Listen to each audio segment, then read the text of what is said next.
Well, good evening, everyone. I'm going to call to order the January 20th, 2026 meeting of the Palo Alto City Council.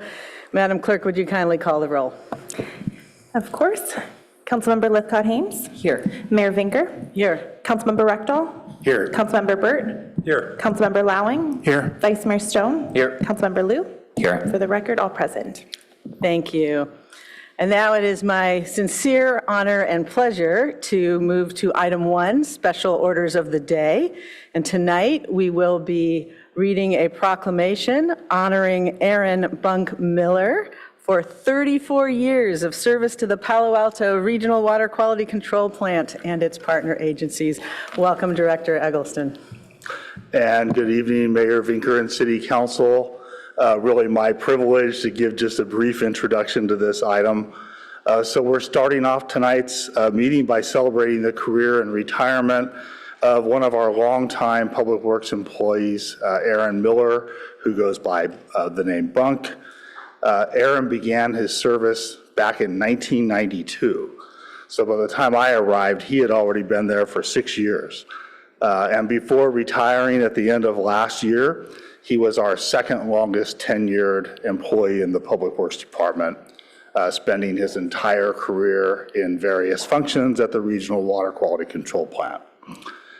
So in the proclamation, you'll hear about Bunk's various contributions, which are many, but I just wanted to say that in his 34 years of service, he's been an indispensable leader at the plant, always playing a critical role in mostly overseeing maintenance and in mentoring new staff.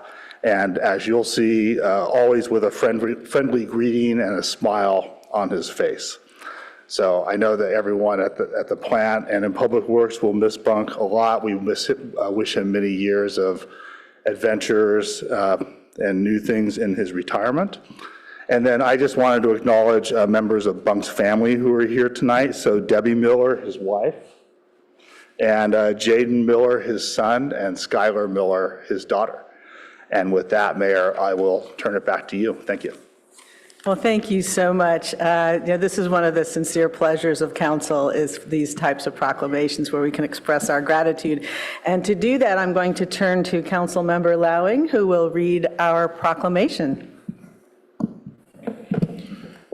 Thank you very much. I'm honored to do that. And here we go. This is in appreciation to Aaron Bunk Miller upon his retirement. And this goes on your wall afterwards. Aaron Miller began his career with the City of Palo Alto at the Regional Water Quality Control Plant on January 6th of 1992 as an operator in training. And whereas Bunk has enthusiastically served the city's citizens of Palo Alto, working entirely in the Public Works Department, Environmental Services Division for more than 3 decades, with his final position as Assistant Plant Manager, managing the Maintenance Department for his Regional Water Quality Control Plant. And whereas Bunk received the State of California State Water Resources Control Board Wastewater Treatment Plant Operator Grade 1 and 2 certificates, and the California Water Environment Association Grade 1, 2, and 3 certificates.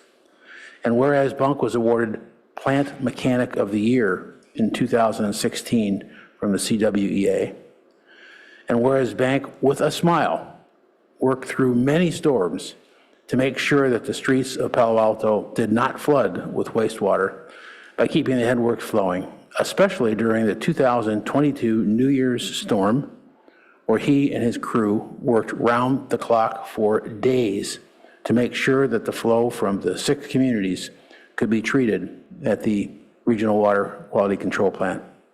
And whereas Bunk improved himself with certifications above and beyond what was needed for his position in safety, equipment, process, leadership, and management, and consistently had glowing reviews from his supervisor, where he exceeded expectations throughout his entire tenure. And whereas Bunk has mentored and trained many new operators and mechanics during his career, and is known to be a true leader by showing the new team members how to fix things and where all the pipes, valves, and pumps are located at the RWQC, plant, all staff are going to miss his wealth of knowledge of our facility. And whereas Bunk was known for being kind, helpful, friendly, honest, hardworking, having a team player mentality, and willing to work and compromise with all departments for the betterment of the regional water quality control plant, putting the needs of many above the needs of the few.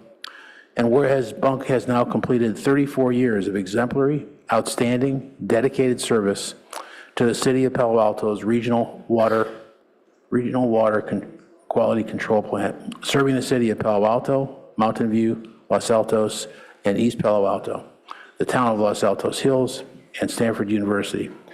Now, therefore, our Mayor, Vicki Vinker, Mayor of the City of Palo Alto, on behalf of the entire City Council, hereby recognize Aaron Bunk Miller for his dedication and excellent service rendered to the city, dated 20 of January, 2026. Congratulations, and really enjoy your retirement.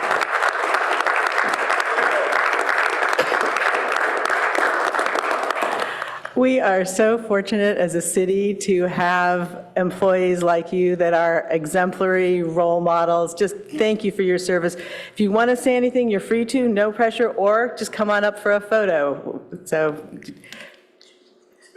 totally up to you. We'd love that if you have a, sure, yeah, right there. Well, really, I just want to say I'm grateful for the experience and support that I've had over the years to be successful. And I'm really grateful for all the coworkers that I had and friendships that I've made and that I could contribute to the city. So that's about it. Thank you so much. Well, come on up here and we'll take a photo.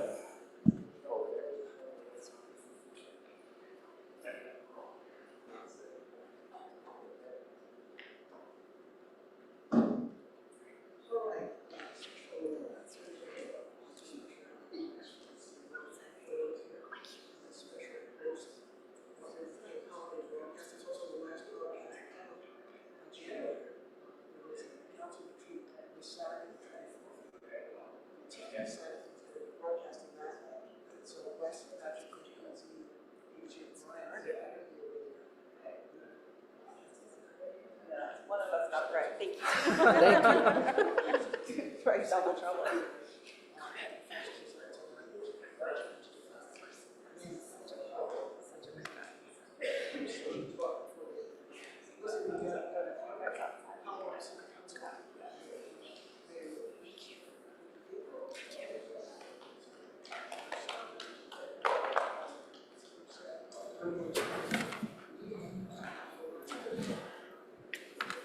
Okay, so we'll move on to agenda changes, additions, and deletions. City Manager, do we have any? Thank you, Mayor. We have no changes to your agenda this evening. Okay, thank you. Then we'll move to public comment and hear from our partners, our residents out there. Madam Clerk, do we have public commenters? Yes, we do. We have 5 requests to speak. Our first speaker is Sven T. Welcome.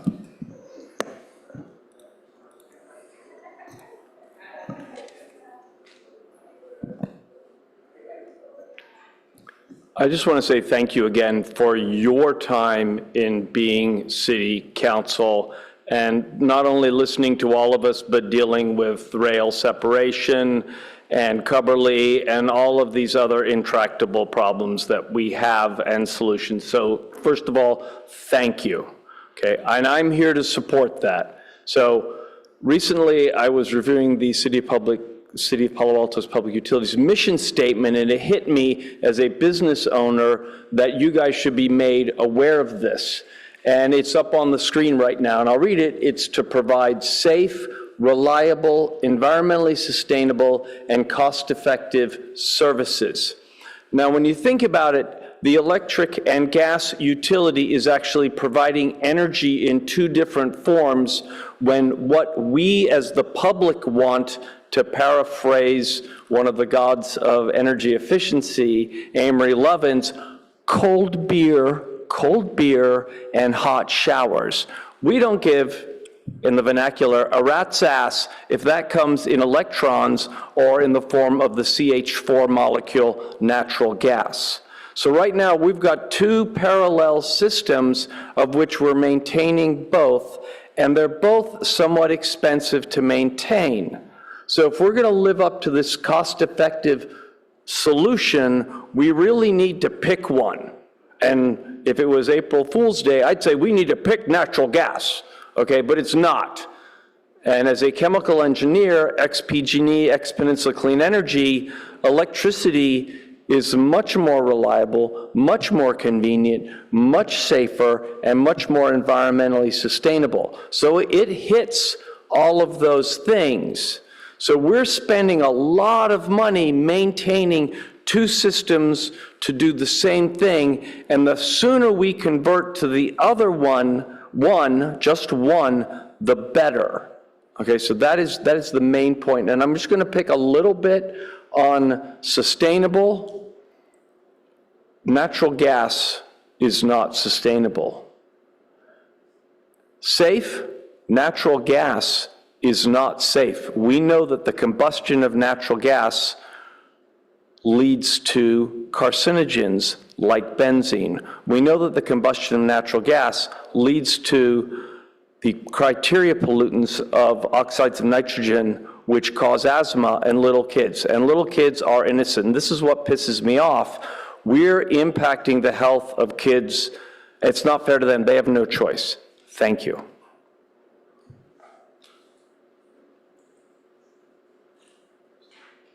Our next speaker is Megan G. Hi, I'm Megan. I'm 19 years old, and I'm a second year at Santa Barbara City College. I support the city educating the public on the dangers of natural gas stove emissions, likewise the benefits of induction energy, of induction cooking, and the recent community survey backs this up. Emissions from natural gas stoves release harmful pollutants that affect children and the youth, and I believe that we deserve safe environments to learn, grow, and stay healthy, and by educating the public, we can protect our community for a safer future. So thank you. Our next speaker is Maura O. Good evening, Mayor Vinker, City Council members, city staff, and community. My name is Maura Oman, and I'm a resident of Palo Alto and the Executive Director of Youth Community Service. I wanted to start by expressing my gratitude to Councilman Lowing for his service to our community as mayor last year. Thank you for showing up for youth in multiple ways and listening and encouraging them to make a difference. Thank you. Congratulations to Mayor Vinker and to Vice Mayor Stone for the leadership you will provide in our community, especially your keen support for youth mental health and the promising new initiatives such as the engagement with national leaders in youth suicide prevention, the JED Foundation. I'm here tonight to express my gratitude to our community for coming together to celebrate the life and legacy of Dr. Martin Luther King Jr. yesterday on January 19th at Mitchell Park Community Center. We are grateful for the youth who shared their talent and deep thoughtfulness about ways we can continue to work towards fulfilling Dr. King's dream. Thank you to city staff, especially Adam Howard and his team and the Palo Alto Youth Council for helping organize the event with YCS. A huge thank you to Mayor Vinker and East Palo Alto Mayor Lincoln for sharing their reflections during the community gathering at Mitchell Park and staying to connect with the youth service projects and performances. Thanks also to all the elected officials, especially Council members Pat Burt and Ed Lowing, for joining us. We invite the community to save the date for our next community-wide event called the Community Impact Exhibit on Sunday, April 19th, afternoon at Mitchell Park Community Center to celebrate youth service initiatives and leaderships through the year. Thank you. Our next speaker is Star T.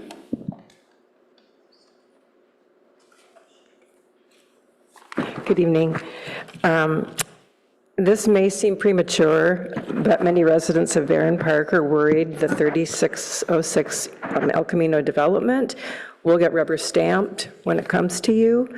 That development is currently bounded by Matadero and Kendall, streets with no sidewalks, street side parking, a nearby no red turn on red. Both are safe routes to schools for 6 schools in the neighborhood. And I just want to encourage you to read my January 5 email if you haven't had a chance to do that. Basically, I'm asking you, if needed, if a variance isn't allowed, to amend the objective standard on site access so that this development could have a driveway on El Camino. My main reason, though, for speaking tonight is to improve our tree protection process and to save an approximately 100-year-old ring of coastal redwoods on a lot that's approximately 6,000 square feet in Barron Park, located at 530 Barron. If you have not already, you will be receiving letters from neighbors concerned about its removal and insufficiency of our protections. An applicant is citing the more than 25% reduced buildable area, but has not yet provided the increased project cost estimate per the code requirement. With the current Palo Alto local ordinance, every large tree on a small property will meet this minimum requirement. Let me say that again. Every small lot in Palo Alto that has a large tree has justification for cutting down the tree, the way that it's written now. They'd still have to meet that project expense, I think, as well. So I just want to think about how could we improve or strengthen our policy. I have 1 minute. Maybe this sounds radical, but you could remove the buildable area reduction threshold, and you could, as well as the increased project cost as part of that decision. That would still leave the 2 points, one being if it's an unhealthy tree, or a hazardous tree. The second would be if it's the wrong tree in the wrong place, or the right, not the right tree in the right place, as we say. There are some other things we could do to assist people, such as building on the existing footprint. But before my time runs out, I want to say that there is a product called helical piles, which allow very deep spikes to be dug into the earth. They're currently used for big construction, and that might be something to save some of our tree roots. Thank you. Our next speaker is Anya R. Anya? That concludes public comment for items not on the agenda. All right, thank you, Madam Clerk. So moving on to council member questions, comments, and announcements. Colleagues, have you any of those? Councilmember Rekdal. That's a legacy light or something. Yeah. Okay. My knee wants to speak, apparently. Okay, all right. Any non-knee actual lights? Councilmember Lithgott-Ames. Thank you, Madam Mayor. I just want to acknowledge that our Palo Alto Child Care, why can I not remember the full name of PAC right now? Community Child Care, Palo Alto Community Child Care, otherwise known as PAC, which has been in business supporting our community with child care since 6 women with a lot of foresight 50 years ago came forward to the city and said, we've got to figure out a child care solution for our families.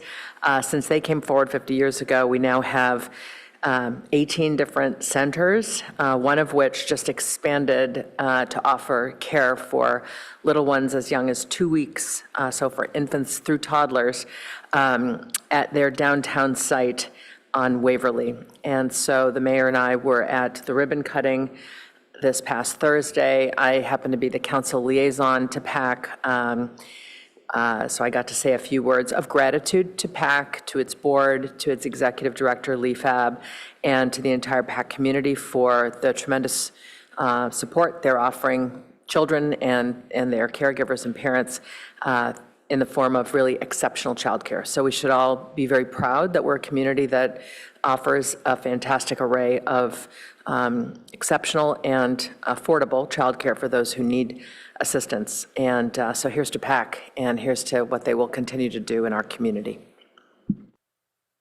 Thank you. Councilmember Burt.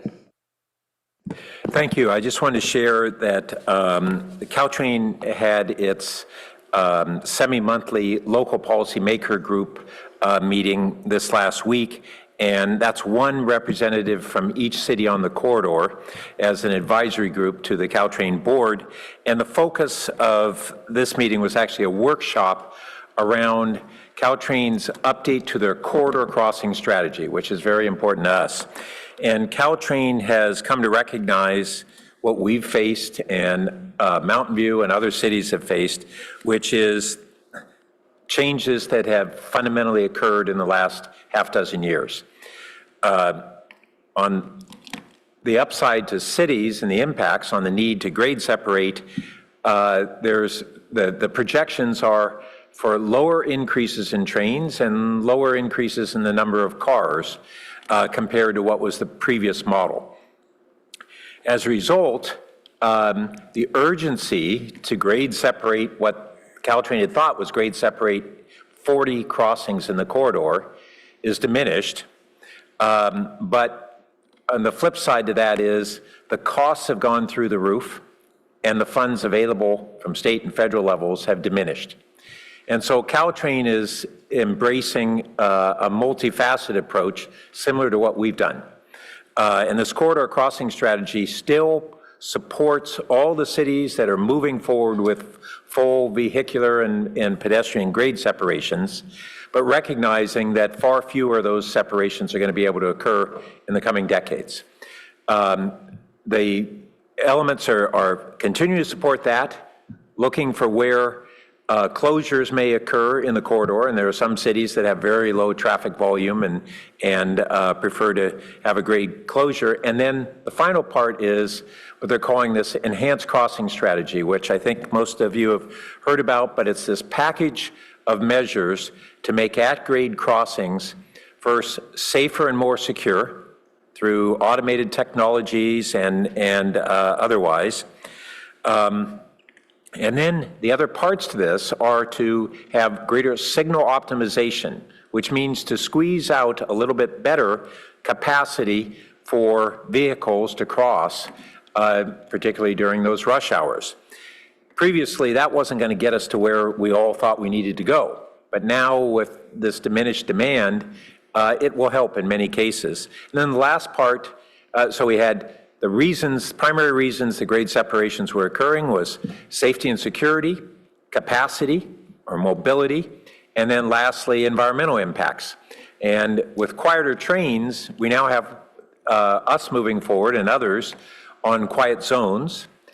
And by not where we don't do grade crossings, we avoid 5 years of Carmageddon from construction.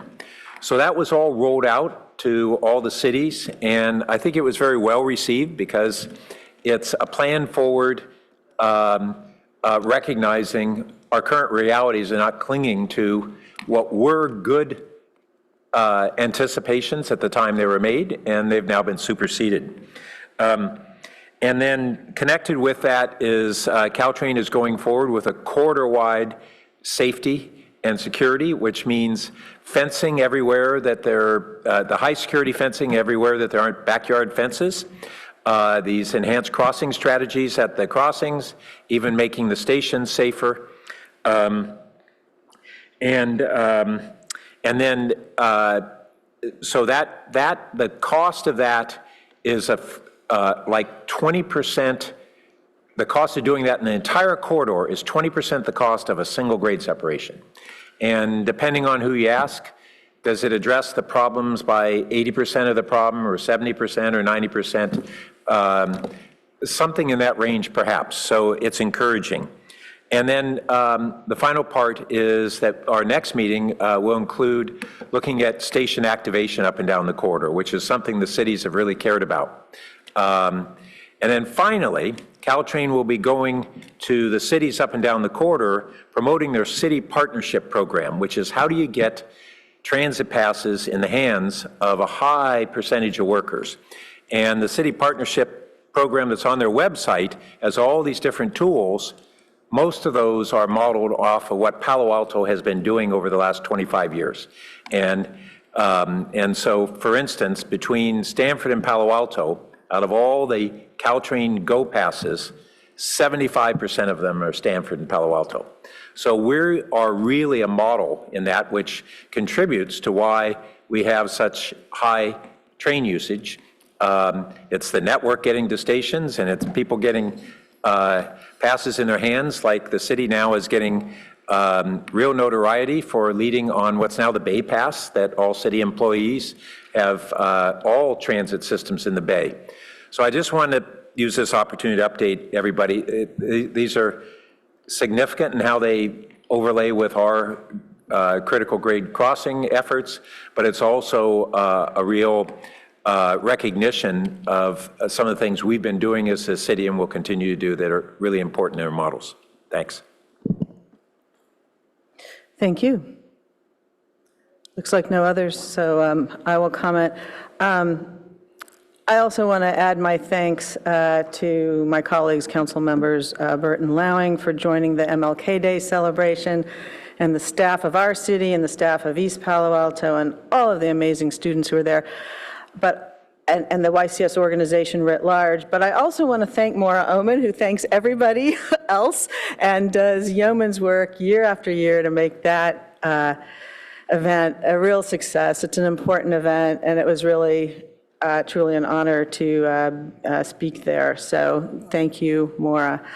And then just secondly and lastly, I have to say that I never thought that I would live long enough to see the day that Big Ten football fans would serenade their quarterback with an ABBA song on the road, or that the Empire State Building would be lit up in cream and crimson, or that former United States presidents would be congratulating Indiana University for winning a national championship in football. But all of that happened last night. So, congratulations to our sibling city of Bloomington, Indiana, and my alma mater, Indiana University. It is the first time in school history that they have won the national championship. It is the first time they've gone, our team has gone 16-0 since 1896 when Yale did it, and they did it with 0 5-star recruits, 8 4-star recruits, when the average over the last, I don't know how many years, has been 58 4- and 5-star recruits on teams that win the national championship. They were the losingest program in college football just 2 years ago, and they went undefeated this year. And the coach said it was because of hard work and teamwork, and that the whole was greater than the sum of its parts. And that's how I see this council, that with hard work and teamwork with each other, with our residents, with staff, we can do extraordinary things too. So congratulations to our sibling city. All right, thank you folks for indulging me on that one. It's been a long time coming. We were 0-11 my senior year there. Okay, so no more lights. Vice Mayor's looking at me, we need to move on. None of us could beat that, Madam Mayor. Congratulations to you and your team. Thank you, Councilmember Lithgott-Ames. All right. Next up is our study session. This is a presentation of the 2025 Annual Community Survey results. And it looks like our Assistant City Manager, Ms. Nozay, is here. Welcome. Thank you, Mayor. Thank you, Council. As the Mayor referenced, I'm Kylie Nozay. I'm the Assistant City Manager, and really am here to just kick this off and ultimately turn it over to our partners with POCO and Sonia Whitnick, who will be presenting. So, this is the 2025 community survey that we hire POCO to do. It provides us annually with data and benchmarks on basic city services, as well as some specific questions. In the interest of time, I'll turn it over to Sonia. Next slide, please.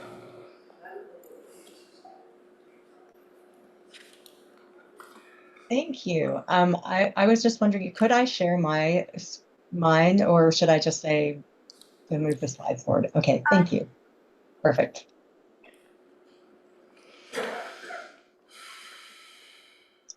All right, I hope you are all looking at my presentation.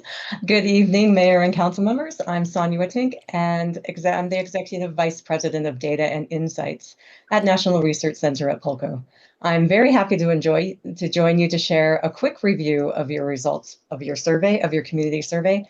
And to start, I would like to thank Lupita Alamos, who provided thoughtful feedback and throughout this survey process. We couldn't have done it without her.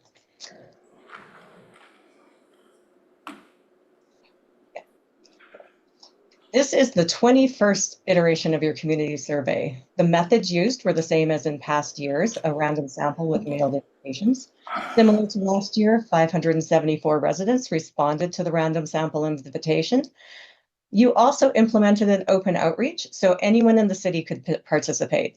And those results are in the full report to show how you're more engaged residents compared to the broader community. For this presentation, we're going to focus on the random sample results. You continue to have a good response rate, and your margin of error is plus or minus 4%, which is better than the 5% standard for most community surveys. At Polko, we have a benchmarking database, which includes more than 400 communities across the country. Throughout the presentation, I'm going to point out your results compared to those national benchmarks. An extensive report was included in your meeting packet, and we won't hit on all of those details here. And also, please note that there is a small error in that attachment. The wrong survey and outreach materials were included in Appendix F, the last appendix.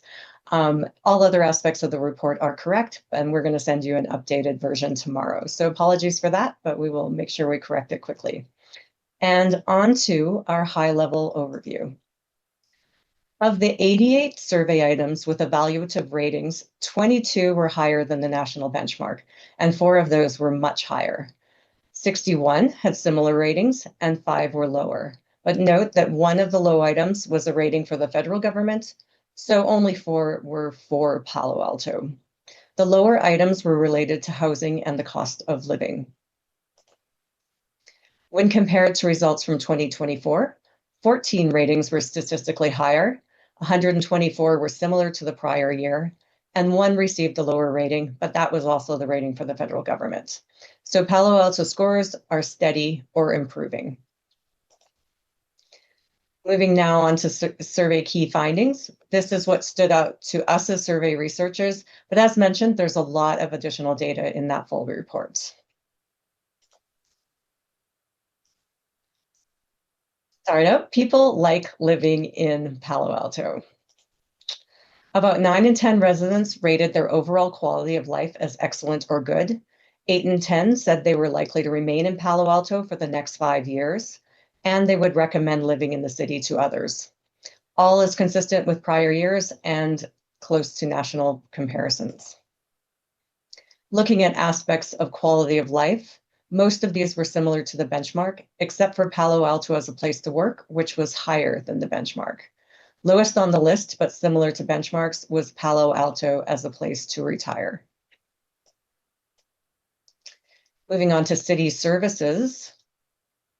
This chart shows the highest rated city services, and you do shine in a lot of places. Library, parks, and emergency services top the list, along with utilities and recreation. Among the lower rated services were building and planning, application processing, land use planning and zoning, and code enforcement, as well as affordable high-speed internet. But these are all similar to the benchmark.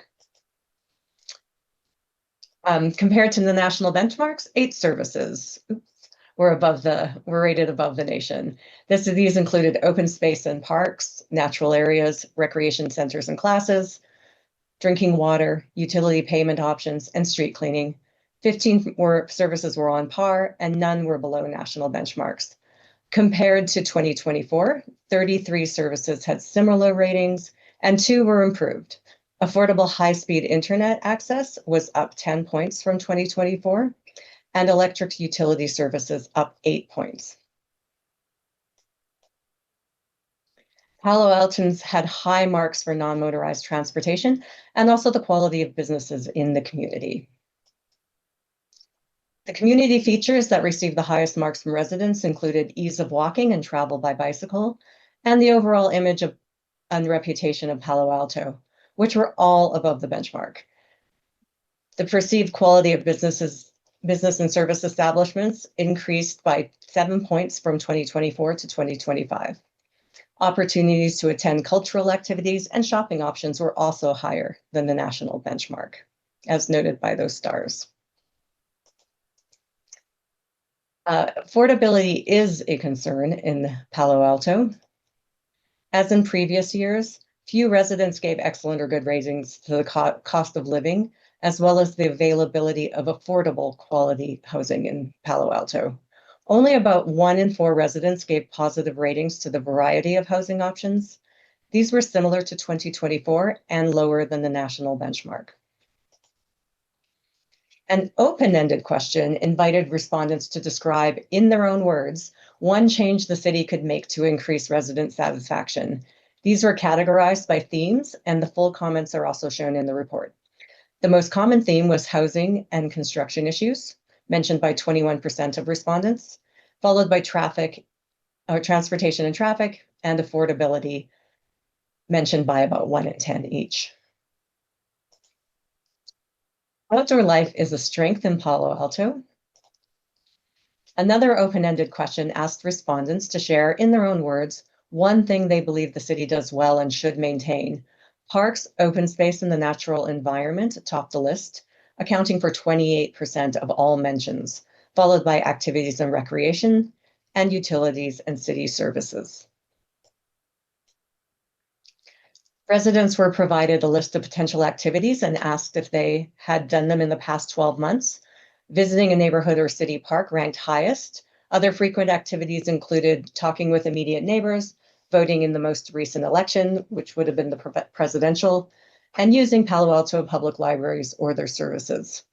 Watching a public meeting or contacting an elected official was least common. Most residents were not familiar with sustainability programs. About 1 in 7 residents said they were extremely or very familiar with Palo Alto's programs to advance community goals such as home electrification.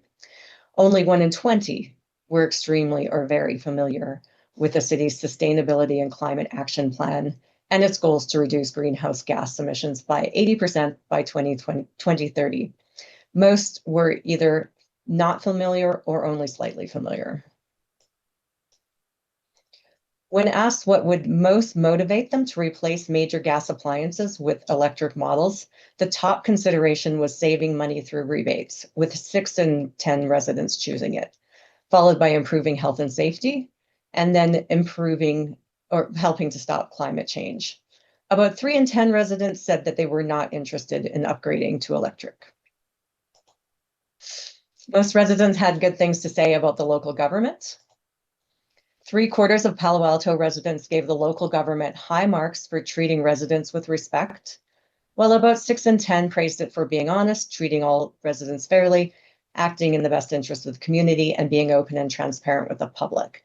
Compared to 2024, both acting in the best interest in the community and being open and transparent increased by 7 points. All other aspects of government performance were positively rated by at least half of residents, and they were all comparable to national benchmarks. Overall, 78% of residents praised the quality of services provided by the City of Palo Alto, consistent with previous years. In contrast, state government services received a favorable rating by 52%, which was a little uptick, while federal government services received a favorable rating by just 19%. 22 points lower than 2024.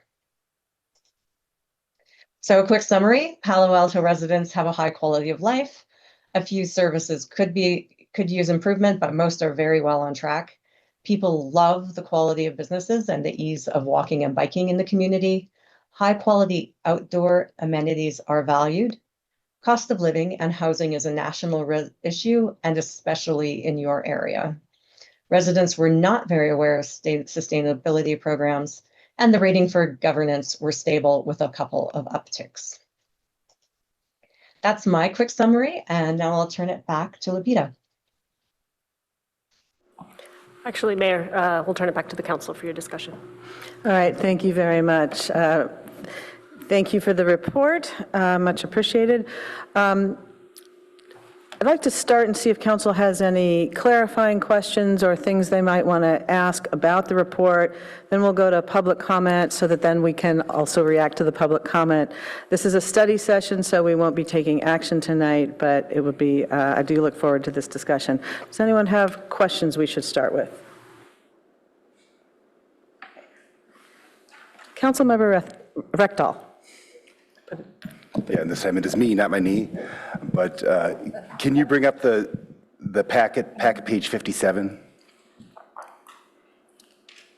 And there's the table 43 there at the top of packet page 57. And it talks about crime areas. And what stands out to me is the bottom two rows of that table, area 5, which is, let me double check, that is, that's College Terrace, Evergreen Park. They are much different in both whether they were a victim of a crime or whether they reported a crime to the police. So this is again on packet page 57, the bottom two rows of the top table. And so area 5 is much different. Have we looked and see is the crime rate any different there? Is this just a statistical fluke, or is there some reason for that? Well, I think that's really a question for staff. We have not independently followed up on this statistic.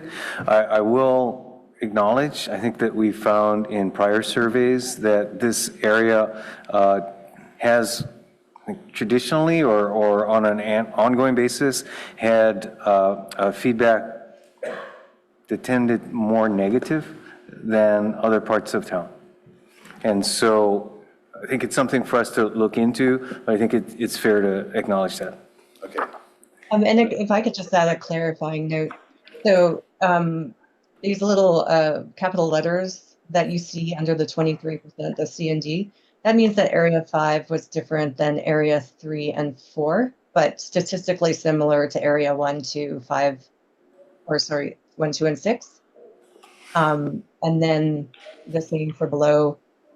The reported a crime is statistically similar to areas 1, 4,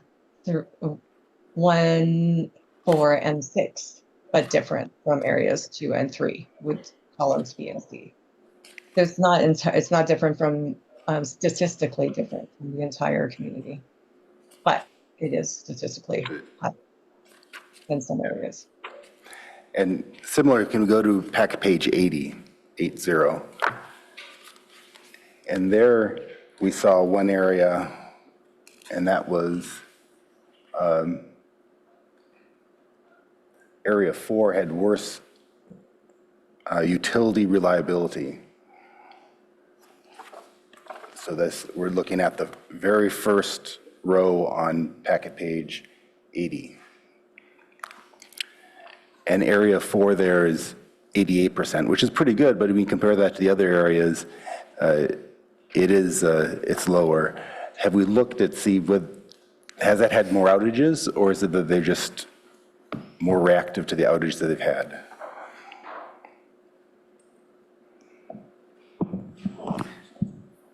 Yeah. Once again, I think there has not been an independent correlation here, so that's something that staff would need to look at. Okay, thank you. Councilmember Burt. Thank you. So I'd just briefly like to follow up on Councilmember Rectal's questions and really requests, because over the years, we've seen different zones of the city have strikingly different outlooks on things such as how safe is the downtown? What's the built environment downtown? Well, where they reside doesn't change how safe that downtown is or what it's built like. It's their perception. And for us to interpret this well, we have to understand how much of it is perception-based, and there may be root causes to that we want to address, and how much is reality-based. And so I think hearing back those few places where we can actually look and compare the perception to objective data, that will really inform us on how to interpret their concerns on a variety of things, because Zone 5 had negative responses on a whole series of elements of the survey. Now, it can also be, as you know, as we get a smaller sampling on each neighborhood, do we get a greater margin for error, and maybe some of that's that anomaly. But as the city manager said, if it's part of a consecutive annual pattern, then it's probably not due to a sampling error. So understanding those few places where we can look at this more objectively is really essential for us interpreting this very important document. Thanks. Thank you. Councilmember Lithcott-Hames. Thank you, Madam Mayor. I appreciate your noting, I didn't catch your name, I'm sorry, from Polko. Sonia, Miss Sonia, thank you for acknowledging that you attached the Denver Public Library survey results. I did get that far because I was looking for a list of the comparable cities. And I didn't find that, but I did find those Denver results. I'm wondering, is there a list? You've given us a map of America with dots of the comparables, but if we wanted to know with which municipalities were being compared, is there a way to access those lists and understand why we're comparables? They're proprietary, but we do share them internally with the city with just the note on that. Okay, thank you. I noticed that you said that mailers are the best mode for surveying people, and yet our mailers only went out in English. People were given the opportunity to do an online survey in Spanish or simplified Chinese. Do I have that right? Correct. So can you tell me why, if mailers are the best, they were only in English, given how diverse our city is and we have multiple languages spoken, including the ones identified in the online options? What we find is that the response rate for people in a second language is pretty low. And so the cost for mailing out to your entire sample in 3 languages would be quite high relative to the response that you would get. So we find that the better compromise is to put it online and make sure that all of the mailers they do have in-language notes about how you can access the survey online. I agree it's not as optimal, but it's just given budgets. It's just quite, I think, impractical for the most part to mail all 3 languages to each household. I think the report said that 2 responses came back to the Spanish-speaking online survey, and two came back in the simplified Chinese. So of the hundreds of responses, we had 2 in simplified Chinese and 2 in Spanish? Yes, and I have to say I haven't looked at the proportion in your city who speak not as English, or English as not English as a second language, but just prefer to speak in their original language. I for the most part, I'll first say that this is just a challenging part of survey research, and we wish there were better outcomes. But we do find that a lot of people, if they do speak, or if they speak both languages, they may respond in English, even if given the option to respond in another language. So we do feel like, in terms of folks who are not comfortable in English, they're probably underrepresented in surveys. And I can't say right now what proportion in your city is. fall into that category by the census. But that, generally speaking, if you really want to reach people who could not respond in English and require the other language, then we would suggest more promotions with those communities and community outreach through your engagement teams.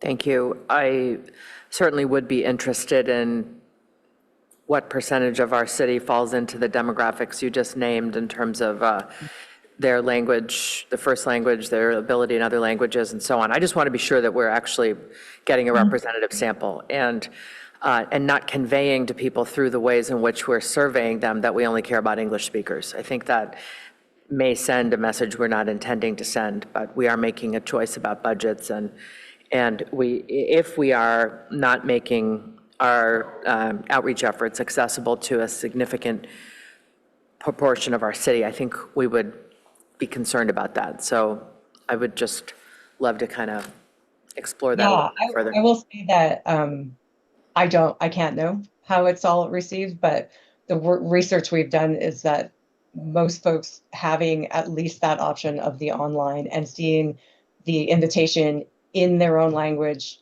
in all of the mailings is a step in the right direction. And I can't say to you whether or not the full step. That it only resulted in 4 survey respondents in those languages makes me worry about.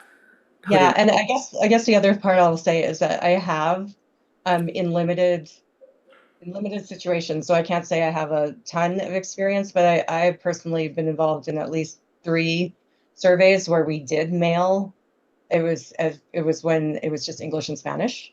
We mailed we mailed 2 surveys in the same envelope, so that you could do it on paper in English or Spanish, and we had very low response in Spanish, such that my personal limited experience is that printing in those languages is probably not the right option, unless the concern is more to make sure that people feel equally seen.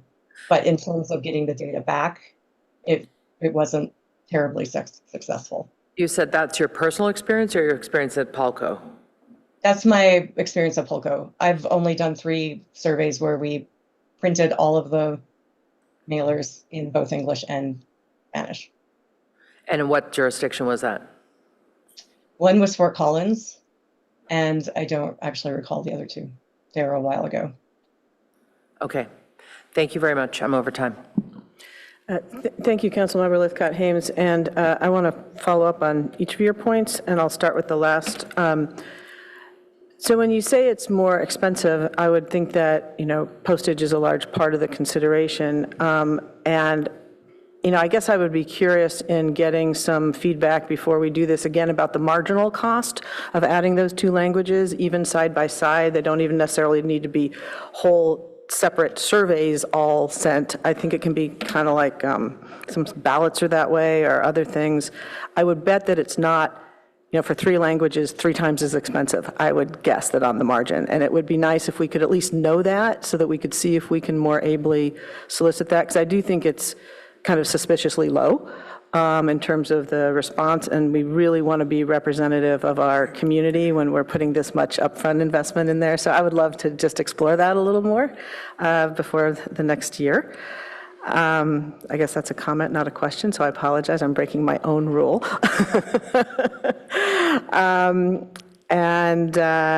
So then with the next one actually is a question, and it follows up on the question about the cities. I had the same question when I read it, which is, I wonder which ones they are.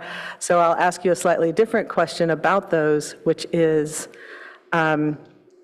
this is a fairly unusual city that for its size, we do an awful lot of things that other cities don't.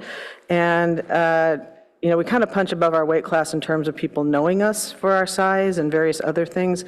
How confident are you in the comparability of the other cities? And to the extent there might be distinctions, is there anything we should be aware of in interpreting the data with respect to the comparable cities? Like how might you think it might skew things, if at all? Well, I would say that overall, folks who are doing this kind of comparison or doing annual surveys are doing this work are a bit of the higher performing cities. So in that sense, I think you're being compared to some higher performing cities. Overall, there's certainly a variety of cities a wide variety in those 300, in those 400 of, I think it might have been 350 comparisons, but there's a wide variety in terms of size and where they are.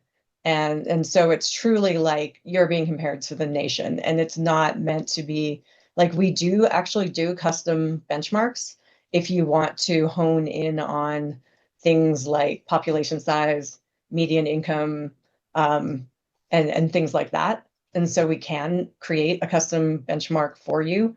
But when you're looking at the nation, it truly is kind of like, it's the nation. I would say it's probably the higher performing cities in the nation because they're the ones that are doing this kind of work.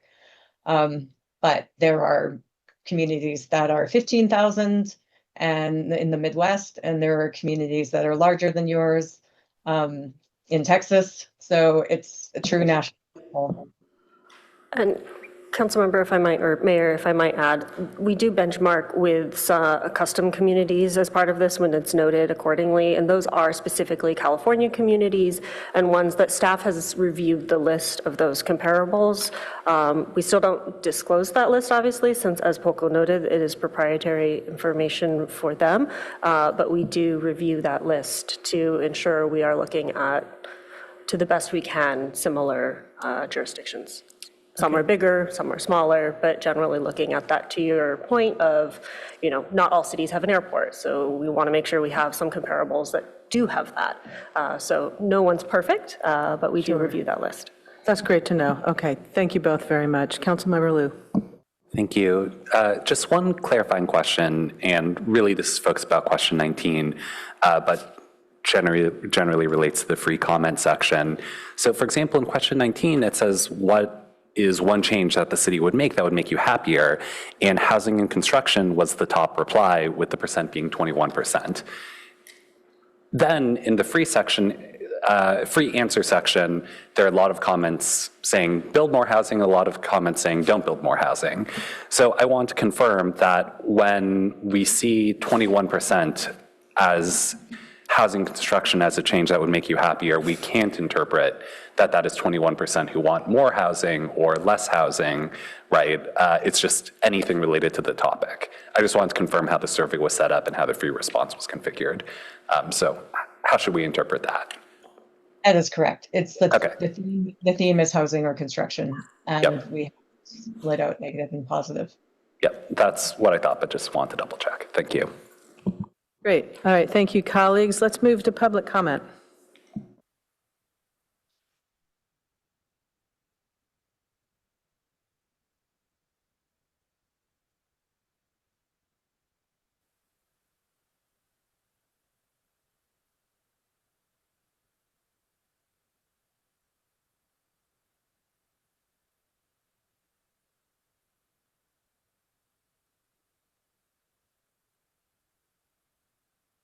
Our first speaker is Sven T.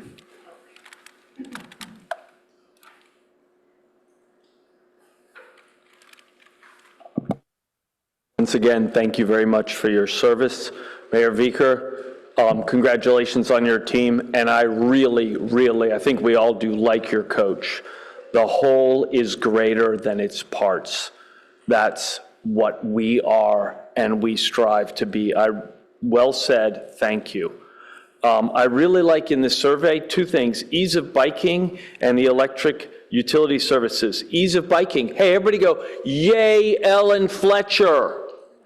If anybody remembers Ellen Fletcher, she drove that campaign coming out of London in the 40s into the 50s, 60s, and 70s, and that's how she got around. Amazing, amazing woman.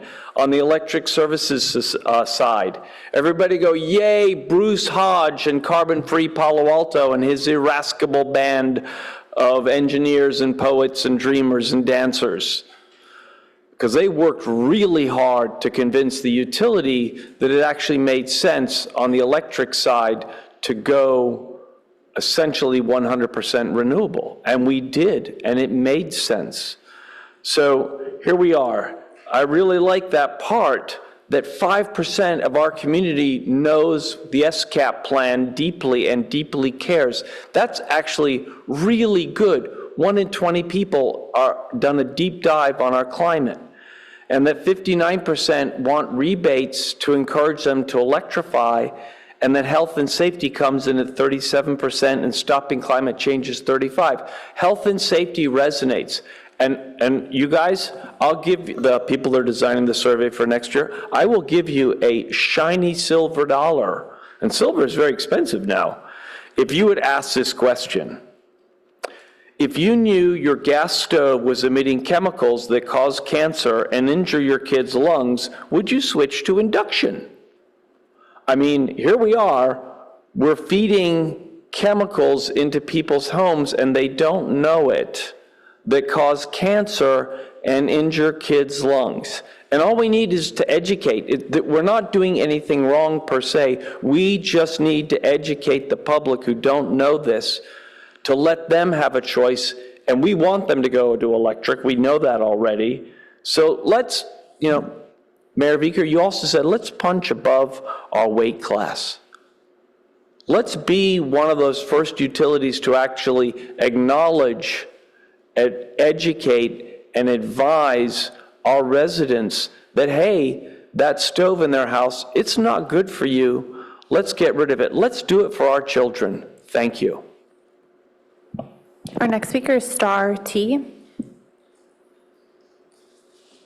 I didn't expect to speak, but I had a couple ideas about the survey, which I really am motivated to go back and read more deeply.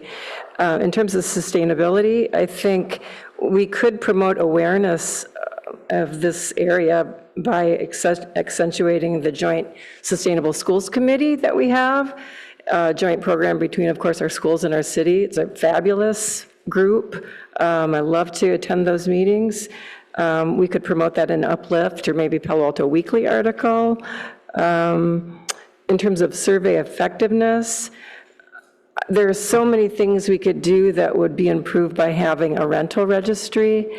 I've tried a couple of things in our neighborhood, and it's very hard to reach renters. So if somehow we could encourage the landowners, the landlords, the property managers to connect our renters to the city, I think there are a lot of benefits to that. Their inclusiveness, advocacy for them, all sorts of things, including some of the issues of the survey. And then the climate goals, I didn't have time to talk about it, but when it comes to tree protection, there are some things that could grab people's interest. And again, that would be a voluntary registry of protected trees. And the city could offer a quarterly tree care newsletter. They could also offer 1 day per month during May through September, during dry months, a one-time rebate for deep soaking and watering, because all trees should have that. And people generally feel that people get fined or if they do anything to their protected trees, but there's no benefit. So I think if we could add more benefit, we'd get more education and maybe more buy-in with some of our climate. Our next speaker is Hillary G.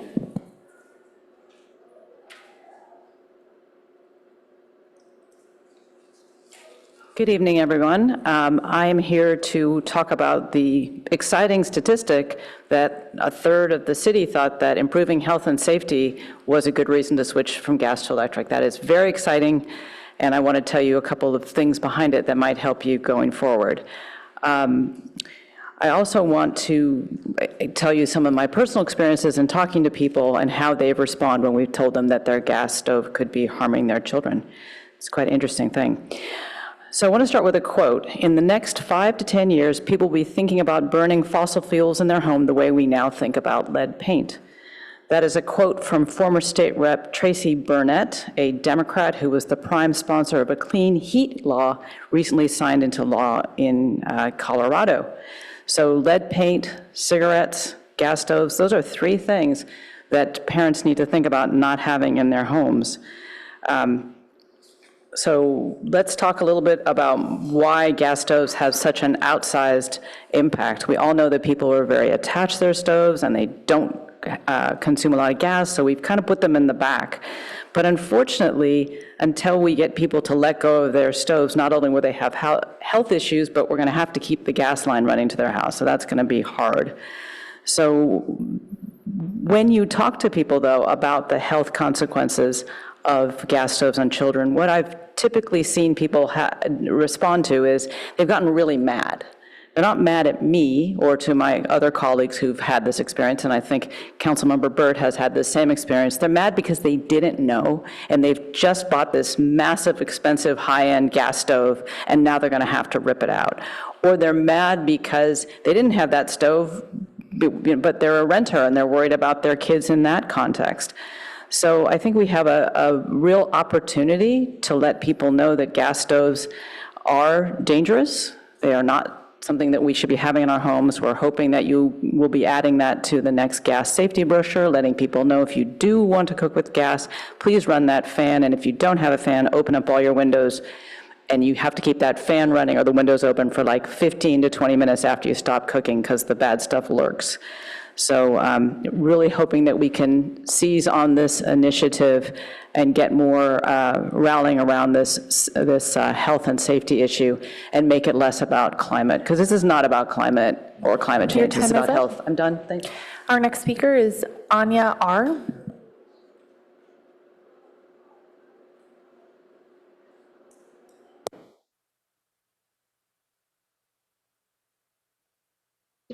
Hello, good evening, City Council members. My name is Anya Rasmussen. I am a junior at Palo Alto High School. So I wanted to comment on that community survey results that you just looked over, how they really demonstrate that health and safety are key reasons residents should choose induction appliances over gas stoves. So children are obviously much more vulnerable to indoor air pollution because their lungs are still developing. One of the most significant sources of indoor methane pollution in our homes is natural gas stoves. Yet many residents are still unaware of the health impacts associated with everyday cooking. The city can play a role in improving awareness by including clear information about indoor air quality and any kind of stove-related pollution in existing outreach. A good example of this is the annual gas safety brochure. This information could include ways to reduce risk through ventilation and also make residents much more aware of alternatives like induction cooking.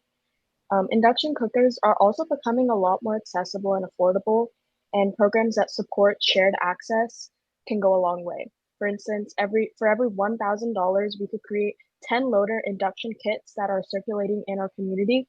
Families could also purchase induction cookers for under $100. So providing residents with straightforward information and practical options could really help protect public health, especially for children, while supporting our city's clean energy goals. Thank you. Our next speaker is Winter. Hi. Well, I have two thoughts about the survey. One is if I had the magic fairy dust, we would be all electric, everybody, businesses, homes, old homes, new homes, all the homes, everyone, all electric right now. It's not news to you that one of the real impediments, if you have an appliance that's working, to just buy a new electric appliance. I was really struck, and I think it was at a city council meeting maybe about 3 months ago, can't remember, or Palo Alto Online maybe. The stat was thrown out that about 10% of the people in Palo Alto are on Medicaid, known in California as Medi-Cal, meaning really low income people. And it does strike me that, the economic situation of converting can be difficult. And yes, some things may be coming down in price, but it is still a bridge too far for so many folks. The other thing I want to talk about is something that the survey revealed as being underwater, which is not surprising, which is code enforcement, just generic code enforcement in Palo Alto. If we're a city of about 67,000 people, we have presently, right now, two code enforcement officers, one of which is out on a temporary leave, and for the supervisor's filling in to some extent. Given the massive development that that we think seems to be coming our way with the housing element and the RENA numbers, et cetera, we're really in denial about this. We have to have more code enforcement officers. So as you're thinking about your budget, and I know that there seems to be some budget pressure, but this has been going on for a number of years. We have one code enforcement officer that only deals with gas-powered leaf blowers and leaf blowers. So that leaves one person who's out on leave temporarily, another person filling in somewhat. But anyway, having one officer full-time doing basic code enforcement, the zoning, the this, the that, we're fooling ourselves if we think that that's adequate. And once again, given all the development coming our way, if we don't face up to this, we're just creating a problem that's going to take is going to create irritation, aggravation. Your time is up. Anyway, do it now. Code enforcement officers. Thank Our next speaker is Avro S. Good evening, Council. My name is Avro Shah, and I'm a junior at Palo Alto High School. I hope you're all doing well, and thank you, Sonia, for that presentation. A number that stood out to me, and I hope I heard this correctly, was that about 3 in 10 residents don't want to transition to electric appliances within their home. And I found that number to be a little bit concerning, given that the recent news around our likeliness that we're not going to meet the 80 by 30 goals that our city has set, and just our messaging around electrification in general seems to not be resonating with residents enough to scoop up that 3 out of 10, which begs me to wonder, how can we transition our effectiveness in terms of communicating to residents what we can do in order to get them to electrify, which seems to be the big problem in Palo Alto when it comes to climate. And I know that no matter what we do, there's always going to be a small portion of people who are not going to want to electrify, and generally we can't touch that. But to the 3 out of 10 who currently are not resonating with the environmental message, I think we have to sadly accept that and think about what else we can do. And from what I've seen as being effective in conversations, as Hillary mentioned, is talking about health. Because the simple truth is that so many people do not know the health impacts of natural gas combusting within their homes. People don't know about the benzene, people don't know about the nitrous oxide. And if we want to have any hope of coming close to 80 by 30, and I know the news is that we're not going to meet it, and I'm fine with that reality. But I think that we can be doing better, because this is an easy avenue that we are not taking advantage of. We could be putting out information in bill inserts. We could be doing so much more in regards to this, to do what we can to try to reach that 3 out of 10 Palo Altans who don't want to transition. And I think it's a little bit disappointing that we haven't done this in the past, when we've seen that residents aren't going gung-ho for the environmental messaging and the climate messaging. So I think we need to transition our focus to be centered more around health and affordability. And I believe that affordability is also a big issue. I know a lot of people who say, we want to, but it's a lot of strain on our budget. And I've seen cities, I think Santa Clara has incentives for transitioning appliances like gas stoves. And I know it's a tough budget year for Palo Alto, but if we can just look at in cognizance of the health impacts and the climate impacts and see what we can do to help make it a little bit more affordable and more accessible and help reach at least part of that 3 out of 10 Palo Altans who don't want to currently transition, then I think that's worth every penny we put there. Thank you. Our next speaker is Leaf T. Hi, my name is Leif and I'm from Palo Alto, although I'm zooming in right now from Maine where I'm at college because I think that this is a really important issue. As many have already discussed today, I want to advocate for educational outreach from the city to inform residents about the health reality of gas stoves. And given the adverse health effects of gas stoves with the research that's come out recently, I mean, personally, many of my friends who grew up with gas stoves have asthma, and I strongly support the city educating the public on the dangers of natural gas stoves because of the combustion. I count myself grateful that I grew up with an induction stove, and so I likewise support the city educating on the benefits of induction cooking. Thank you for your time. Our next speaker is Haley S. Hello, City Council members. My name's Haley. I'm from studying at Grinnell College, but a lot of my peers are from Palo Alto and aren't aware of the dangers of natural gas stove emissions. I'll make this quick since public comments have already addressed many of my main concerns around safety. Bottom line, I support the city educating the public on those risks of natural gas, and as a bonus, explaining the benefits of induction cooking as a strategy for home electrification. Thank you. And that concludes public comment on study session item 2.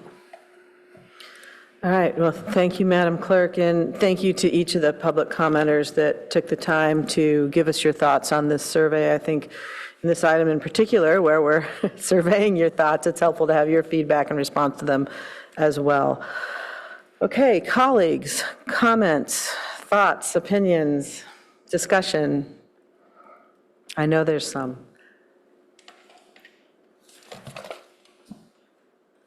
Councilmember Lowing. I still haven't found my light over here, so it takes me a while. Yeah, I couldn't tell if it was you. Yeah, I have a few. One, I was delighted to see the jump just in 1 year on the items on folks thinking that city is being a little bit more outgoing and transparent. I mean, that was a really big jump, and I know the whole city's worked on that in the last year, stepping up the game even more than we've done before. So that was really quite encouraging. A few comments.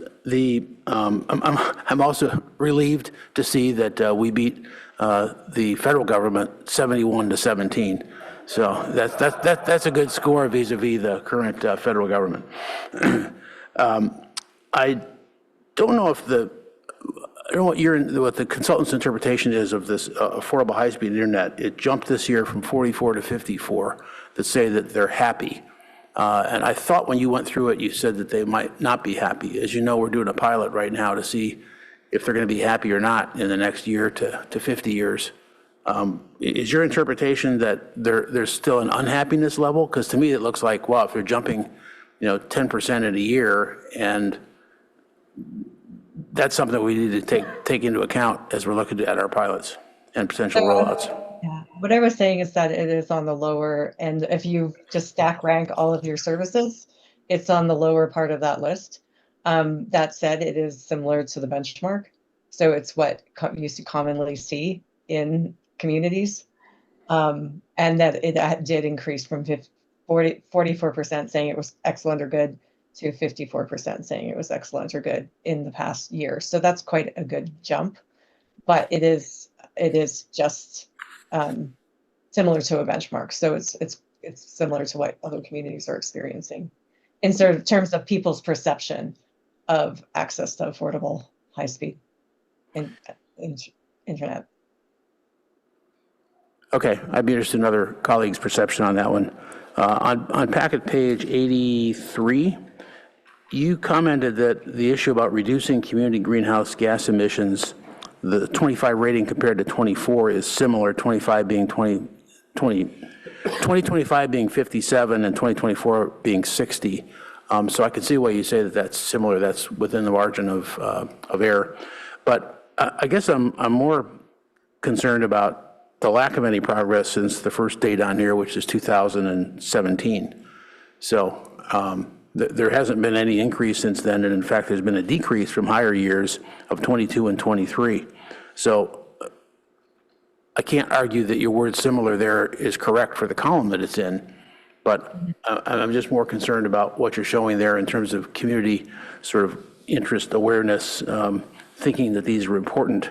It looks like if you just take this raw data, they feel that it's less important now than they did back in 22.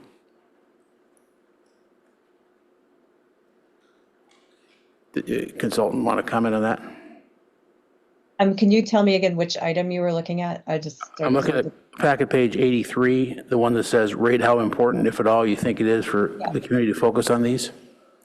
Oh, so you're not speaking to a specific item, but to all of the items? No, listed? sorry, to reducing community greenhouse gas emissions. Okay. So I mean, I guess you could say there was an arc up, but they are not that dissimilar. That like there was a high point in 2022 and 2021 to 2023. 2018 is probably not statistically different than 2025, but it's a small arc up and then the down. But I think when you're thinking about importance, people are looking at all the things that are important to them. And so in a given year, that might be slightly less important. I don't think it's dropped drastically in importance. I mean, I guess 68 to 57 if you were looking at 70 to 57 within 3 years. That's the one I'm looking at there. So, I mean, the reason I bring it up is because in a few days, we're going to be talking about our overall priorities for the year. And one of them for the last about 10 or 15 years has been climate and climate action. And are we hearing that the residents are not as excited about it as the council is, to sort of put it into a challenging question? But I guess you made your comment on that. And then the issue regarding gas appliances, you know, I think it's sort of stunning that with all the information that we are putting out and this in the local news and even the federal news rated only at 17%, that 30% of folks say that they're never giving up electricity, which isn't even overall the direction of the city. And it's materially important, which that they need to figure out a way to finance as a way to make a movement there. That is clearly the very tippy top of what would be an incentive. And the city is quite aware of that. I'm not sure the public is aware of how big a number that is. So when we hear that we have to set a date in the next few days to shut off the gas, we just can't do that because we don't have all the data figured out as to how we do that or how long it's going to take to finance this, particularly in less privileged neighborhoods in our town.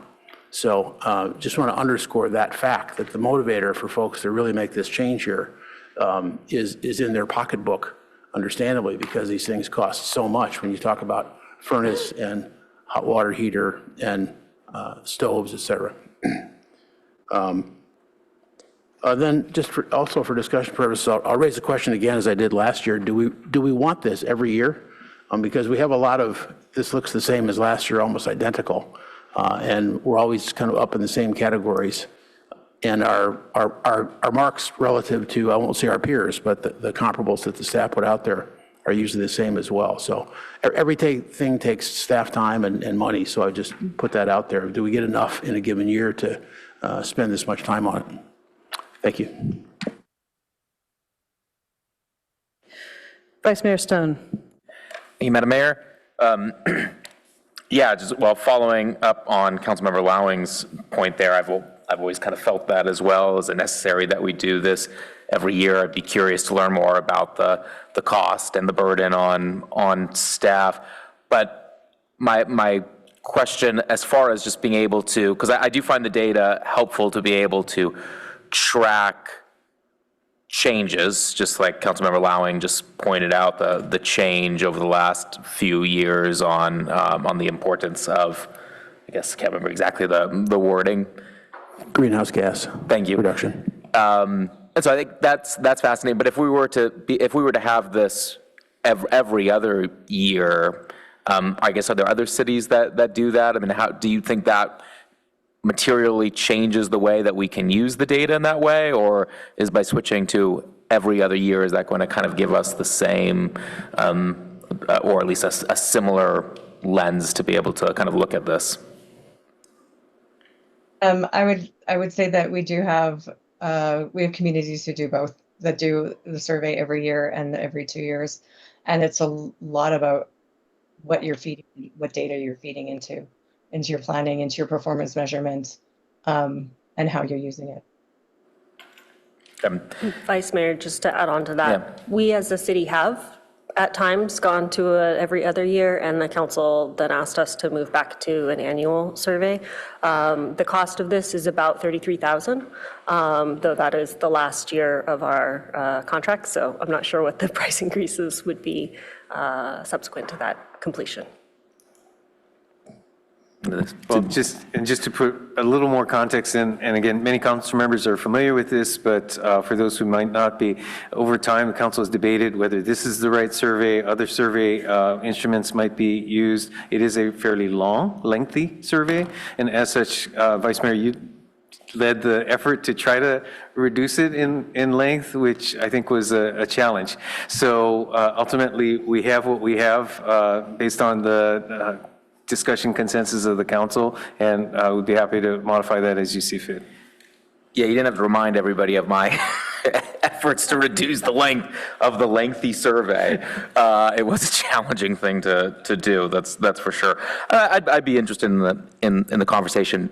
$33,000 is not a huge cost if we're using the data in a way that's helpful. I mean, I always find this really helpful going into the retreat, so I like the timing of it. I try to use this data in informing me of my kind of thoughts of priorities moving forward. And a couple things, I mean, I think on the sustainability, this data is really helpful for me in seeing just how we should be messaging it. I think we need to continue to be leaders in this work and continuing to prioritize it in our annual plan. But I think clear if we're messaging more on the kind of the existential threat, the morality of climate change, that might not be the most effective thing. I think we need to really kind of look at this more as a cost-saving tool, which it also is. But then, of course, there's plenty too who are persuaded by just the doing what's right for the planet and future generations. But I think that can help in that messaging.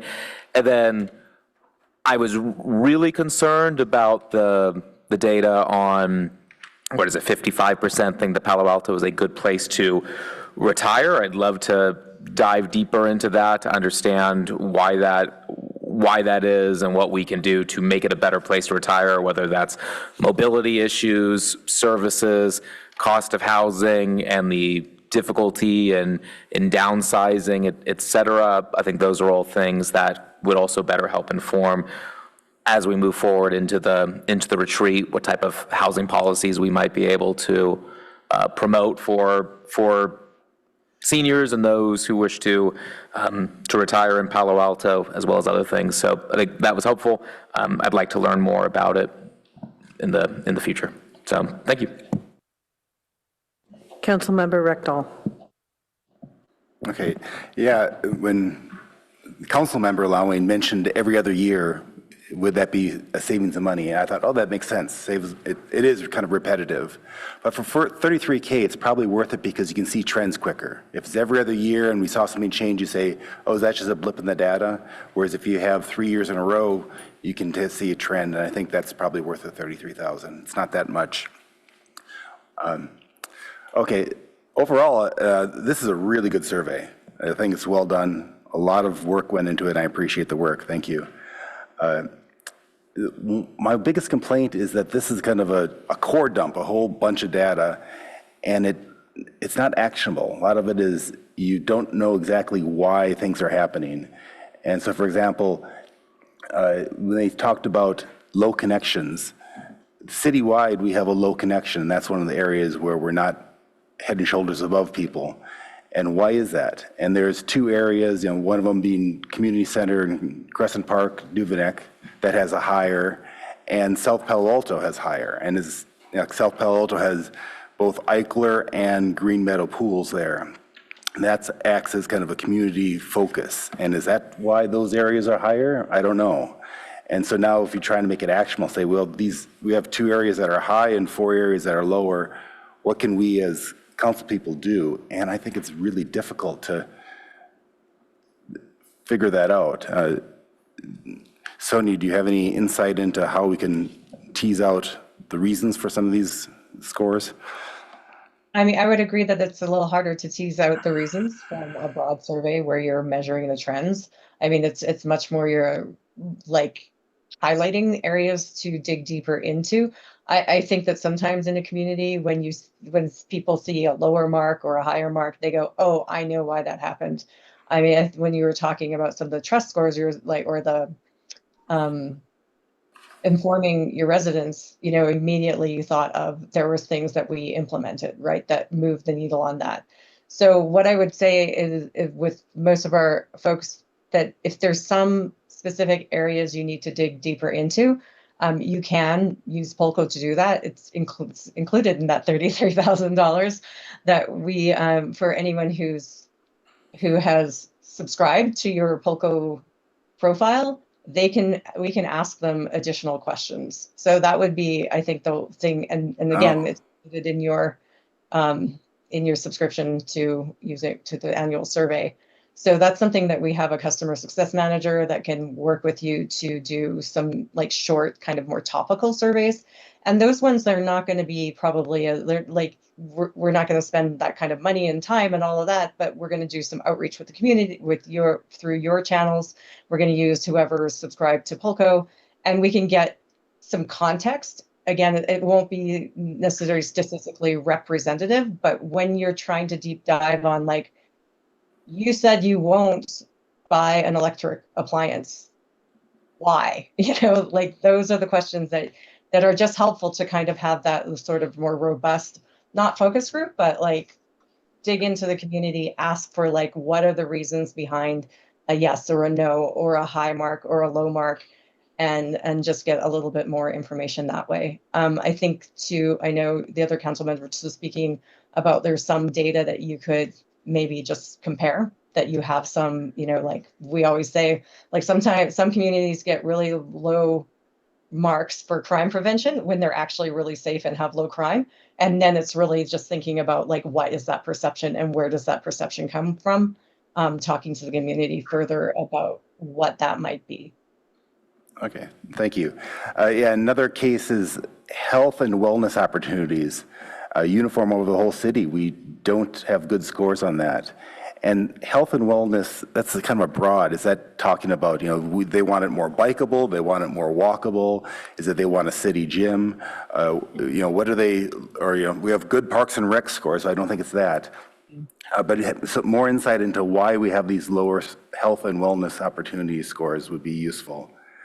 And then finally, there's one area of town that, or 2 areas of town that have overall quality of life, their scores were lower. And one of them was dissatisfied, got very poor scores about making all residents feel welcome and attracting people from diverse backgrounds. And what I don't know is, are those people from diverse backgrounds and not feeling welcome, or what's the situation? And so more poking into that, I think, would be very useful, because when you see an area concentrated at low scores, that's just begging for help. So, okay, thank you. Councilmember Burt. Thank you. So I wanted to follow up on some things some of my colleagues had raised. One on the issue of the sustainability and electrification programs. I found it really interesting that health and safety scored so high, but we really don't have, and we didn't differentiate health versus safety. So out of those responses, what portion of people are worried about gas explosions versus living and having their children live with methane. And I suspect that as of right now, the concern is still safety, but the way the dial can be moved is once they're educated on the health. And Hillary Glantz had spoken about kind of these reasons that she's heard people be angry. The one that I've heard the most is from parents who are angry that they did not know they were exposing their children to a significant health risk, particularly from asthma. And so I think in addition to the others, it's a very significant way that I think that we will be able to bring on a lot more members of the community who already say, look, I care about climate change, I want to do something, but am I going to move on that right away on replacing appliances?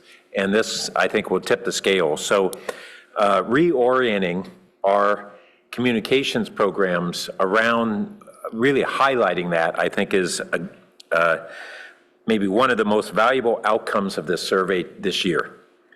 And then I noted on, I think it's packet page 43, they ask about public transportation. And the numbers have climbed in recent years, but they're way down from 2012 to 2014, which made me kind of ponder as to why that might be. I also saw that the congestion was higher in that previous period and is lower now. And I think that's one of the factors that causes people to appreciate transit more. But then they had a question on, have you used public transit in the last year? And it was a surprisingly high, excuse me, around 50%.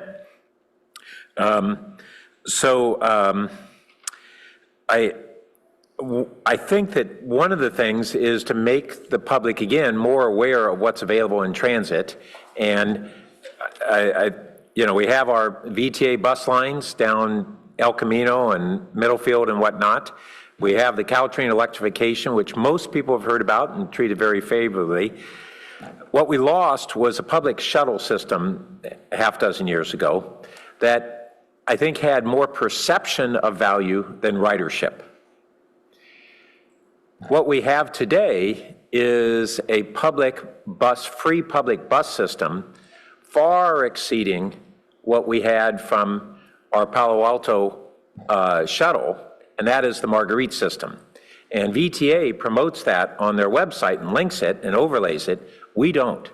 We as a city have just continued to not embrace the Marguerite routes and its availability to all members of the public for free, virtually fully electrified, the most advanced electrification system in the country as well for a public bus system, but it is a public bus system. So I think that's one big opportunity that doesn't cost us $1 million a year to provide those buses. It's just promoting it on their behalf and with our appreciation. I also saw under cost of living, we have the possibility of having some marginal impacts there, but we're not going to become an inexpensive or even a moderately expensive housing community. We are striving to have more subsidized housing and more housing, but it's not going to make our market rate housing truly affordable. But in terms of the community perception of the cost of living here, I've had friends who have moved from Palo Alto to Redwood City or other PG&E locations, and they finally are shocked at their electric bills. And say, I'm paying double. Yeah, that's what we try to tell you. And that is a true cost of living, and it's also a cost of doing business. And we don't really promote our exceptionally low electricity cost as a lower cost of living aspect in Palo Alto. And it doesn't counterbalance our housing costs, but it's not insignificant. So I think we need to promote that more. On the fiber, it is interesting that we are down compared to national averages. That's one of our weaker areas. It's gotten a little better, and it makes me wonder, and I don't think I don't know if we know how the incumbent providers, the commercial providers, have expanded services or reduced rates in the last year or two, in part, at least, in response to us coming forward with our plan for fiber to the premise. One of the things that struck me most of all 10 years or so ago when we looked at this was that at that time, and it's changed a little bit since, but if you had one provider, you paid through the nose as a community. If there were two providers, you paid, all our residents paid modestly less. If there were three providers, the prices became really competitive. And that was the most powerful point for me, for us doing fiber to the premise, was in fact how much it would drive down the private providers' prices. So I just want to make sure everybody's bearing that on mind. And,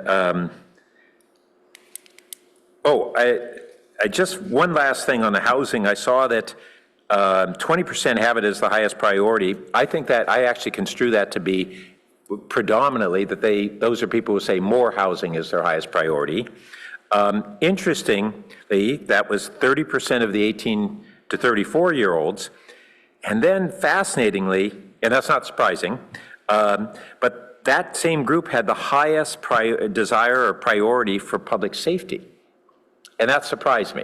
Wouldn't we all assume it's elderly people who are most worried or whatever? So I just want to note that as we ponder the implications of these things. Thank you. Councilmember Lithcott-Hames. Thank you, Madam Mayor. Just a few further questions on sampling, because I ran out of time before. I don't know if this is a Polco question or a staff question. Are we the ones that have determined areas 1 through 6, the geographical boundaries of those?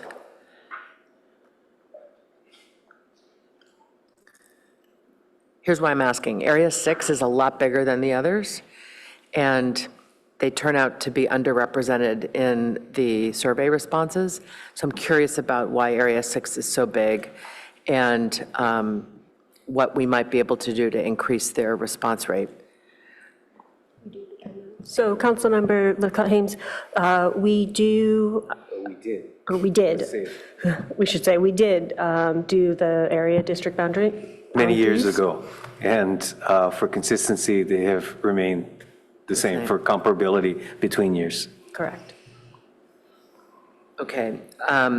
What I'm seeing is that 26% of the city lives there, but they only had a 13% response rate compared to the average of 16 and a high of 23 in Area 1. And it just makes me worry that we're not getting, that if there's a whole lot of people there and they're not participating in the survey, why is that? What's going on? And how can we better engage? I guess that's my takeaway from that.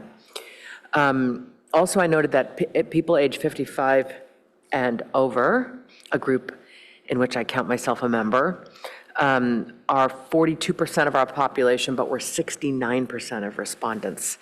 And so, as Councilmember Burt said, we might expect that older people have certain opinions and concerns about this and that, and they do. And I think we ought to be just as concerned about those who are younger, those who are almost by definition newer, unless they grew up here. So what can we do to try to ensure that, in the coming years, that we don't have to wait the results because we're getting the kinds of response rates we would hope to get from each of these slices of the population? It's about outreach, I guess, and awareness. Well, I was going to ask if Sonia might want to give us her perspective on both those counts in terms of geographic underrepresentation and demographic underrepresentation. Any thoughts to share? Yeah, I think that I don't know the breakdowns of the demographics by those areas. I don't know that they are, we might be able to actually work from block level census data and look at that to see if there is a strong difference, and then think through how to tackle that. So if understanding who's there and what the different issues might be that are barriers to inclusion in the survey, or not inclusion, but participation. In terms of older adults responding in larger quantities than younger, that happens absolutely everywhere. And certainly we want to build up the younger But just to say that we're probably always going to be waiting because they are always going to be out of proportion, but improving that proportion, I think, is a realistic goal. And it's really, it's a very challenging thing, but it's really about outreach and trying to have more channels that we communicate through. It's still, as I said, going to be lower on the younger folks. We also oversample rent multifamily units that we feel are more likely to be rentals, because we know those folks respond in lower numbers. So we're trying to compensate for that. But we can look at some sampling that is less random, honestly. But then that does change the way that we've done things in the past, and it does could change some. You can change trend lines. Having said that, every once in a while, it's good to consider what you've been doing, particularly, I would say, if those areas are not making sense or could be modified, then, it does put a little extra on your trend line for sure. But in terms of representative of the whole city, it wouldn't, because we would still be able to wait to. Thank you.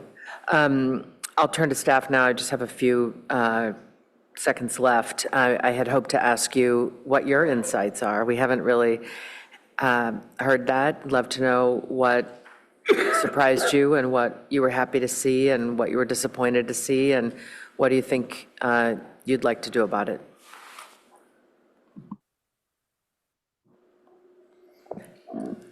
Thank you, Councilmember. That is a very broad question. I think ultimately each director takes this under advisement as they are looking at the performance of the different lines of service that they provide, as they're looking at both perception as well as the realities of what's going on, and impacting also ultimately budget decisions and resource allocation choices as they're moving through this. I think as a management team, we're looking at those macro trends. So things like, I think it was Councilmember Lowing who noted that there's a positive trend when it comes to government transparency, are things that we're looking at and are happy to see, shall I say, as we've been working towards greater accountability and transparency with the community as we move through the government process. I would just add the top line, which is good news. Overall, much more positive, to the extent that that's a right way to describe it. It was certainly positive to start with, but even more positive responses this year versus last. And in our debriefing with Sonia, asked if this was something they were seeing in other communities, and the answer was no. So I think we should take great pride in that positive trend. Thank you for that. I'll just close by saying year over year have tried to approach this through a lens of belonging. Who are we hearing from and who are we not? Who's not participating in the survey when they receive it and why? Whose opinions are we, undercounting because they don't even know about this? I know when I got a lot more involved in the city, I learned, oodles and oodles more about this city than I had ever known before, and I thought I knew a lot. And it's given me a glimpse into the fact that we have our people who are highly engaged and who know about every event and every opportunity, and there are people who are barely engaged. And then there's probably a huge swath in the middle. And as our demographics change and people start to come in response to the multifamily housing we're building, it's going to be critical for us to figure out, how do you inform somebody about the various ways in which your city is going to be speaking to you and offering you information and seeking your input. Because if we don't figure that out, we're going to continue to hear from those we continue to hear from. And that is going to be, increasingly be demographically skewed. So I think it's going to take some creativity to figure out how to ensure that newcomers are getting information and are responding to our requests for information at the same, in higher levels. That's it for me. Thank you. Thank you, colleagues, and I'll just try to bring this home. I think that was a great question, that last question you asked, because I am super curious how staff react. And I do appreciate the context of the good news and increasingly good news. But I think, Assistant City Manager, you mentioned the department heads are looking at it. And I don't know, if and how and when's the best way, but I would be fascinated if they had certain reactions to it that would inform us even on some of our priority setting. When we got the 2025 report recently, if they had had a chance, I don't know if the results were back to bake in that they thought that was surprising, or I don't know. At some point, I would be just curious, because you all live this day to day, and things that we might want to see change or improve, or it would just be interesting to me to also hear that if there were a mechanism. So just 2 points I want to address. The first is this: how often do we do this? And now that we know we can follow up, should we? Because that's really, really interesting to me. Because when I looked at, for example, the lower responses about Palo Alto being a place people want to retire, for example, I instantly thought, why? Is it lack of senior housing? Is it cost of living on a fixed income? Is it grandkids or elsewhere? Like, what is it? And we don't know. So it's hard to address it if we don't know the why. So, so I thought, well, maybe we should do it every other year to save money and spend some of that savings on increasing the number of languages in the survey, worrying about the underrepresented regions, zones, and saving a little back to drill down on follow-up questions. But then I actually think Councilmember Ekdahl had a good point about being able to see the trends, because just any 1 year, that snapshot is sometimes hard to know, if it's aberrant. So I wonder, channeling the vice mayor here, if there's any way to shrink it further. I have not put thought into that. But what do we really care about, and then follow up on the why? Because in so many instances, I just wondered why. And I wonder if that would actually get us to have sort of increased bang for the buck, in that we really understood the answers better, and we could have more confidence in those answers. And what are they telling us? Is it health or safety, or both? Those are great questions. So again, I don't know the right venue or forum to think about that, but perhaps staff could think about those kinds of options going forward. Actually, let me ask you, are there ways, how might you think we think through that? We might want to test out the value in a few drill downs, and your discussion this evening has given us some good leads.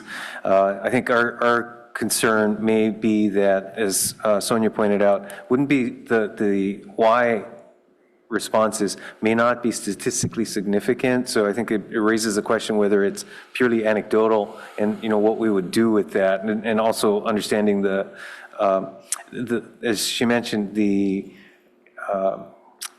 audience in this case would be those who registered or subscribed with POLCO, which is a fraction of the respondents that we have. And so that, for that reason, I think we'd want to test out the value of some drill downs. Yeah, thank you. That makes good sense. I had not realized that, it was just the fraction that we would have access to for the follow-up. So yes, if it's not significantly you know what I'm saying, statistically significant, then we wouldn't have the increased confidence that I'm seeking. So, but if there were a way to get that, it'd be very interesting. So testing it out is of interest to me. I wanted to just speak briefly about the questions about electric appliances. For example, even the one on asking people about if they care about saving money through rebates. I kind of wish it had just been saving money, because we're exploring right now all kinds of different ways to help them save money, and it may not be through rebates. It may be through other means. So, there's one where just maybe less specificity would be helpful. And And just quickly on the health and climate issues that we've been discussing and hearing comment on, it looks like they're basically the same within the error rate, 'cause I think it was a roughly 2% error rate, and one's 37 and one's 35. But it's good news that those are both levers we can push. Some of them will be overlapping in some people, and some will just respond to one or the other. And, I think the good news for the community is that we agree with you that we ought to not ignore the health lever. And we have been talking about that, as Pat mentioned, as Councilmember Burt mentioned last time in our committee meetings. And I will say, I sat on a health and climate panel at the Silicon Valley Youth Climate Action Summit in August, and I was the only non-physician on that panel. And our thesis was, the whole premise for the panel was what a strong motivator health issues are. And so then we shared different ways of communicating that. And, it's a challenge. You got to get people's attention, but you can talk about everything from dollars of health savings and lives saved. That's what we do with respect to our appliance rules at the Air District, and we're struggling for better ways there too. But I do think that, instead of picking one, that we ought to do both. But I also, just one last point, I think we ought to include in that messaging that it's not just the fuel, it's the food. And we can take this up in committee more specifically, but food and manner of cooking, whether you're using oils or this or that, there's a lot more, there's other emissions like particulate matter and things. And so if we're going to educate, we ought to educate about health on both. And there's different things that will attract people into thinking about this. And so I think we can pursue all of that this coming year. All right, Councilmember Lowing, you're not going to let me bring it home, huh? All right. Last comment. Okay, thanks. I just wanted to underscore something that just came up at the dais, connected to what I was also going to say. This is just a really well-designed survey. It's just rock solid scientifically. And the idea of forcing the weighting is absolutely the right methodology to do to make it literally more accurate.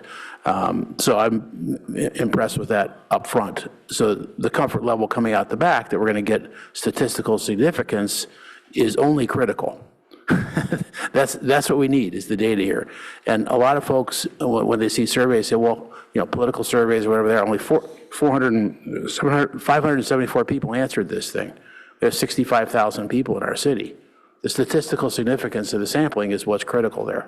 And how you manage that, I think, should give us a lot of comfort level. But that said, there are 65,000 other people that didn't weigh in on this. And some of them that didn't answer the survey. So I think I have a high comfort level with what you're talking about. That said, of course, I'd rather have a 5,000 sample size and 4,000 people answer to let us know, what they're really talking about. But that's not how surveys work. So thanks for the methodology, and I think that we've got, solid scientific answers here. Thank you for that. All right, seeing no further requests to speak, we will close this item with our thanks to our survey giver, Polko, and our staff for facilitating that and for the presentation tonight. Thank you. We will move on to the consent calendar, items 3 through 10. Madam Clerk, do we have any public comment on the consent calendar? No requests to speak and no hands are raised on Zoom. All right, so we'll close public comment on consent. Colleagues, well, we do have a light. Is that an old light? That's a new light. Okay. Councilmember Lithcott-Hames. Thank you, Madam Mayor. I'm registering a no vote on item 10. Okay, any other no votes or requests to poll? All right, seeing none, we can move to a vote on the consent calendar. Wait. I'll move the consent calendar. Sorry, Second. I got so ahead of myself. Who moved first? Was that Councilmember Reckdahl? Vice Mayor, yeah. The Vice Mayor says he beat you by a hair, so motion by Vice Mayor Stone, second by Councilmember Reckdahl. Thank you both. I was just eager.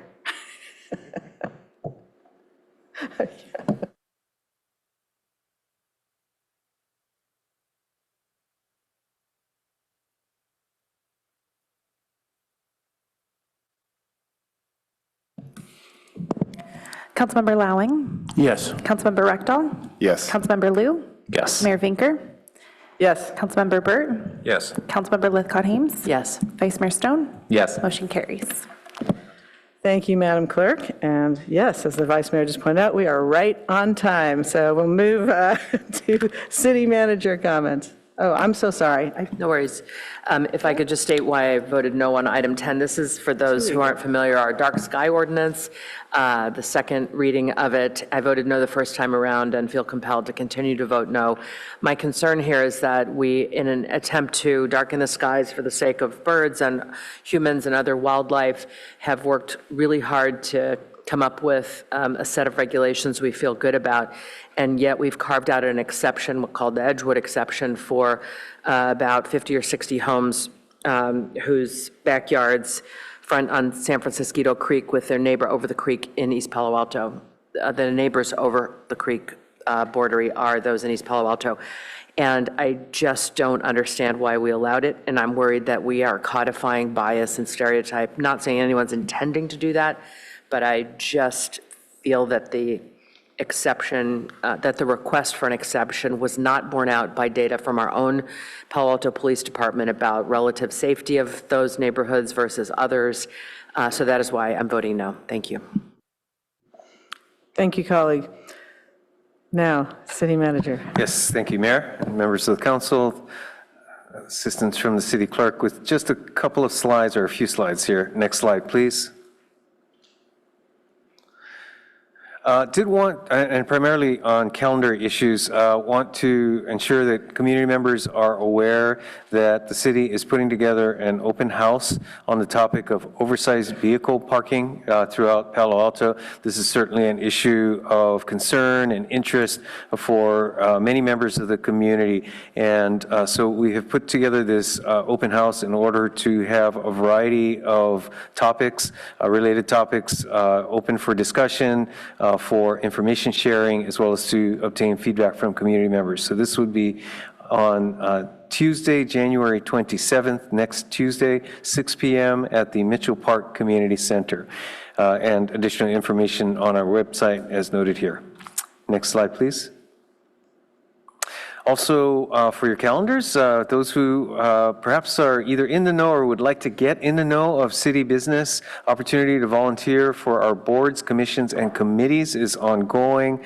The application period closes on Wednesday, February 18th, so you do have some time to consider and then put your application in. As the council is well aware, that will then be followed by review by the city council, interviews, and selection.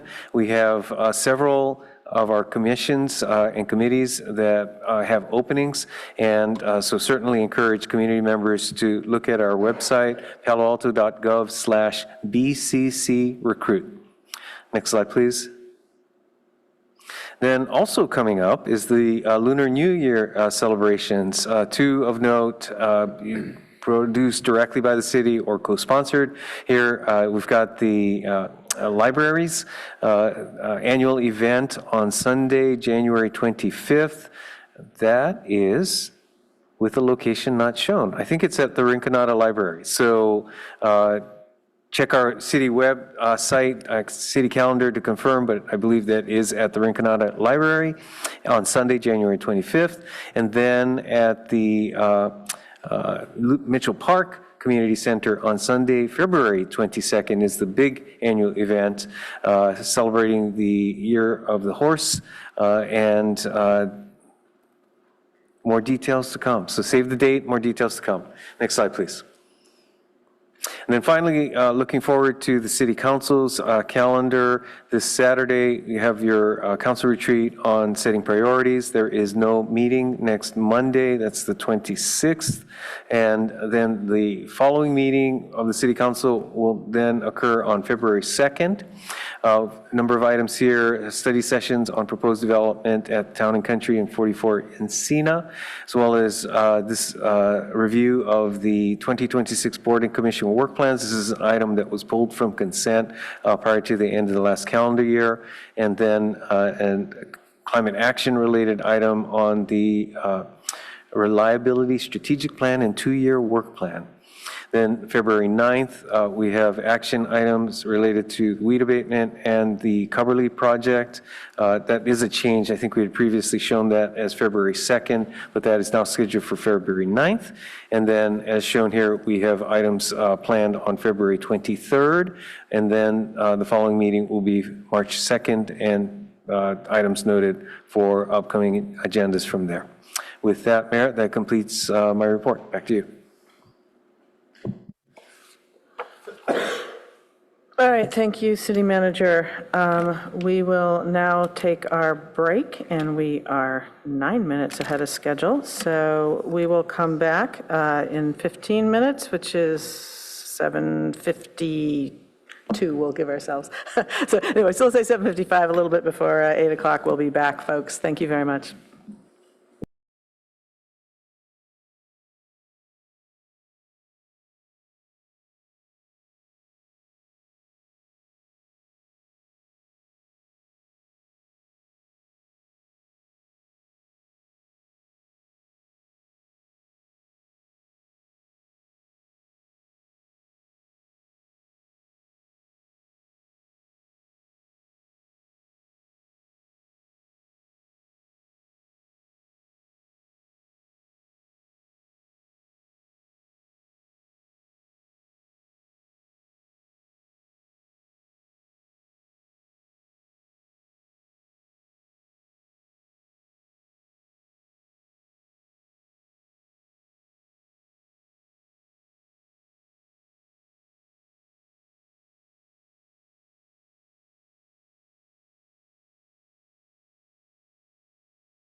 Okay, I'm going to call back to order tonight's meeting, and we are now at our action items, starting with item 11, the 2026 state and federal legislative guidelines and utility policy guidelines, and an update on legislative advocacy.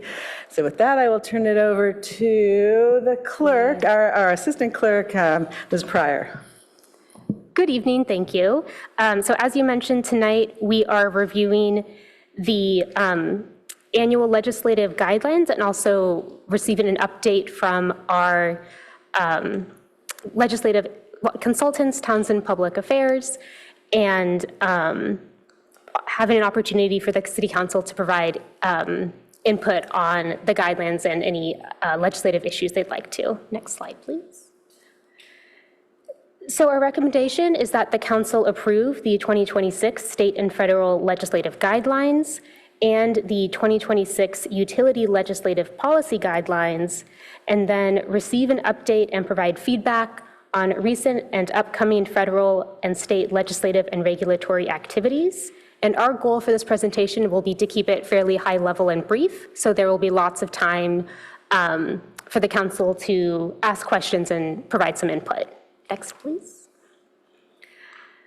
So as background, the legislative guidelines are a framework that staff uses in consultation with Townsend, our consultants, the mayor, and the chair of the Policy and Services Committee to respond to legislative issues.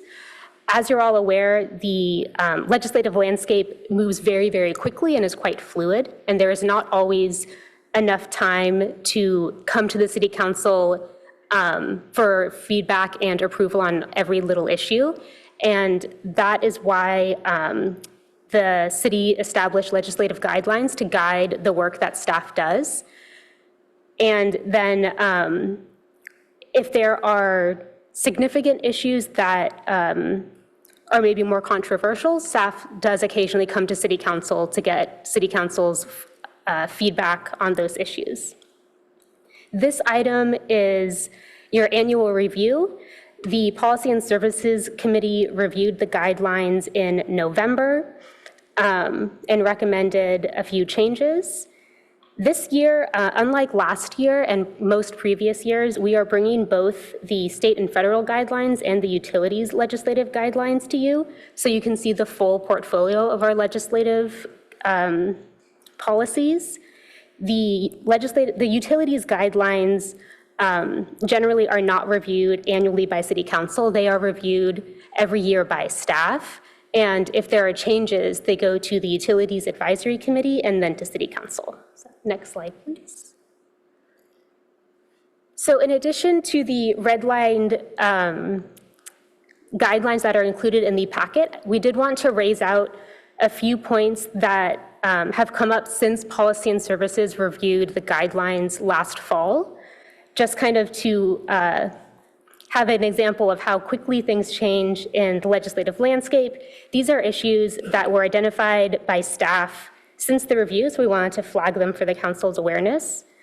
They are raising the cap for local sales tax increments, preserving publicly owned utilities investments in hydropower beyond 2030, regulating the use of e-bikes and e-motos, streamlining the process for developing affordable housing on city-owned land, and preserving local permitting and zoning requirements for telecommunications infrastructure. And with that, I will turn it over to Carly Shelby and Alex Gibbs from Townsend Public Affairs for an update. Great. Thank you and good evening, Honorable Mayor, Vice Mayor, members of the City Council. Carlin Shelby with Townsend Public Affairs. I'm a Deputy Director. I'm joined here with Alex Gibbs, who can answer all of your burning questions about funding advocacy. We can go to the next slide. So just as a brief overview of this presentation, and we'll keep it very high level, we want to get into some key state legislative items for the 2026 legislative session, which has just kicked off.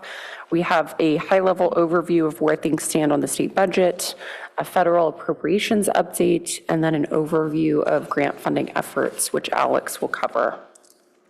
Next slide, please. So getting into some key state legislative items for 2026, I do want to mention that Christine just covered some of these, but e-bike safety reforms are a very hot topic this year. The city actually signed on to a coalition letter requesting that there be an informational hearing held at the state level on a recently released report from the Mineta Institute of Transportation on policy and safety recommendations, both at the statutory and regulatory level, and kind of how the state legislature can effectuate those. So that is one of many proposals emanating from the legislature right now. I think there's probably 5 or 6 authors with varying proposals that hold recommendations from that report that are moving forward. But we're really eager to see this move forward, given that there really are a lack of, recommendations and direction in this policy sphere. Affordable housing delivery is another key component. Obviously, we'll have things like a $10 billion statewide housing bond proposal, which we're hoping can include things that would benefit the city of Palo Alto, like the local housing trust fund dollars, which would directly benefit your guys' local housing trust. We have the sales tax cap exemption legislation, which approved by voters could deliver key services like the Cupperly project to the city. We know that that is a priority and that is in the works. In addition to that, we have SB 79, which I know was a hot topic last legislative session.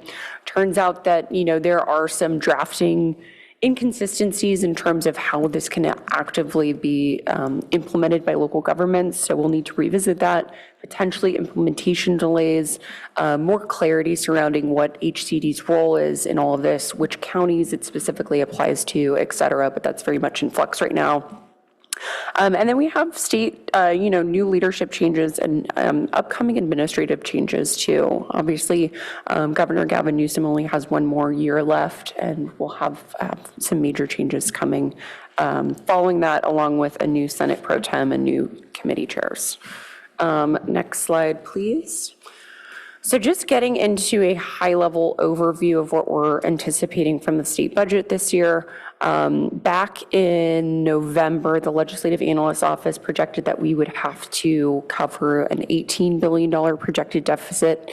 The governor's budget, as produced by the Department of Finance, estimates that that shortfall is only $2.9 billion, which is a lot more rosier of a picture than we were anticipating, which is good. As per usual with this administration, there's no new funding for housing or homelessness programs. This is usually utilized as kind of a bargaining standpoint as we enter into negotiations over the next couple of months. So we'll see how this plays out, but we're very actively working with local government stakeholder coalitions to push for that funding to be included. In addition to this, we have more Proposition 4 climate bond funding rolling out within this budget cycle, and through discretionary funds, and also making its way through agency channels with notices of funding obligations coming through. We also have local exposure to federal cost shifts. We saw major changes to the continuum of care, NOFO, federal emergency housing vouchers, and other things that may have been somewhat rectified in the recent THUD bill that was released a couple days ago. But nonetheless, there are a number of cost shifts that local governments are exposed to. We're anticipating early action budget items in the next couple of weeks. This is likely to include some of the terms that are incorporated in the Bay Area Transit Operations Loan, which we hope is figured out between the administration and with some of our transit service providers. And then, of course, negotiations and budget committees are to follow over the next couple of weeks. We had our first budget committee hearing today, and then our next major milestone will be during the May revision. So we look forward to meeting with your staff, finding good projects to submit to our legislators if budget opportunities arise. Next slide, please. Getting into federal appropriations, I actually sent an email earlier today with some very positive news, and that is that our Fire Station 4 earmark, which I think has been in the process now for about 3 years because we had some layover with the last federal appropriations process, which was essentially wiped clean, and then we resubmitted. But they just released the text of the Transit and Housing and Urban Development bill, which includes our Fire Station number 4 project in the amount of $850,000. $150,000 submitted by Representative Liccardo. That is awaiting final House and Senate approval, which we anticipate within the next week or so. So we're hopeful that that money will be in your hands soon, and then we can move on to new projects. But most of the remaining discretionary funding is included in those, so we'll see some movement on those in the next couple weeks. We're really excited about that. And then I'm going to turn it over to my colleague Alex to just discuss the scope of grant funding efforts. We can go to the next slide. Great, thank you. Mayor, Vice Mayor, members of the council, my name is Alex Gibbs. I'm the Grants Director at Townsend Public Affairs. I work closely with your staff on all grant funding efforts. In front of you, you'll see a slide that covers the grants submitted over the last calendar year. Once again, this is just a high-level overview of a number of awards that were submitted on your behalf, including the $2.8 million award from the Metropolitan Transportation Commission for electric vehicle charging infrastructure in and around the city. That was submitted at the beginning of 25, and it was funded about halfway through the year. In addition to that, there's also a $4 million award that's currently listed as pending as we await FEMA's decision on upcoming SAFER awards. In addition to this, I've got some upcoming grant funding opportunities that your staff are already taking a look at and are planning to apply for awards. The police department is interested in the Office of Traffic Safety as well as the Cannabis Tax Fund grant program for ongoing staff time and operations. Those will be submitted over the next month.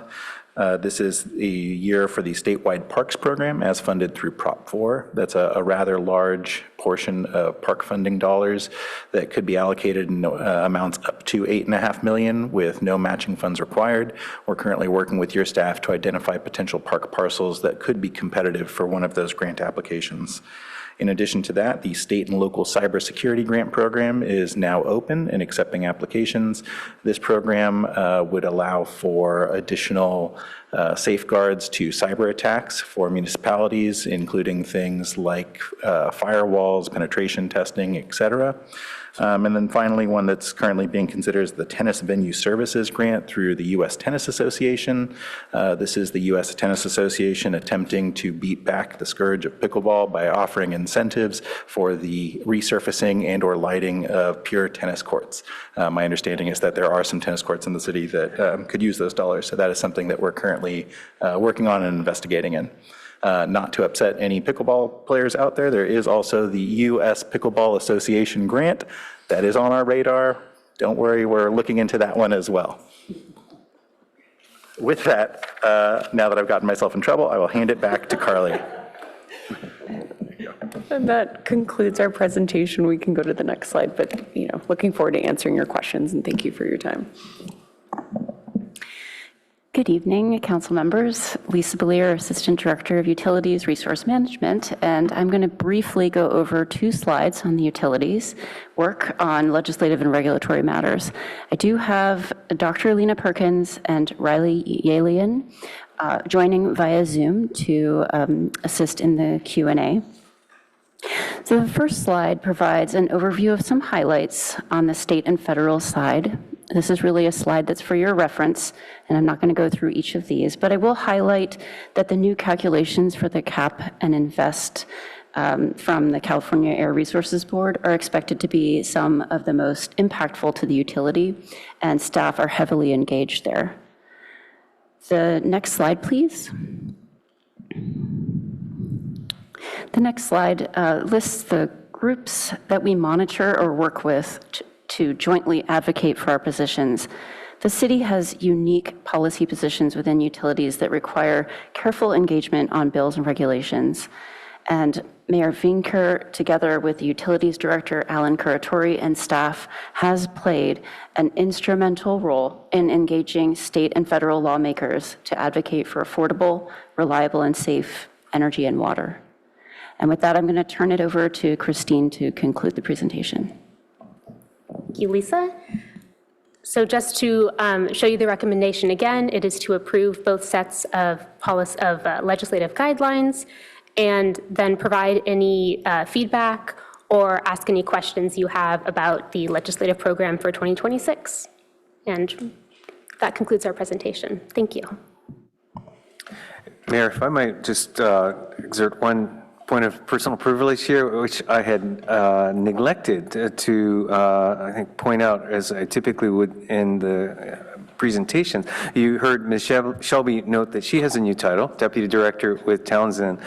We also have Ms. Belier, who has a new title of Assistant Director in Utilities, taking the position previously held by Carla Daly, who many of you know well and have worked with over the years. So really pleased to see our up-and-comers taking new positions of leadership with our organization. So with that, back to you, Mayor. Thank you, and thank you for pointing that out, and congratulations to both of you. And I think our city clerk was promoted not that long ago, too, our assistant city clerk. So we have everybody getting experience and moving up, and we're grateful for that. So, including me. Yay us. So anyway, no, thank you for the report. Really appreciate it. Just since this came out of PNS, and I used to chair that, I just want to mention that, when we think about the guidelines here, this is the second year that this same group of council members, we 7, have looked at the guidelines, and it's also the second year of a 2-year session, so in the legislature. So there are some 2-year bills and things. So that kind of continuity with this group and the bills in the legislature, I think, is reflected in the degree that much of the document is the same, and that we're really just updating it. I'm very, very grateful to now include the utilities legislative update, because I do think it's really important to triangulate the city's efforts. And we do advocate, we do legislative advocacy in both the state and federal level, both with the utilities and with the rest of the city. So I'm grateful that we can see it as sort of one whole. In fact, I'm going to Sacramento tomorrow with the Northern California Power Agency. And so, and then on Monday, they have a Capitol Day that our utilities chair is going to attend. So I did, though, preliminarily, just to clarify, wanted to ask a couple of quick questions of staff before turning it to my colleagues for questions. So the red line, is that all of the changes since last year, or what exactly does that represent? The red line are the changes recommended by staff and the Policy and Services Committee. Okay, so it's sort of the totality of them, because I know some were brought in and then we had some comments, and so this is updated after the PNS. Okay. Yes, it's what you saw in PNS updated to include PNS's recommendation. Okay, that's helpful, because I was a little confused by and so my second question goes to, I was a little confused by the slide 3, the additional legislative topics. So it talks about, as it did in the staff report, issues identified after PNS, but I know we talked about e-bikes there, so I don't know, I'm just trying to reconcile that. Thank you. Good evening. Chantel Cotton Gaines, Deputy City Manager. We had subsequent conversations with our staff after the PNS agenda, as they have heard about issues that may be coming up more. So I know that we spoke about e-bikes at PNS and that was an interest area. Further discussion with staff showed that they may really want to have a more active, deeper interest in these particular topics that were listed, e-bikes being one of them. We don't think it's yet to the point of sponsoring legislation, but these are some of the topics where if there is a bill, we would maybe want to really affix the city's name to it, in particular on those topics. So e-bikes is one that sort of we talked about at the committee, but I think the staff also wanted to sort of emphasize that there's interest in digging a lot deeper on that one. And so that probably is slightly aside from the other topics listed there. I see. So it's not a new topic necessarily, it's a more emphasized recommendation at this point. Okay, great. Exactly. And somewhat similarly, the second bullet, preserving publicly owned utilities investments in hydropower beyond 2030, I think that is AB 34 that we worked on last year and are working on just now, but I want to confirm, because that's something I think that's been in the I don't think it's new, unless there is something new I don't know about, I'd like to. So it looks like Dr. Perkins is here. Oh, there we go. Yeah. Yeah, you're correct, Mayor, that this is something we worked on last year and it is referring to AB 34. So I understand that's a bit confusing, the phrasing there. No, that's fine. It's just okay, well, it sounded like these were new topics, and so they both were ones that I thought I knew about, so helpful. Okay. And on that one, if I can offer one more thing, is that was part of another bill last session, and this time we're asking for it to be sponsored again. And so that is one where the city isn't officially the sponsor of that bill or the co-sponsor on it, but we are the reason the bill is going forward. So we really just wanted to elevate that, knowing that the city council has an interest in making sure if our name is the primary sponsor of a bill or highly elevated in a piece of legislation, that that's something the entire council is fully aware of. Okay, so now I'm confused. So we have 5 bullets here, and the first 2 I've asked, when I saw additional, I thought they were additional, like new. But these 2 are just ones that are there for emphasis, so are all 5 there for emphasis? I'm just trying to understand which we should really be asking for new information on. A very good question for clarification. I think the other 3 items do not fall in the same bucket. So that piece of legislation that Lena just described has to do with the bill that we were asking for continued work on. And so we wanted to elevate that because we didn't expressly have that as a sponsored bill. Yeah. So yes, clarification on that one and e-bikes. The other topics, we have staff that can further describe, but these are not ones that were discussed at the Policy and Services Committee related to raising the cap for local sales tax increments, which is something that would be beneficial to us as we're looking at the November 2026 ballot. The other one, which is streamlining the process for developing affordable housing on city-owned land. We have some folks here from our attorney's office who can speak to that a little bit as well. And then the last one, preserving local permitting and zoning requirements for telecommunications infrastructure.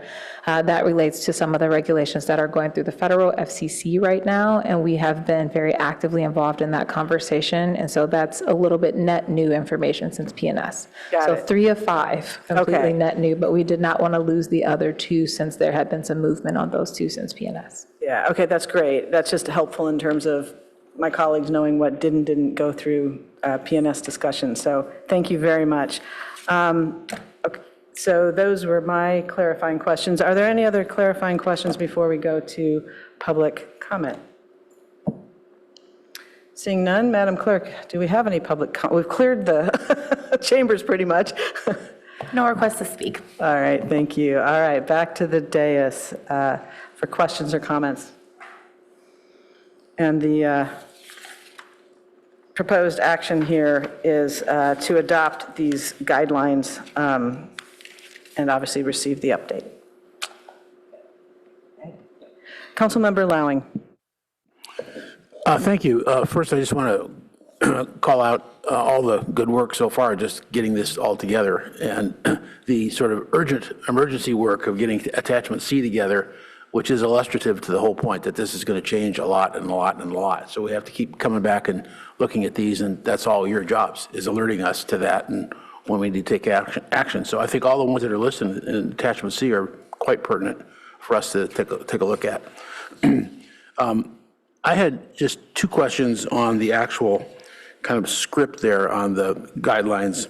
And one was, this may be redundant, but I'm glad to see that even Senator Wiener is willing to go back and look at amendments or mistakes made or whatever you want to call that.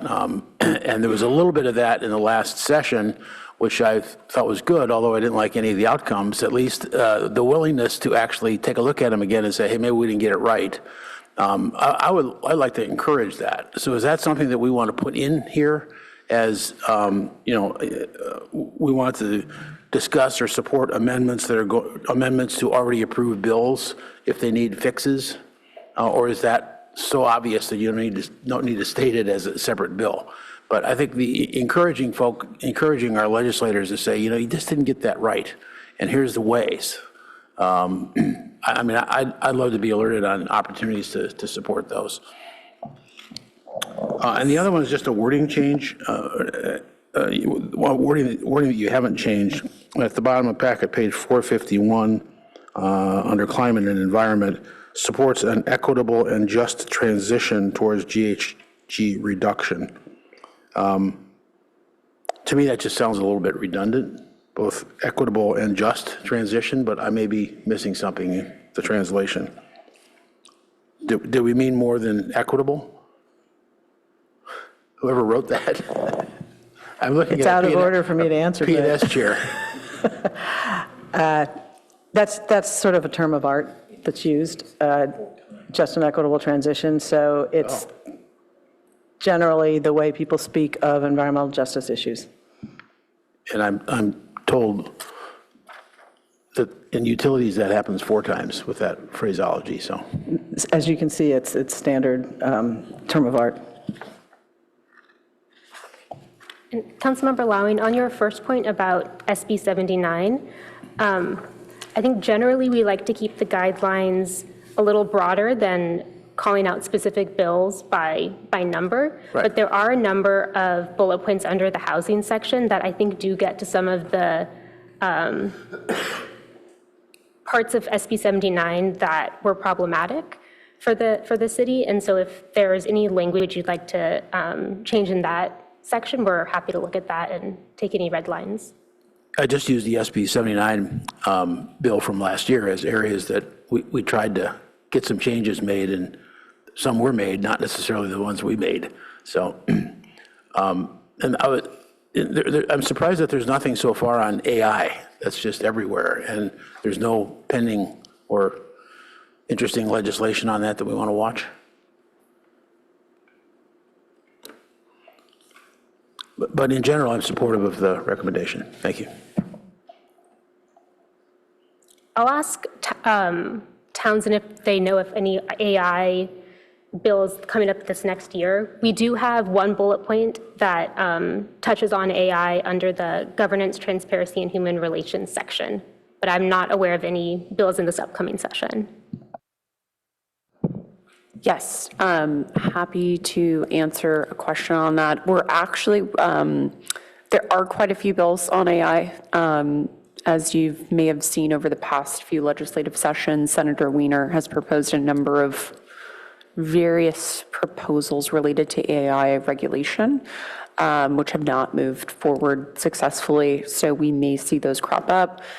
We also know that there are new bills in the local government sphere specifically related to automated decision systems, ADTs, is that the right acronym for that?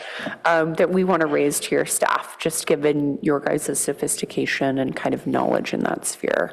So more to come there, but as of this moment, most of the AI conversations that are happening now are related to how much of a score it was for the budget and how it decreased our general deficit by, tens of billions of dollars at this time.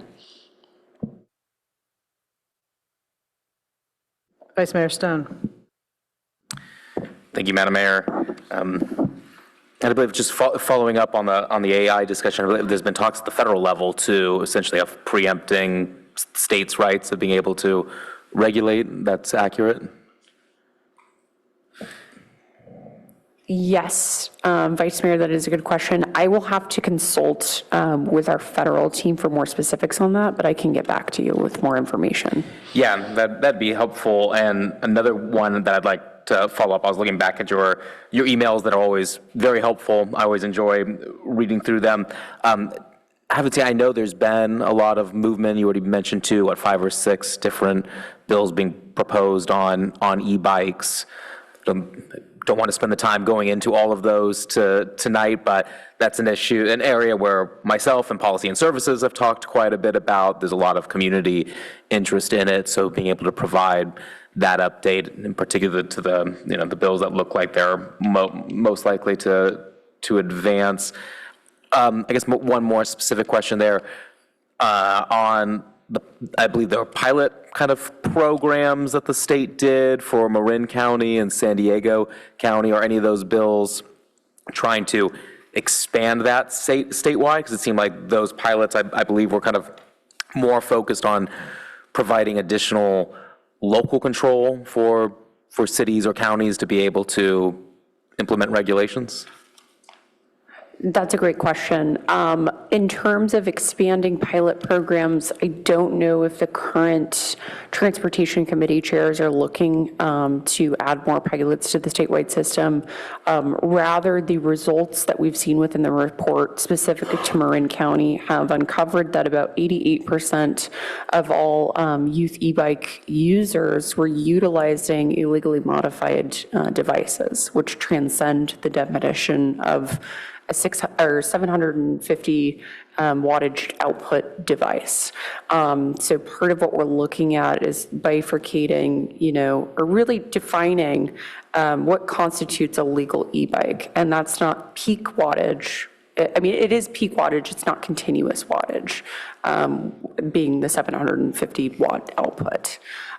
So part of what the legislation is centering on right now is going after those illegal distributors, so Amazon and others, and then having some disclosure requirements for parents that are purchasing these devices for their children, just so they know exactly what the age restrictions are and some of the other requirements and liability concerns if it comes to that. So would love to expand that pilot program, but I don't know if there's appetite right now, but there could be better things coming.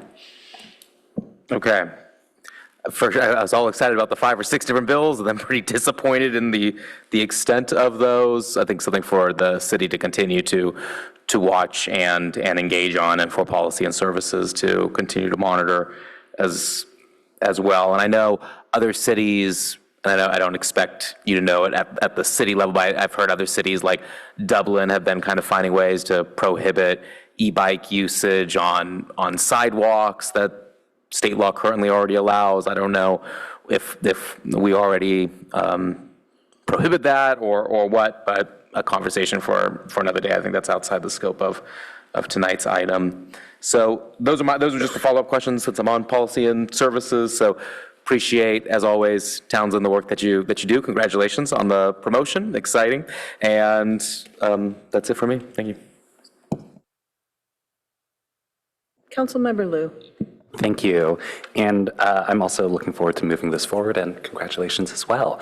I had a couple of tactical questions and maybe just a general comment that I'd appreciate some reactions to. On SB 79, I'm curious, what kind of inconsistencies are we trying to resolve, and how might that actually affect the implementation timeline? Yeah, Councilmember, that's a great question. So I think the inconsistencies, first of all, I want to kind of lay the groundwork. The bill was amended 13 times throughout the scope of the last legislative session. And each iteration, it was kind of a scramble for a lot of stakeholders to really understand some of the implementation concerns. As far as where the issues lie, there seems to be quite a few inconsistencies as to which transit agencies and which counties the bill applies to. The author's office, Ledge Council, CSAC, Cal Cities, and other local government stakeholder organizations all seem to disagree. CSAC actually put out a brief within the last 2 weeks that indicated that it was only applicable to 4 counties statewide, which is very different than what the author's office has indicated. We've seen communications come from agencies like the Orange County Transit Authority saying that they don't believe that it impacts their county as of now until their streetcars come online. So there's a lot of inconsistencies as to where it applies.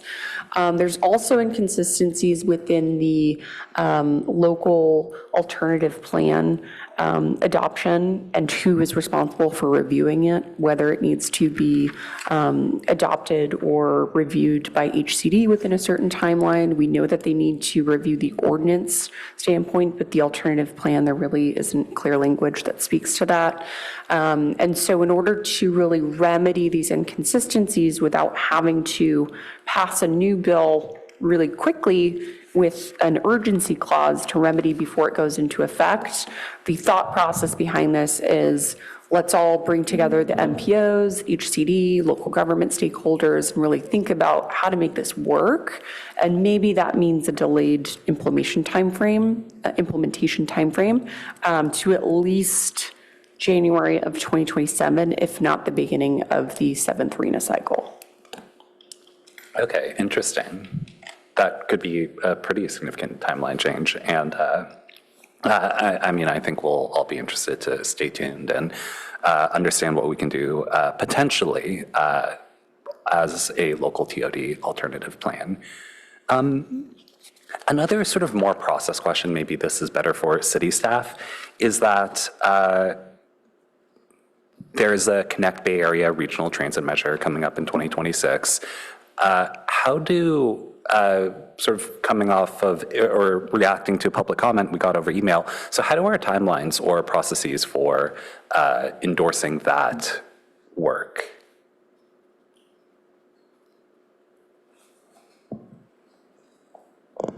Well, just in general terms, we would typically bring forward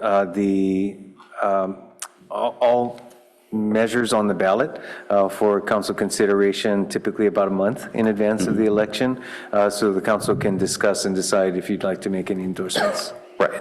I was trying to see where that one, I of course recall the 1 month from measure, and I was trying to see where that came from. That's not, or maybe I missed it, but it's not in our handbook. It's just a general norm that we've practiced, right?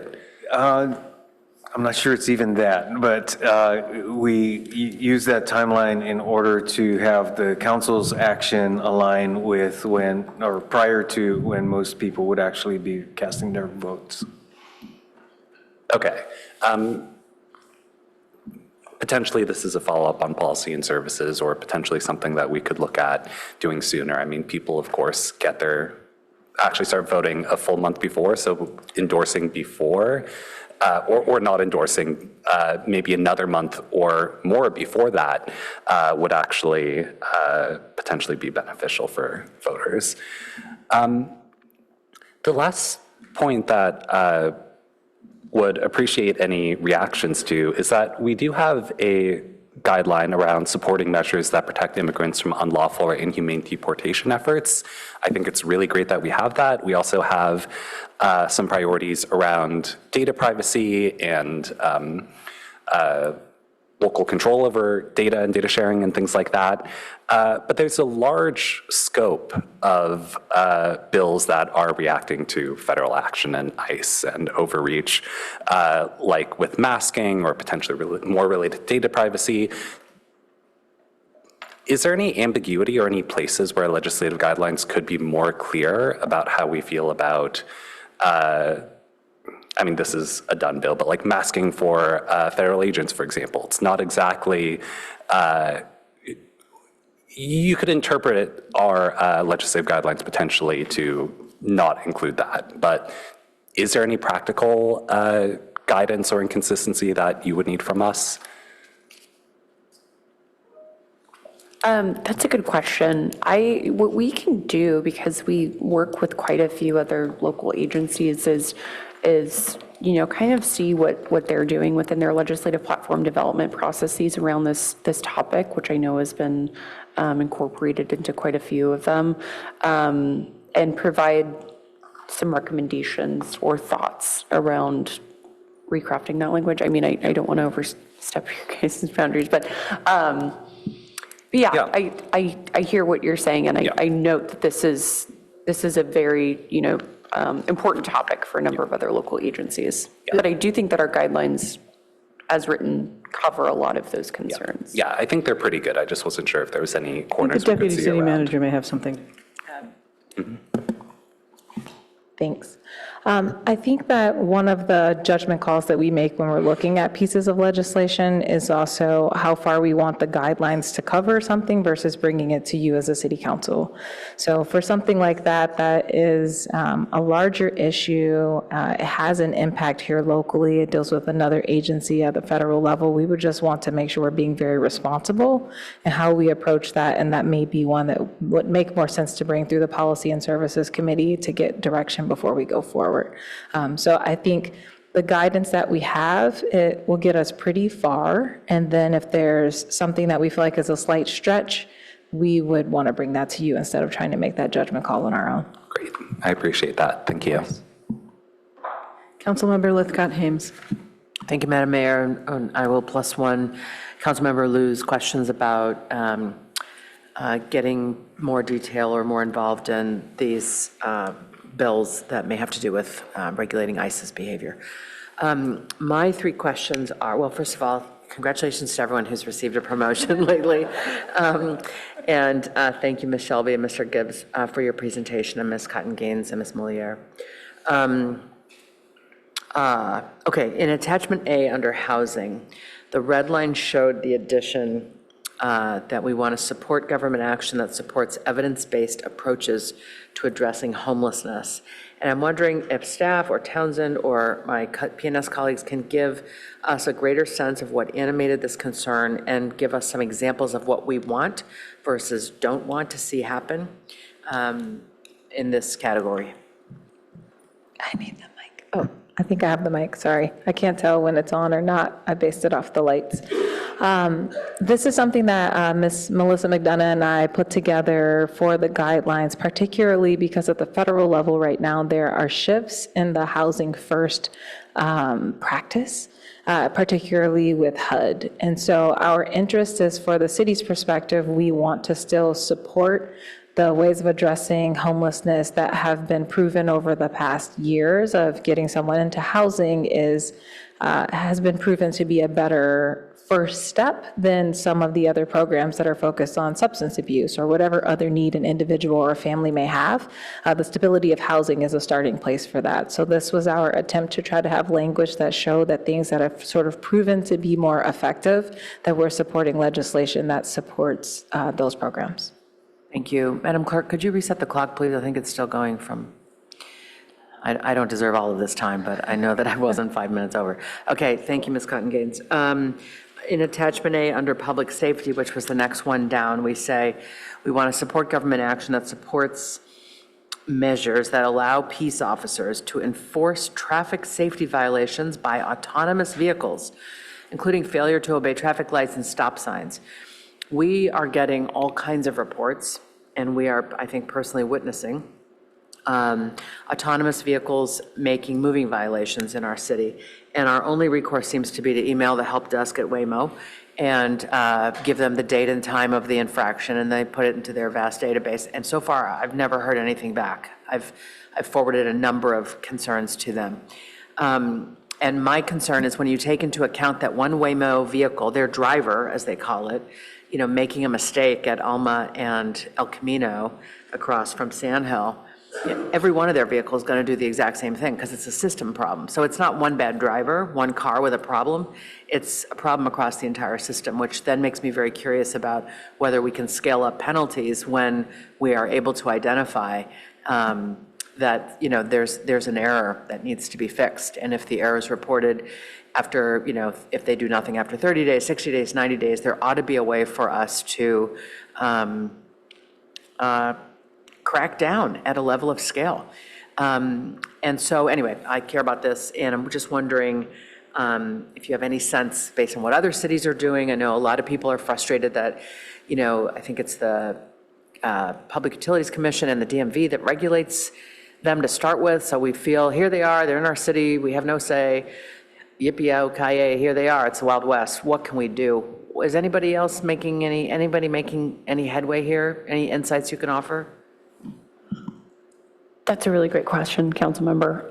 There have been a couple of years of legislative attempts to further regulate autonomous vehicles, specifically by empowering local jurisdictions with more control and autonomy over where and how they operate.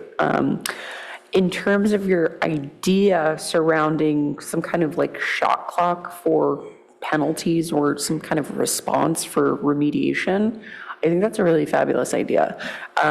What I need to do is poke around and see what's coming out and where the interest is, but I know that Palo Alto, along with a number of your Bay Area City colleagues, are probably extremely interested in this. So I'd be really curious to hear about Palo Alto specific data or incidences that we can bring forward to our members and highlight this as a concern moving forward. But I would love to continue this conversation. Great. I'd love to share with you probably what I see as the most egregious example I've heard of, which is the cars are skipping a left turn lane, pulling up alongside it, and cutting off all the drivers in the left turn lane when the light turns. it's like they think those cars in the left turn lane are just parked on a curb, and so they're pulling up alongside them and then making the cut. Anyway, so I'll follow up by email, and, excited to talk about that further. My last question in the Townsend report, with respect to SB 762, I believe, which is the one on increasing the sales tax cap, as you rightfully alluded, we are considering a sales tax increase as a mechanism for funding the portion of the Cubberley improvements that we would ask the voters to be responsible for. And we've heard from our consultants on that side of things that a number of cities are looking at increasing the sales tax cap. And I'm just wondering if you have any insight as to where that issue seems to be headed. Yes, another great question. So the bill vehicle that is moving forward currently is sponsored by Senator Arreguín from the Berkeley area. He is actually carrying a bill vehicle, Senate Bill 762, which has his city Hercules as kind of the anchor. And then the thought is that, and this happens pretty typically throughout many legislative cycles, that a number of other jurisdictions that are seeking another sales tax cap exemption would kind of pile on to the bill, including the city of Palo Alto. I know that there are a number of other jurisdictions in and outside of your guys' county sphere that are also interested. I think that there may be 9 to 10 at this point, with maybe some other counties potentially jumping in. But this is moving forward. We've been briefing your legislative delegation and others kind of on this process. But this is a very typical process. I think that there's typically 1 or 2 bills that cover this issue every year that are signed by the governor. So more to come on that, but I would envision if we do move forward with something like this, it would be amended into that bill vehicle within the next month or 2. Great, that's it for me, thank you. Councilmember Burt. Thank you. First, I want to echo Councilmember Liu's issues on the e-bikes. I think this is a really rapidly growing statewide issue, and even though we've had these pilot bills, I suspect that the momentum is going to shift and that we want to be advocating for that. And then on the issue of that Councilmember Lithcott, maybe it was Councilmember Liu brought up on the endorsement of the Connect Bay area, which is the SB 63 transit tax. We really have 2 issues. One, when we typically endorse what's on the ballot, but what's coming forward now is early support request from the citizens groups that are driving this and attempting to get enough signatures to actually get it on the ballot, and they're seeking early endorsement from cities and otherwise. And this is a real critical measure to us as a Caltrain reliant city, but Caltrain, VTA, MTC, everyone. So I would really like to see this come very promptly to the council so that we can make a decision on early endorsement to help support the signature gathering. That's the purpose at this point in time. And they're racing toward being able to get that support in time. So we can't wait until it gets on the ballot, or it may not get on the ballot. And then on page 7 of the staff report, under transportation, second bullet says reduce the likelihood of crashes, etc. And proven safety, I don't follow the way it's written. Removes barriers to use of proven safety measures and discontinues efforts that perpetuate safety risks. So we're saying that we're going to advocate removal of measures that perpetuate safety risks. That's what this is saying? And it's maybe a question more for staff. Councilmember Burt, I see your point. I think it might just be awkwardly worded, so we can So fix it. I suspect your Intent will be clear, and we can just clean that up. Also, down on that same page toward the bottom, under climate and environment, whereas we do have these multiple locations where we have inserted, where we didn't have before, just and equitable, but we removed the reference to reducing GHG emissions. And why would we want to do that?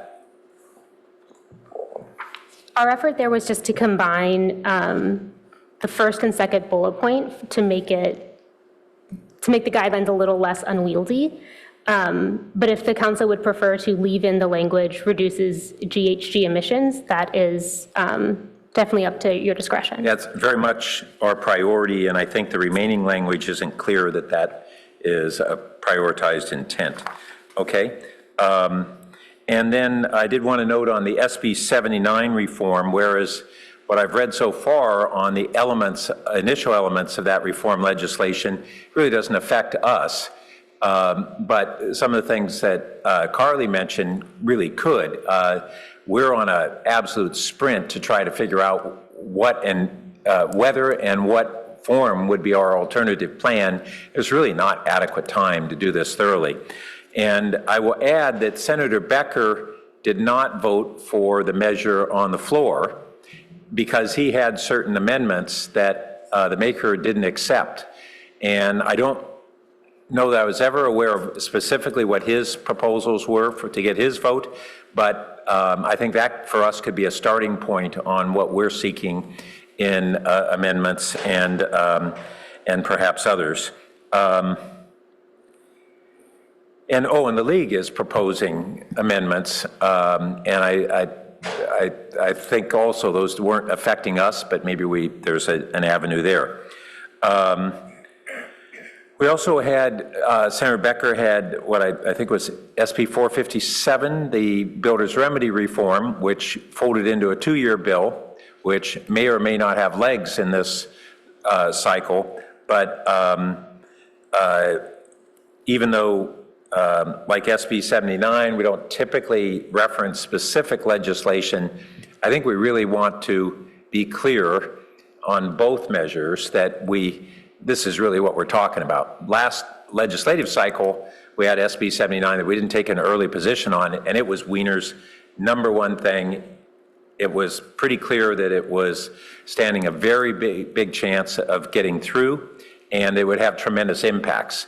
So I just want to make sure that, early in the legislative cycle, there's a gazillion pieces of legislation, and then there's a few that leap off the page as likelihood of passing and impacts. And we want to make sure we're on them early and not wait till they filter through the cycle.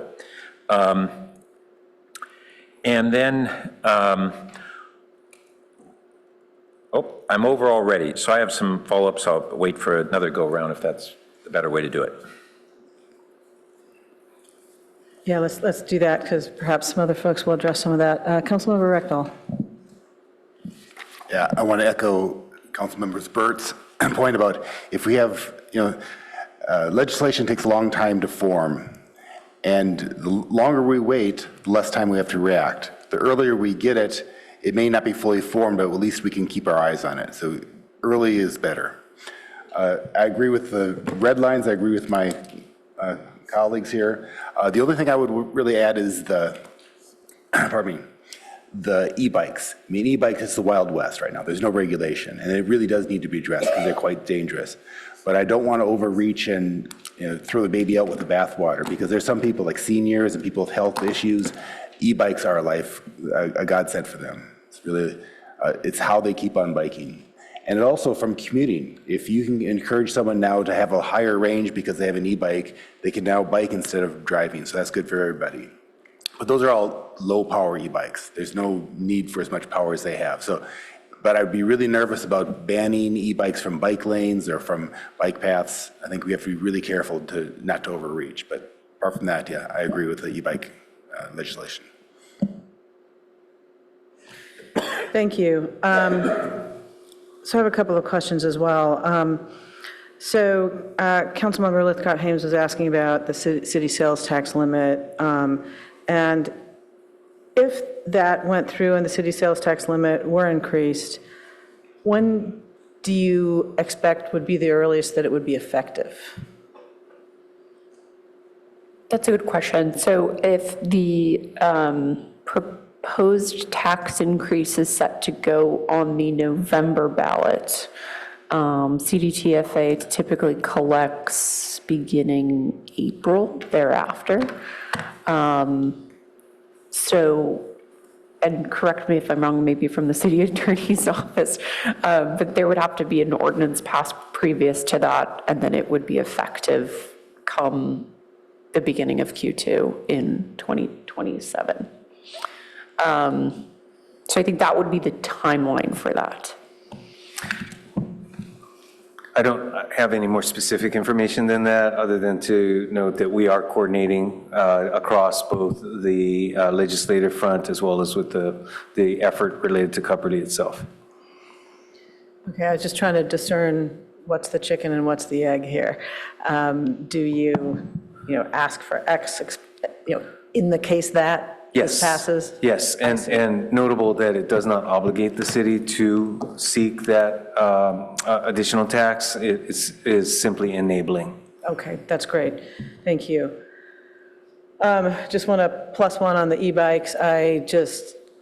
I'm terrified that I'm going to, run over an e-bike because they ride around without, very, very fast, without lights sometimes, without headlights, without taillights at night.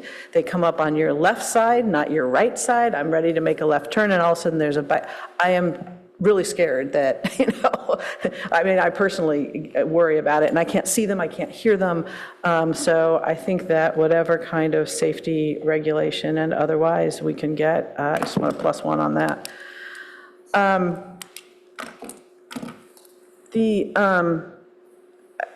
Just a general comment, early is better sometimes, and sometimes not. And so, like, for example, there are some bills last year we sent letters on, and then the bill changed, and then there was pressure to send another letter, and so sometimes we did, sometimes we didn't, then the bill would change again. And the question is, are we going to send a letter every time, and do they pay attention to them? So I think it's when is it the most impactful? Often it's early, sometimes it's not, and I think it's really situational, and I know that we're in conversation with you constantly about that. Pick your moment. Is it going to get through anyway? Is it not? We don't always get it right, but I think that it's a nuanced process that is hard to make a general hard rule on. So I do think, though, appreciating, listening to your advice, and some of these things council's going to be split on, and we just need to figure out which way. So I think it's some of these are really tricky issues for us to deal with. And then finally, on this SB 63, I'm looking at the legislative guidelines and noting my colleagues' comments about people, entities and individuals seeking early endorsements. It does, we do have a bullet point that I'm wondering if it would cover that, or if this is something you would want some kind of straw vote on, or do you feel like if you had a straw vote, it could come back on consent? Are there various mechanisms for expediting that? Because I think what I hear you saying is there's, our agendas are crowded, to have it come back in full. We often don't do that even on some important bills, but I don't know, does staff have thoughts on how we could proceed on that consistent with the guidelines? Sure. I think if you feel at this point that the council has sufficient information about the measure to give us a straw direction, if that's a term, then we could certainly bring it back on consent. And I don't know the answer to whether my colleagues feel like they have enough, but I just wanted to lift it up because I think that's a mechanism, and we are here with it agendized, and it'll be a while until we are again. So I guess I will end my comments and see if anybody wants to comment on that and pick it up. Otherwise, I think Councilmember Burt, you had some additional comments as well. But Councilmember Lowing, you beat him to the light. please. No, I think it's a good idea to take this one earlier rather than later. We can debate it and decide it's too early, but let's not debate it. That's what I think. Councilmember Burt. Thank you. So you already know my position on that, and it's really being treated as a vital measure by VTA, Caltrain, and MTC, but it's in the hands of a citizens group that needs strong support. Couple other points. On the e-bikes, Carly was talking a lot about the wattage, which is really important, but the other question is throttled versus pedal assisted. And that's a real differentiation where basically throttle-based e-bikes are lower powered electric motorcycles. And as of now, the state legislature took control of being able to regulate these and hasn't done a very good job and hasn't caught up. They early on didn't want to snuff out the movement, but they're overdue to take some important action. I wanted to note on the cap and invest, this came up at Caltrain recently. When the negotiations were going on that, there was a concern that high-speed rail was going to negotiate a disproportionate share. They negotiated a flat dollar amount rather than a percentage, and it's already come back that the revenue projections for cap and invest are below what was expected, but they're locked in on their $1 million a year, and everybody else is going to be divvying up a lesser amount. And so there's a scramble for where those dollars are going to go.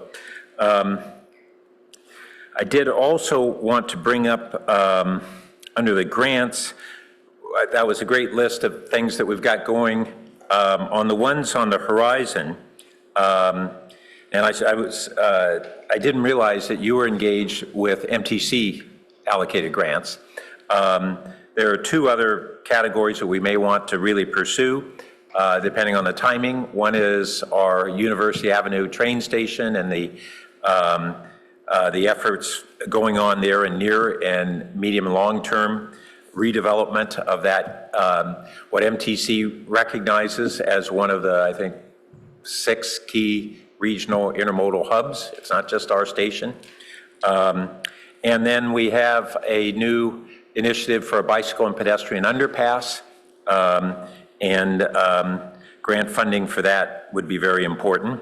And then I did want to comment on the transit loan, which you alluded to.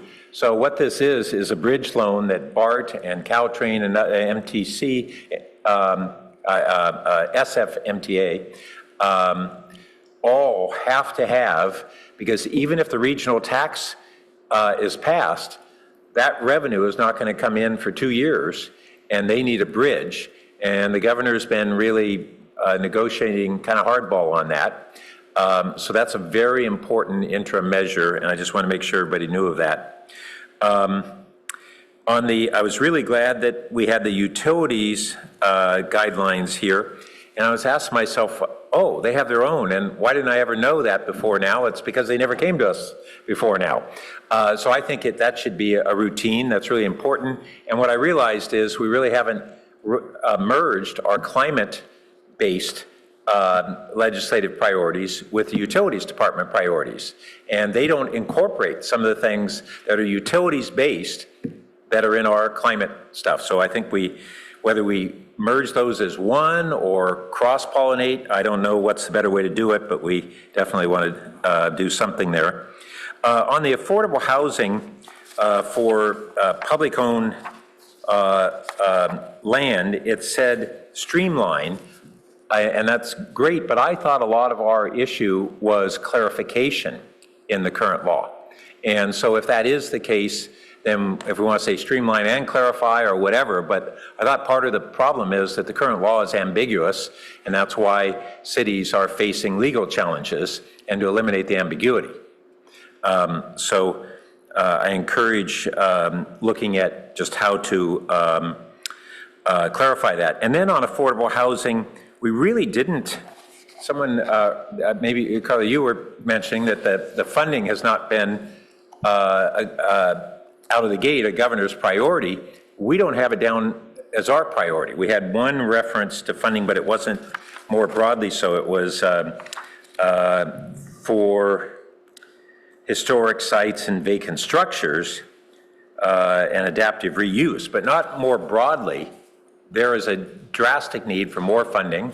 All the cities have RENA allocations that require amounts of affordable housing that are severely greater than the funds available to do it. And we have the midpoint in the RENA cycle that's just coming up, and most cities are going to be in non-compliance unless the RENA legislation is also revised. And that was one thing that we didn't have down, at least I didn't catch it, is reforms to the RENA legislation to really look at how cities should be held accountable if they've approved housing sites, if they've even entitled projects, but developers say, it's not penciling out, I need to put it on hold, give me an extension. And my understanding is that would not meet the midpoint housing cycle. And we're going to have massive numbers of cities who are going to risk, once again, a cliff of losing local control. And this has been under-addressed. And we were all so focused on, all us cities, on getting our housing plans approved, rezoning all of our areas and developing incentives. But now we're running up against this cliff that is getting pretty imminent. And that has to be elevated.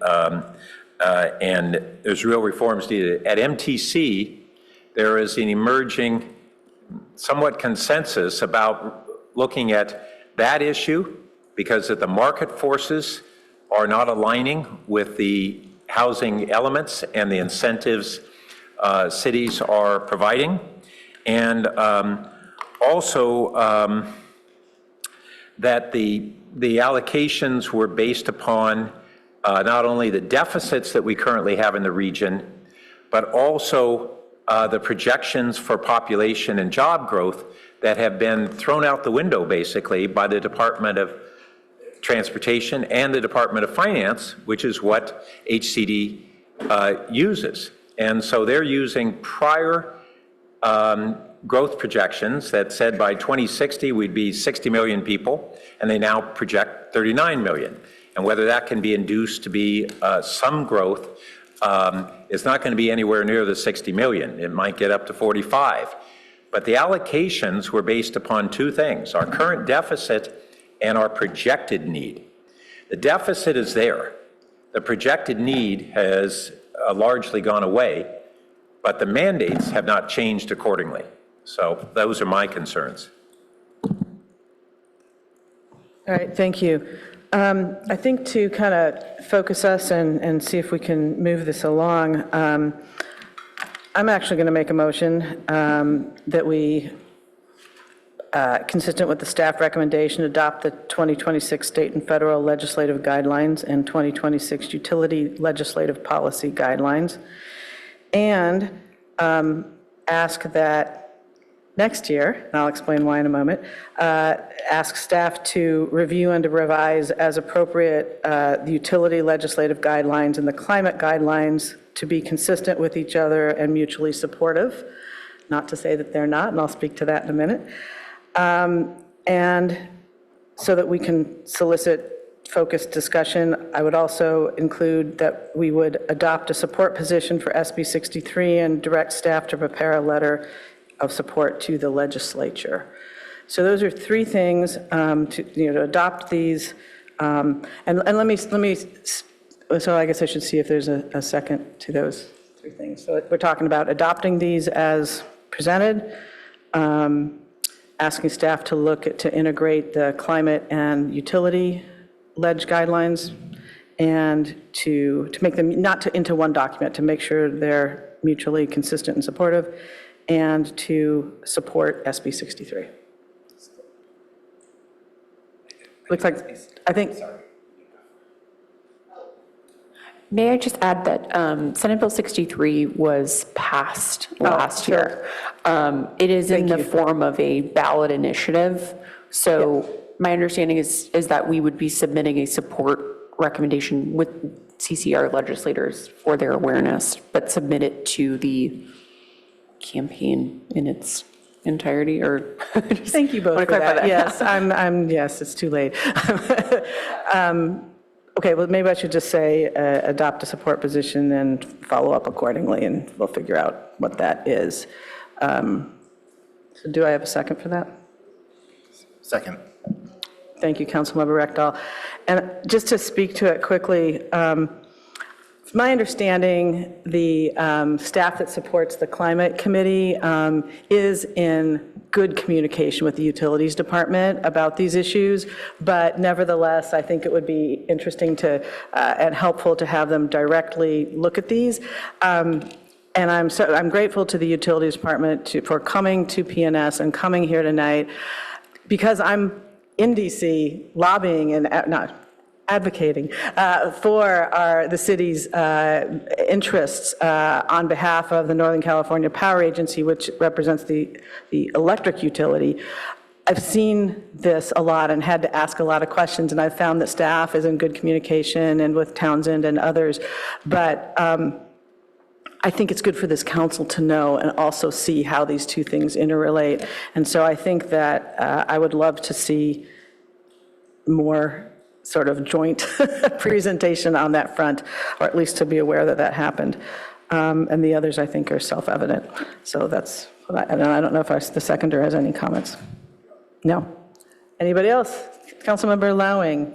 Oops. Yeah, I just had a sort of a structural question. The third part doesn't seem to fit exactly right because of what our outside consulting firm talked about. Since it's not a bill, it's not using legislative guidelines, to me, it seems like it should be a separate motion that we should talk about and just, discuss what it is and what happens if we don't do that, what happens if it doesn't pass as just a normal, sort of a policy bill.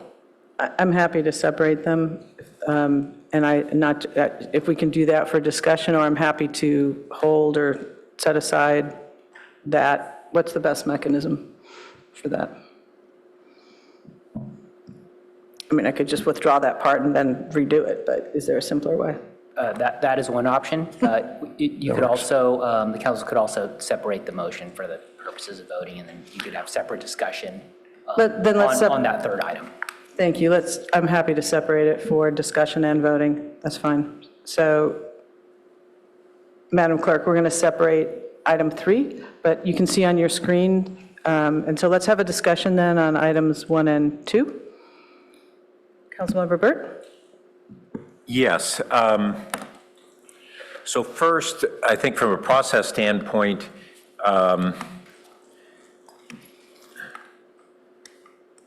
we gave a lot of input tonight, and I think council members really want to see some of these changes incorporated rather than wait until next year to see them incorporated.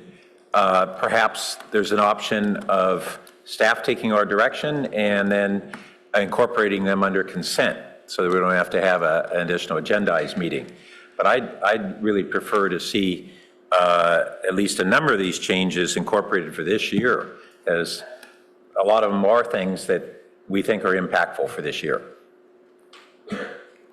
I think if we do that, we need to kind of go through them one by one, other than the one with the wording change that you wanted on the GHG. Were there others at that level? Yeah, so we can go through them. I don't think we need to stipulate language to staff. We give them conceptual direction, and then they incorporate it under going back on consent calendar. If we have big heartburn over it, we could always pull it from consent, but I'm willing to trust that they would capture it generally, even if we don't think perfectly, but that's all we really need, is to get these additional themes in there. I have no quarrel with the deferring and trusting on the wording. I guess what I would ask is that you suggest friendly amendments that you would like to see, if Yeah, that's the I case. intend to. I just want to first go through, from a process standpoint, this alternative, agree on that process, and then I can offer the specifics.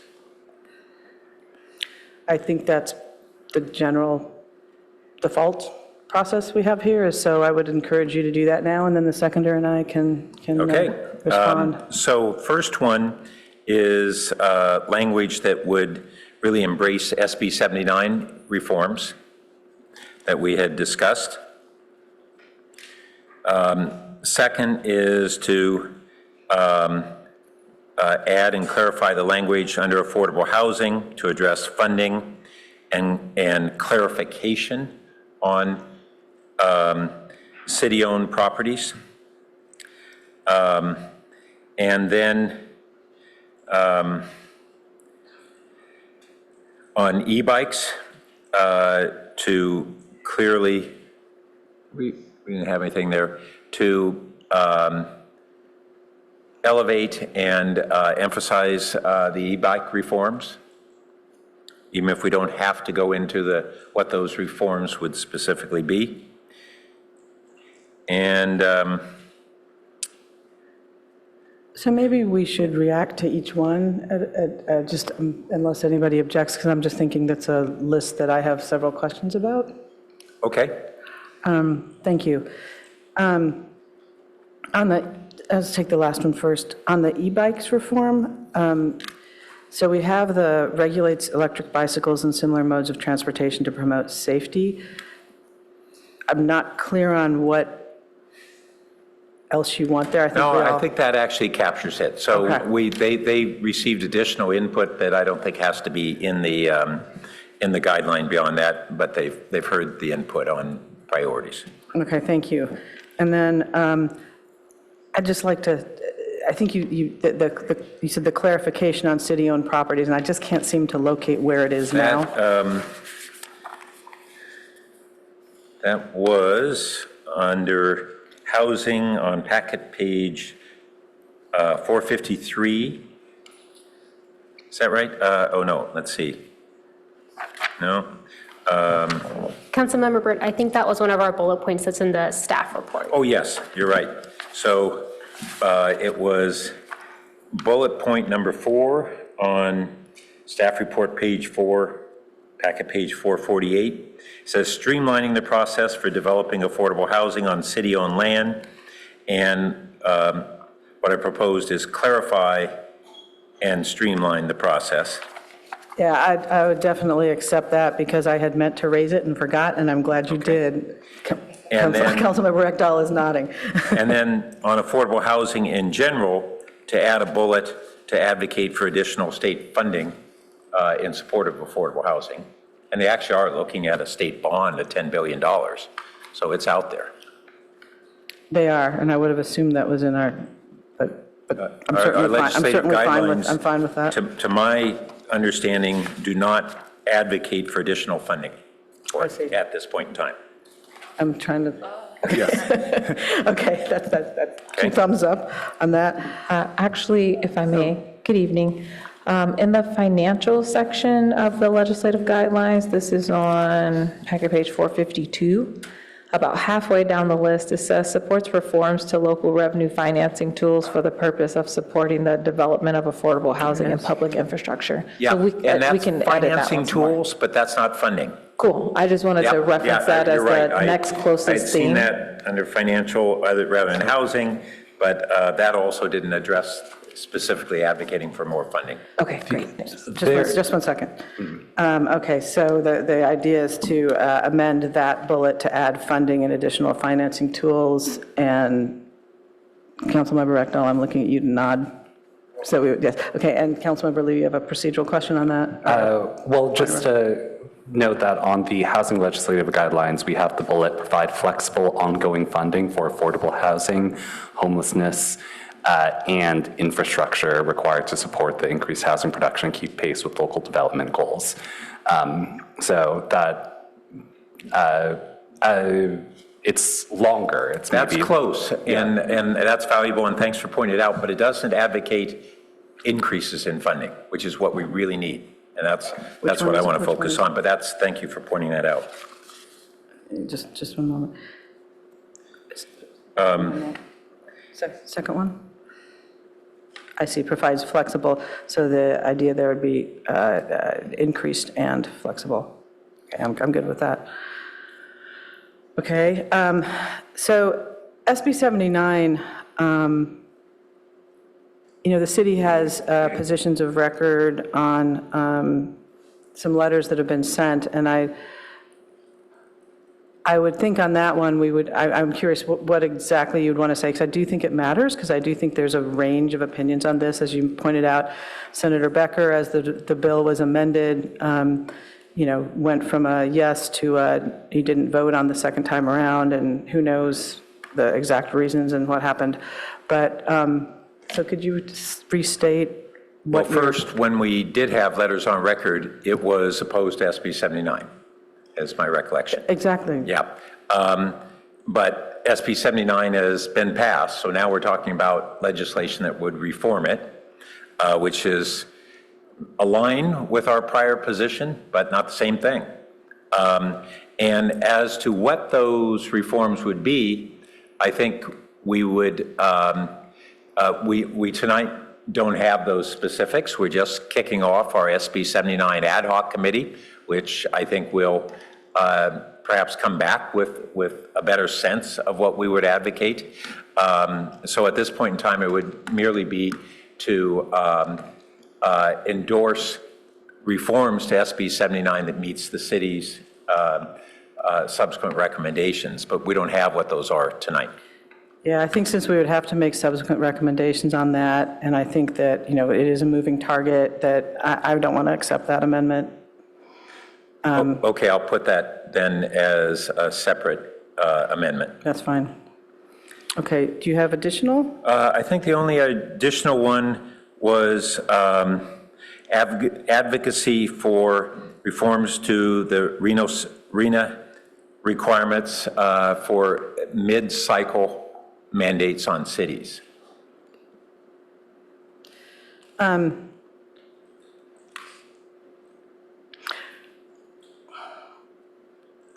struggling with the word reforms because I appreciate some of the Changes, I don't care. Well, so I'm struggling with some of the different viewpoints on it. I do think there are some legitimate analyses that could be done, and then different recommendations might come forward, and if that's what you mean by reforms, but I think we need to, I would be more comfortable with,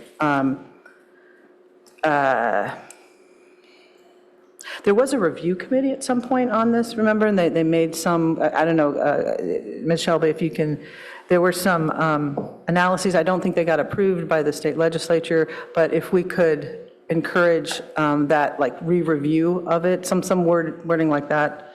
Do you remember what I'm referencing? There have been many discussions about RENA reform.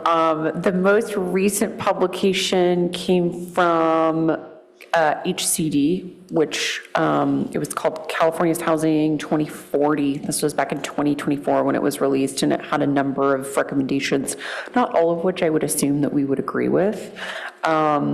And then in addition to that, we just had the state auditor's report released, which had a couple of policy recommendations related to staggering the submission of housing elements so that consultants are not overwhelmed, and some timeline delays. Those are the two that I can think of at the moment. Yeah, I think what Councilmember Burt's getting at is there's kind of two, I think there's two separate things. There's sort of the accuracy of the algorithm and calculation, and then there's sort of the policies behind it, like presuming certain things would come to pass that may or may not have come to pass. Yeah, but my understanding is that these guidelines, we want to keep high enough level that we're not trying to stipulate specific language. And that's why I framed it the way I did, was to not attempt tonight to stipulate what that would be, but to put it on the table. Yeah. And say we endorse reforms, and then we'll work on what those are. I agree at keeping it at a higher level, and the reason I'm asking these questions, I'm struggling with reforms because I think there's a certain connotation there that I'm not sure. Like I said, changes, if that's more just general, that just so we get on the table is all I care about. Yeah, and I'm happy to get it on the table. I think, Adjustments? how about reevaluation? Because then we can evaluate it and people might come out and say, yeah. Okay, Councilmember, okay. And we can split these out for voting if need be later. Okay, any others? Nope. Okay, I think we ended up with accepting 2 of those, the clarification about the city-owned properties and RENA reevaluation. Okay, now, now that we have that, is there further discussion on any of the things? First of all, I have not been tracking the language on the screen, so I'll take a look at that, and any of you that want to comment on the for number motion 5, as it stands. it was going to be reevaluate as opposed to reform. Thank you.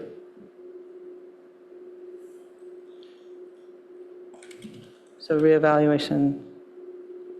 And Mayor Vinker, if we may ask for clarification, on number 2, is that this year or starting next year? I had suggested it being next year because I just think we're far enough into this process and we're sort of getting used to this, seeing it the first time, so that my language was next year. For number 4, do we want to say state and federal, or is that too much of a dream? Doesn't hurt. Sure.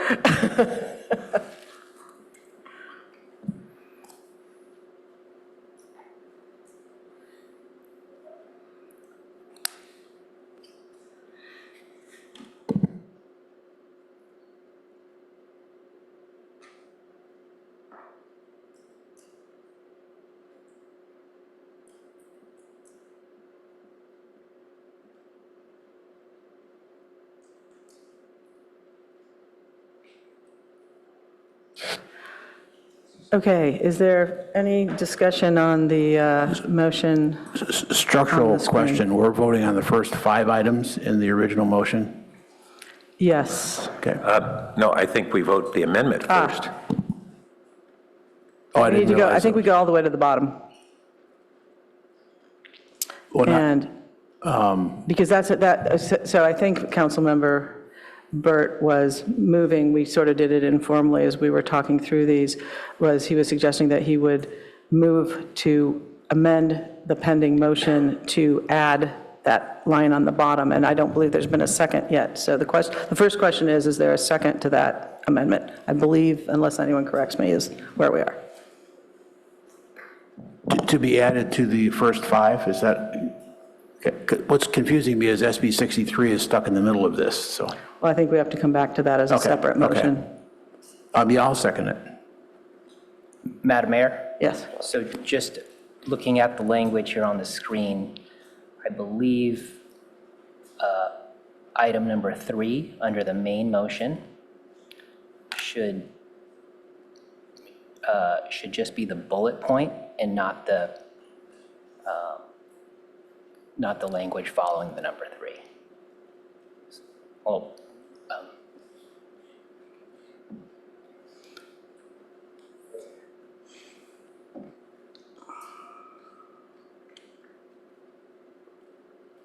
So I had thought that it was so each of these, 3, 4, and 5, are amendments to the alleged guidelines, right? I mean, you want them written in there. So should it say, actually under item 1, should 3, 4, and 5 be sub-bullets? So I think that's what's going on. I think that, see, item 2 is different, so it's not item 2, it's 3, okay. And so then pull A out as item 2. yes, actually, Christine Mahay, if you could just hold on that for a second. Yeah. So I think we want to say adopt these things and amend the state and federal alleged guidelines as follows. And then item 2 is a separate item. Does that make sense, Madam Clerk? Yes, and then items 3, 4, and 5 would be additions to the guidelines under housing.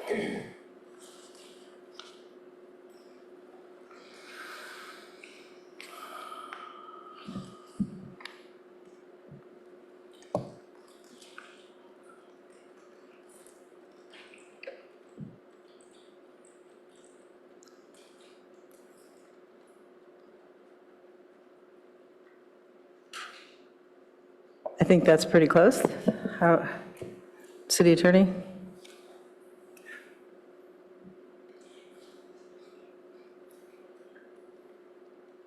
Yes, I would suggest just one change to item 1, where we say add the following amendments to the housing section of the guidelines.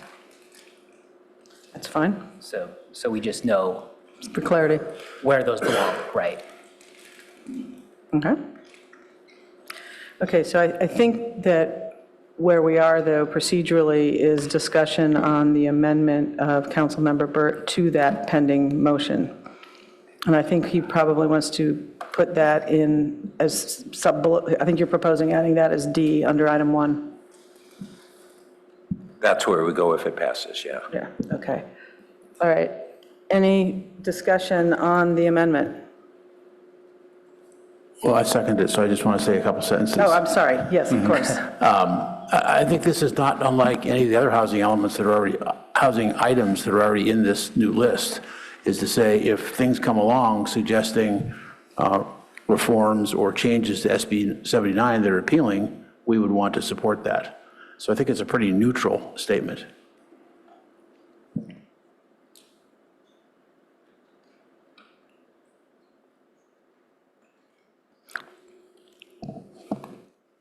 Councilmember Lithcott-Hames. Yeah, my thoughts on this are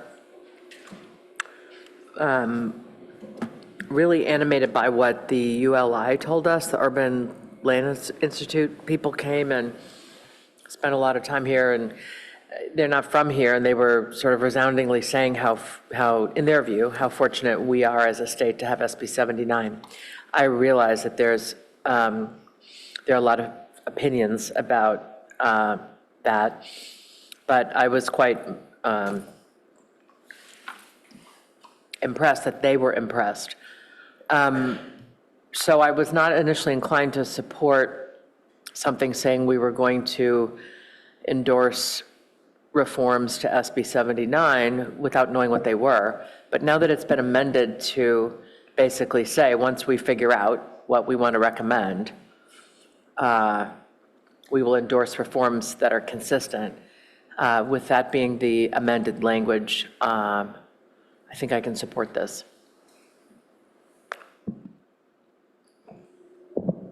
Okay.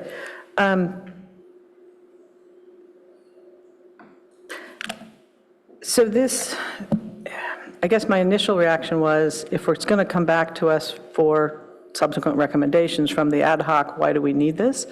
But if we're talking about after the ad hoc does its work and comes back and we have a discussion, and at that point, we would have subsequent recommendations, and then, I mean, then fine. I don't know that it seems superfluous to me, but I guess it's not a problem. I want to make sure that we're all understanding that what I just described is what this amendment means. If there's any dissent to that, just let me know. I'm seeing no. Yeah, to me, it's kind of like the e-bike thing. We're not giving them a blank check for e-bikes. We're just saying, do what you think is reasonable and keep us in the loop. And I think it's the same thing. Keep us in the loop. We're interested potentially in SB 79 changes. Keep us in the loop, and we're interested in potentially voting for that. All right, so you see the value in that of adding it to our ledge guidelines so that these folks know. A lot of the guidelines are just, we have this kind of area that we're interested in.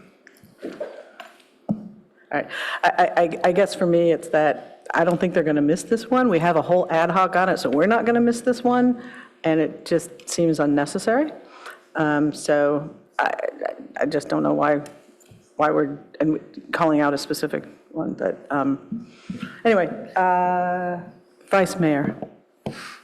Thank you, Madam Mayor. I mean, I tend to agree with the mayor here, but with the clarification here, I mean, I'll support it. I see it as no harm, no foul. I guess my one concern process-wise is typically our legislative guidelines, and Ms. Conn-Gaines, correct me if I'm wrong, I mean, this is usually what then staff uses to be able to be proactive when they see something come before them that they can just draft a letter of support or opposition, go to the mayor to be able to sign that letter, and then forward it on without it having come back to council for further discussion. And it seems like now we're almost adding additional elements to it where several of these will be expected to come back to council. And I'm worried about now kind of the staff have to look at all of these and now are we kind of creating this process or precedent where you're going to be more unsure because you're getting so much of this feedback of, well, this better come back to council? Thank you for the question. I think in general, the legislative guidelines, you described it very well. It's supposed to give us enough direction to be able to run with for 90% of the bills. If there are bills that you know right now you would have a strong interest in, I think it's fine to share that information with us, and we can make sure those are the ones we bring to Policy and Services Committee and maybe subsequently to the full City Council after that discussion.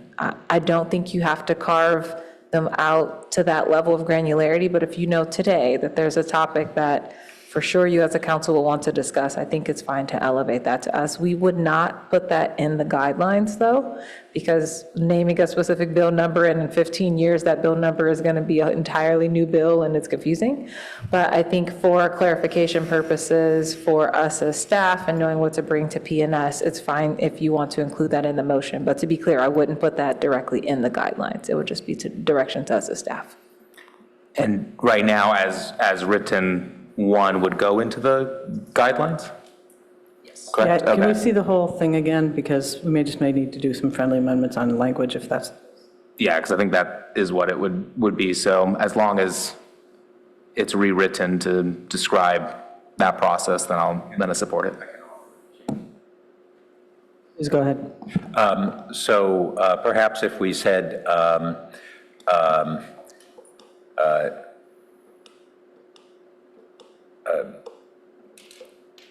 support changes to the legislative guidelines align with reforms to SB 79, subsequent to the council's recommendation. So it's basically saying, without necessarily spelling out the bill, although the bill that we're reforming, that's in law. So the fact that X number of years from now, that's already the law. Whatever bill numbers may come subsequently, we don't know what those are. But actually, we do have that point of reference, that important bill is law. But support changes, legislative guidelines,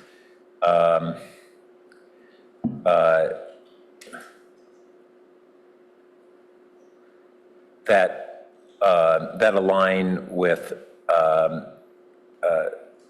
subsequent council recommendations. Isn't it that align with council's recommendation on reforms to SB 79? Yes. Yeah, that's what I meant to retain there. Yep.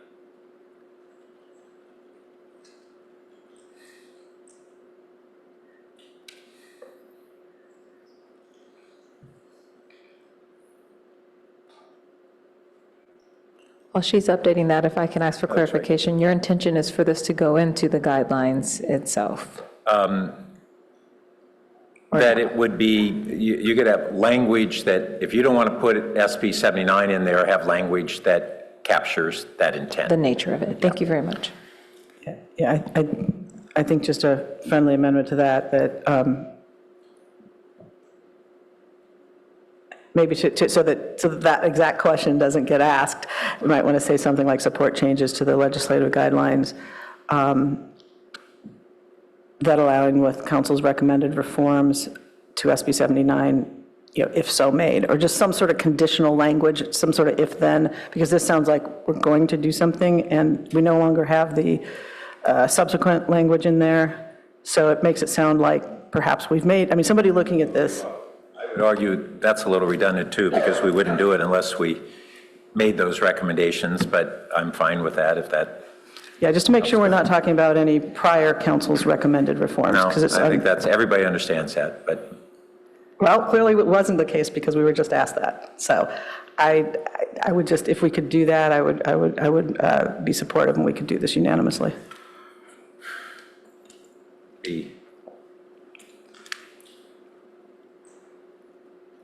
Okay, I'm fine with that. So if that's the case, if you want to accept it into the main motion, we don't have to vote on it. Yeah, well, first I want to ask the seconder. I got a good? Okay, then That's let's. good. Yes, then let's put it in the main motion and then we can not do one vote. We'll reduce by our votes by one. So I think that actually logically, Madam Clerk, if you could make that item 2 and make item 2 number 3.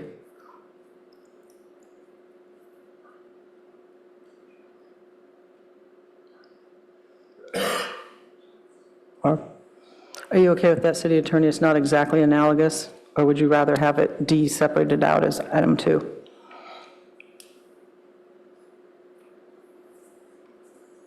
But it's kind of the same thing as C in both cases. I think that's right. If the changes to the legislative guidelines that align with recommended reforms to SB 79 would be slotted under that housing section, then including them as Part D makes sense. Okay, just wanted to confirm with you. Okay, very good. All right, is there any further discussion on the motion with, that's labeled with items 1 and 2? Seeing none, Madam Clerk, would you call the roll?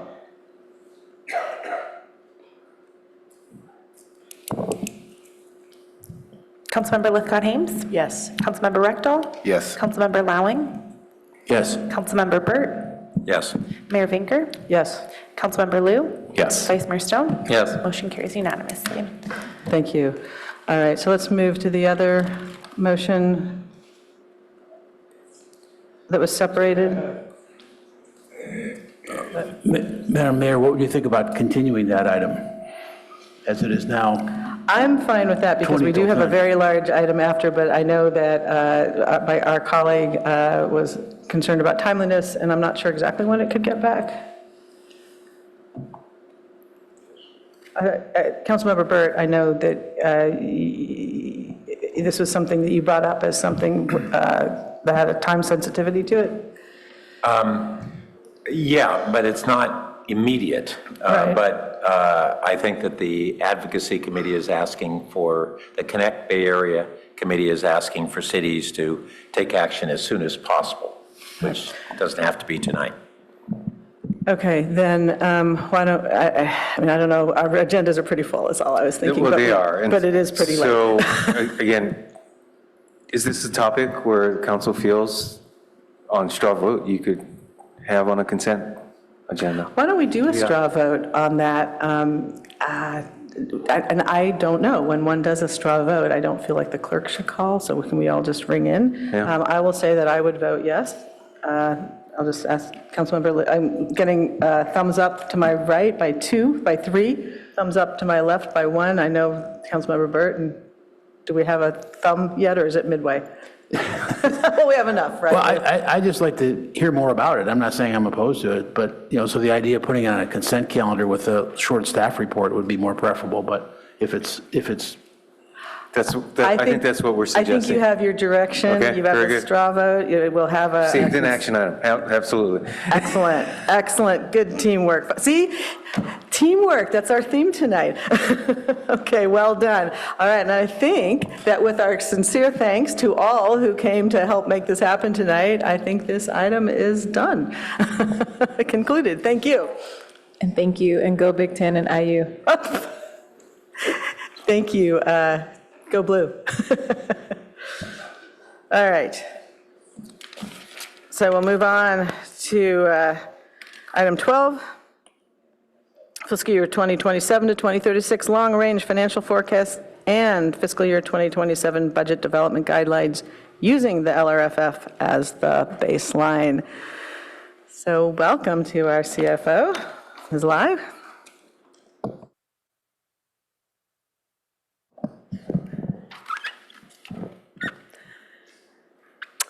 Good evening, Mayor, council members of the public. Lauren Lai, Chief Financial Officer for the city.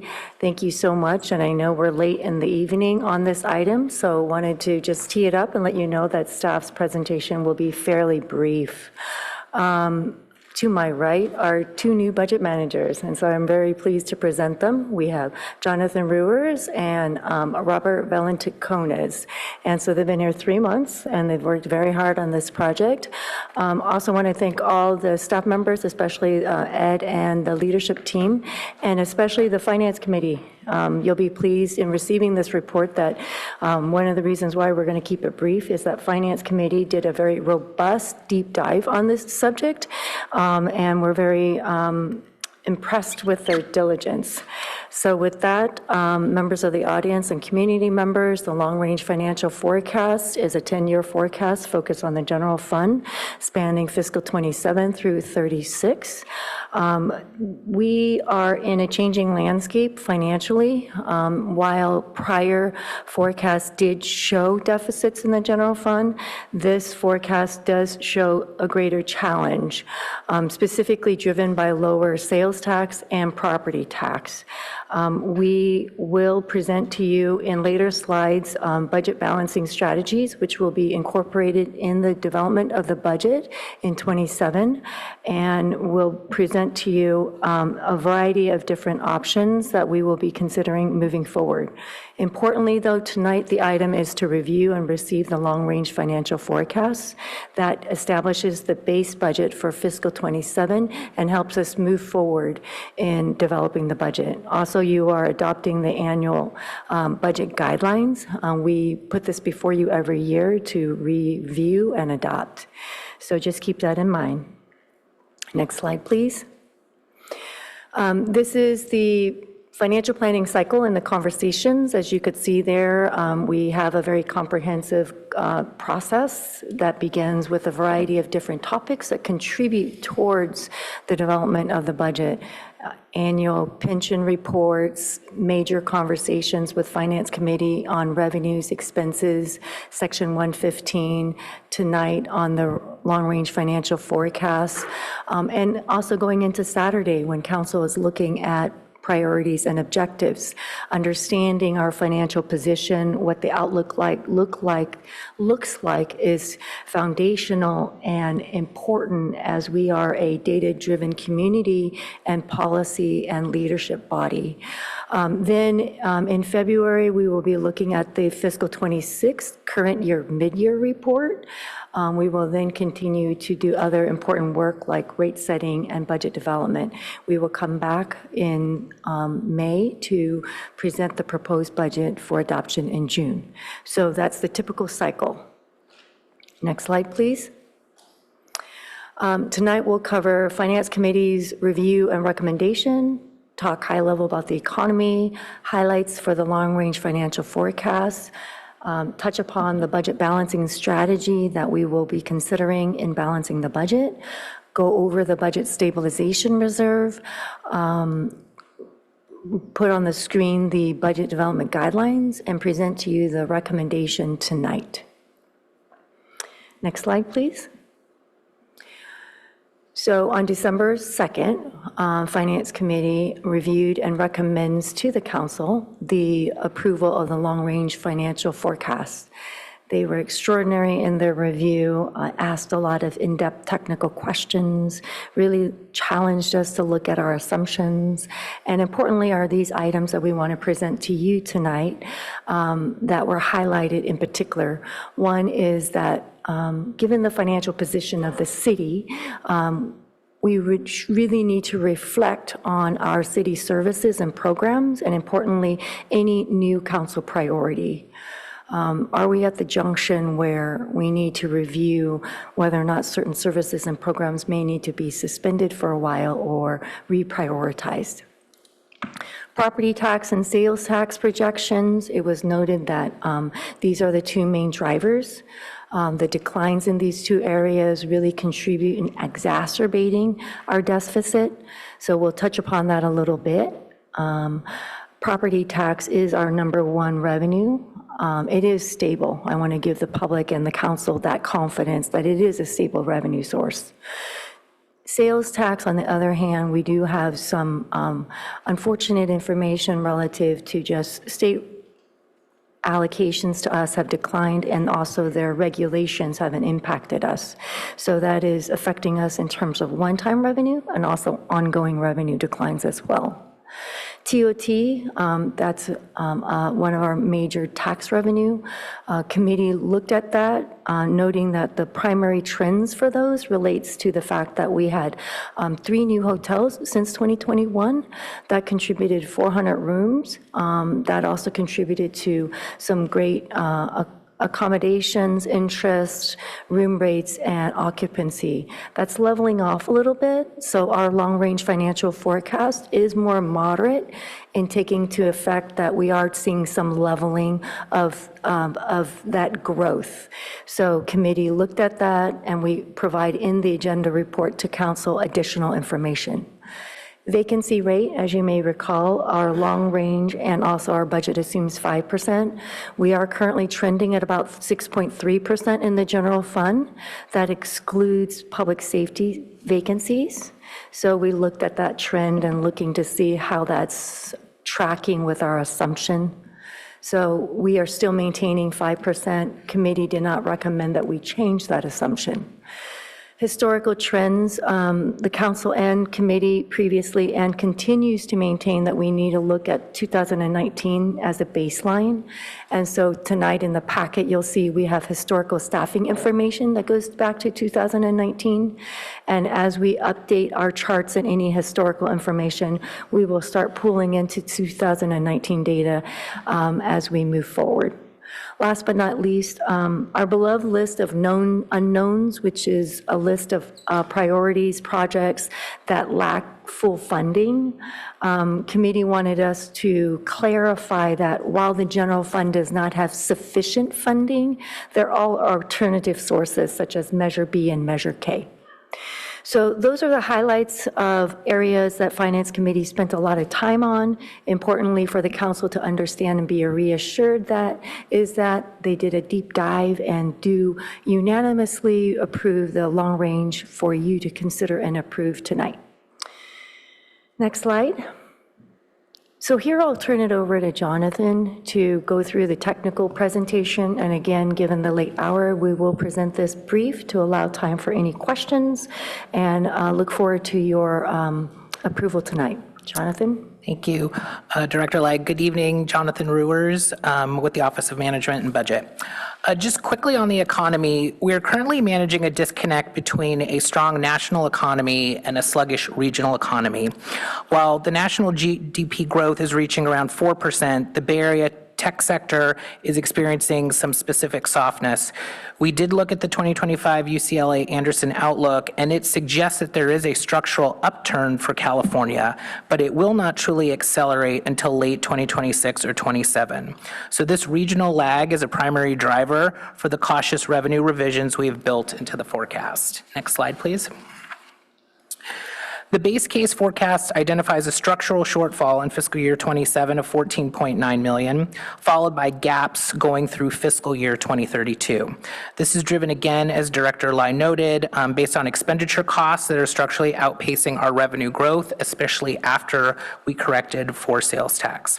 However, as we look to the out years, our model projects a return to surplus by fiscal year 2033 as expenditures stabilize. Our challenge today is building that strategic bridge to navigate these next several years. This presentation does not take into account the budget strategies which will be presented later. So again, this assumes city services as they are today. Next slide, please. Moving on to our revenue outlook, I want to be very transparent about the recalibration we have performed following several month in-depth discussions with the Finance Committee. For fiscal year 2027, we're projecting total revenues at $305.1 million. This is a $1.9 million reduction from the current year's adopted levels. So that change in base is very important to remember. The primary driver of this shift is the significant headwind in sales tax. As we discussed with the committee on November 18th, we are anticipating an $8 to $9 million decline in the current year, fiscal year 26, due to modified state regulations regarding how sales tax is apportioned from the auto leasing sector. For the 10-year forecast starting in fiscal year 27, we have built in a sustained annual decrease of $5.1 million to account for the structural change in our retail-driven revenue. The Finance Committee did discuss this in depth, as Director Lai noted, and staff continues to work with the state and business community on this matter. We also conducted a critical true-up for property tax. Our previous forecast assumed growth in the low 6% range. However, based on actual fiscal year 26 tax rolls, we have revised that outlook to a more conservative mid 4% growth. While property tax remains our most stable pillar, reaching $74.9 million in fiscal year 27, we must be mindful of external pressures. Specifically, we are monitoring over 5,600 property tax appeals countywide, representing $5.8 billion in value at risk. The Palo Alto mix of property tax remains focused on residential at 70%, while 30% is non-residential. This forecast does not take into account new housing or drastic appeal outcomes. In all, this reinforces our decision to model in fiscal year 27 a moderate 4.8% increase growth rate from the fiscal year 26 county tax roll. Finally, as Director Lai noted, we look closely at transient occupancy taxes, the TOT. While our local hotels are seeing strong occupancy levels reaching over 84% recently, average daily room rates have seen some decline. Also, since 2021, there was growth due to 3 new hotels and approximately 400 hotel rooms, as Director Lai noted, bringing the city inventory to approximately 2,500 rooms. Our forecast assumes a healthy but realistic 4 to 5% annual growth rate for TOT, which aligns with long-term historical trends rather than the more volatile post-pandemic recovery spikes. These downward revisions in our 2 largest tax streams are the fundamental reason we're advancing the budget balancing strategies you will see later in this presentation. We believe this base case represents the most responsible status quo version of our future based on the current economic realities. Next slide, please.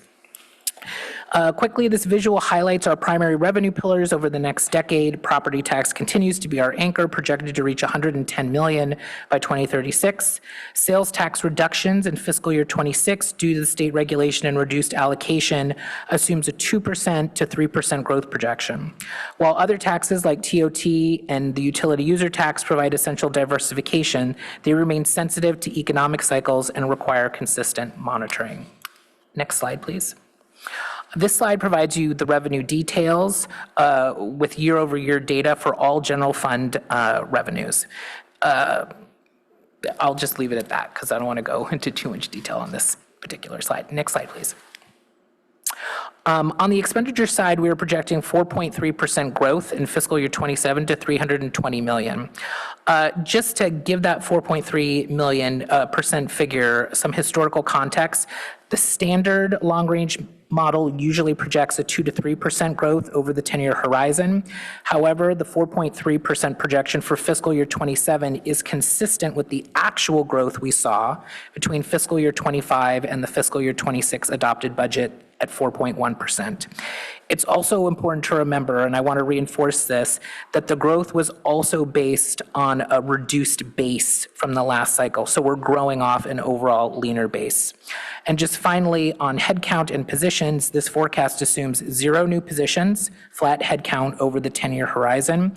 The expenditure growth you see is purely the rising cost of our existing workforce due to approved labor contracts and pension liabilities, not an expansion of government or community services in any way. Next slide. This slide goes into the details on our expenditures. While our personal costs are rising, we are actively managing them. The Finance Committee, as Director Lai noted, reviewed and concurred with our 5% factor assumption for vacancies. While we have seen vacancy rates at a higher level, we still believe budgeting at 5% is the prudent way to capture savings while still allowing departments the capacity to hire for core service delivery. In our non-personnel categories, you'll see the contract services and supplies are projected to increase, largely driven by a standard 3% CPI adjustment to the operational costs associated with new capital projects coming online. We also have $33.6 million in infrastructure transfers planned for fiscal year 27. This is a policy priority to ensure our facility maintenance and infrastructure don't fall behind despite the current revenue headwinds. The committee emphasized that property and sales tax challenges have worsened our finances, which we noted, making it essential to identify service efficiencies before moving to reduction. This detail reflects a baseline that maintains current council-approved service levels, but it serves as an anchor for the difficult trade-off discussions we will have during the budget process. Next slide, please. So for today, this is one of the most critical slides to start our conversation throughout the budget process. To close the $14.9 million gap in fiscal year 27, we've modeled a variety of budget balancing strategies. One of those is ongoing reductions of $7 million. We're targeting $7 million in general fund reductions. To be clear, this magnitude of reduction will likely impact service delivery models. Achieving this level of saving means prioritizing essential services while slowing the administrative timing and pace of non-critical functions. As noted by Director Lai, this would need to be taken into consideration for new council priorities as they come up. The ultimate level of budget reduction will be determined during the overall budget process. For the next several years, we'll need to also consider reductions in our contributions to the capital improvement program. This strategy recommends $1 million over the next 2 fiscal years. This may come either from fund balance or delaying lower priority non-urgent projects. With regard to pension strategy, we propose reducing our additional discretionary payments to the pension trust, funding only the actuarially determined contribution, very late in the evening, but I said it okay, the ADC, and a smaller portion of the liability. This aligns with the strategy supported by the Finance Committee on November 18th. And then finally, we are proposing a $2 million use of the BSR.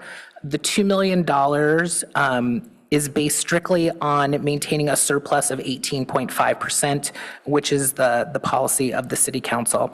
Finally, I do want to add, we did include the ability to raise additional revenues in the amount of $800,000. So in total, if all of those things are put into place, the budget would be balanced. Next slide, please.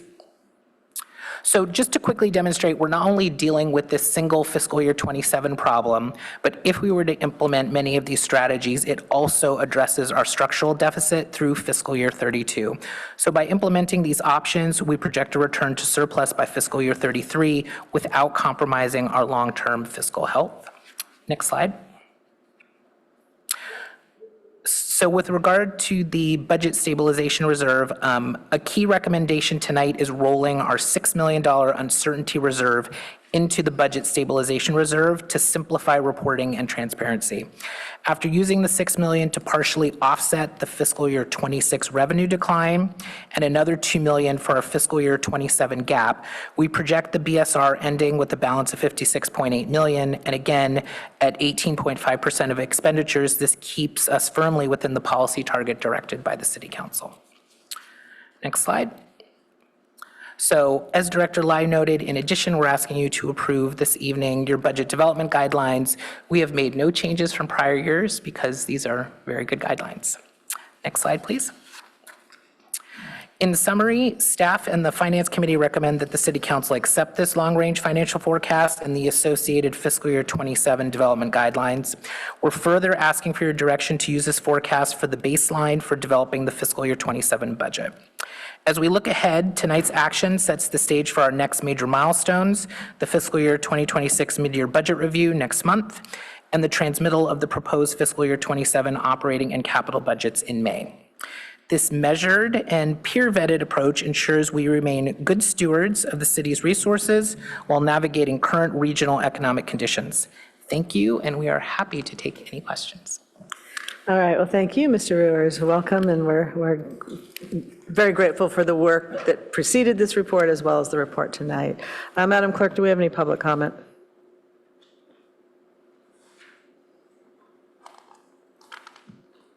No, there are no requests to speak. Okay, great.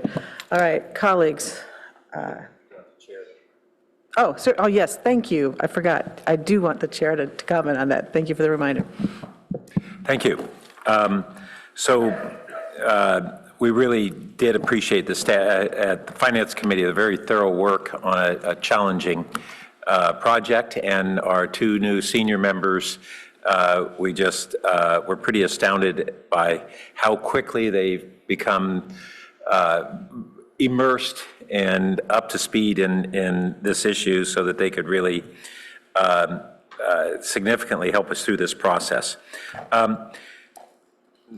This shortfall projected for the coming years is not as severe as, anywhere near as severe as what the city experienced in the COVID crisis or the Great Recession. But it's the most significant outside of those historic macroeconomic events that really were massive in their impact on the city. So it's significant, it's not catastrophic. But we certainly do have our challenges ahead of us. And it's going to change kind of what we've been in for the last 5 years, of recovery from COVID losses to now. We've got to tighten our belts, become more efficient, and figure out what priorities we can meet. And as staff said, it's a current best estimate, but the further out you go, the more conjecture it is, and that's the nature of it, but we still need to really do the best we can based on what we know at this point in time or what we understand, even if it's not certain knowledge. And I think that there might be some silver lining to this. There are some of the revenue categories that we're moderately conservative on, and in the committee's mind, the property tax, we had an explanation, but if you look at the page 32 and look at the property tax increases, we're not talking about a modest increase in just 27, but we go to mid 4% for the next decade. Historically, we have been much higher increases, and I'm not sure what is changing structurally that will really result in this pattern continuing of below historic average. If you look at packet staff report page 25, we have chart 2, and it looks like a pretty steady line increase. But that's a dollar-based increase, not a percentage. And if it were adjusted for percentages, you'd see from this year onward a significantly lower rate of increase than we've historically had. So we don't know what's going to happen there, but we may see better property tax results than there. And then there was one question that I think we asked at committee, but I didn't find it in the report and I couldn't recall the answer. We have significant utility rate increases, really, because during the COVID years, we held off on increases, and we're having to really make up for it as a primary reason. But the utility users tax, and for that matter, I think it refers to, I don't know if it's buried in the return on investment, what we have the transfers to the general fund from utilities. The UUT is looking at from FY28 forward from basically 2 to 4% increase, but our utility rates were going up much more. However, I think part of the answer was we were looking at residential rates on electricity, and not all the utilities are subject to the UUT. But do you have a clarification on why there's such a disconnect between the projections on UUT increases versus the utility rate increases?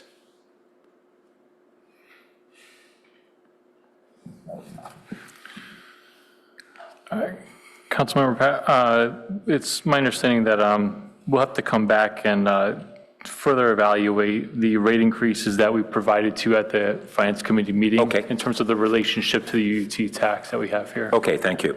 And then also to note on page 32, if people look at the document transfer tax, for some reason that is highly volatile in the projections from FY29 of dropping all the way down to 2.8%, which I don't believe we've ever dropped that far, to a very high 9.8% the next year.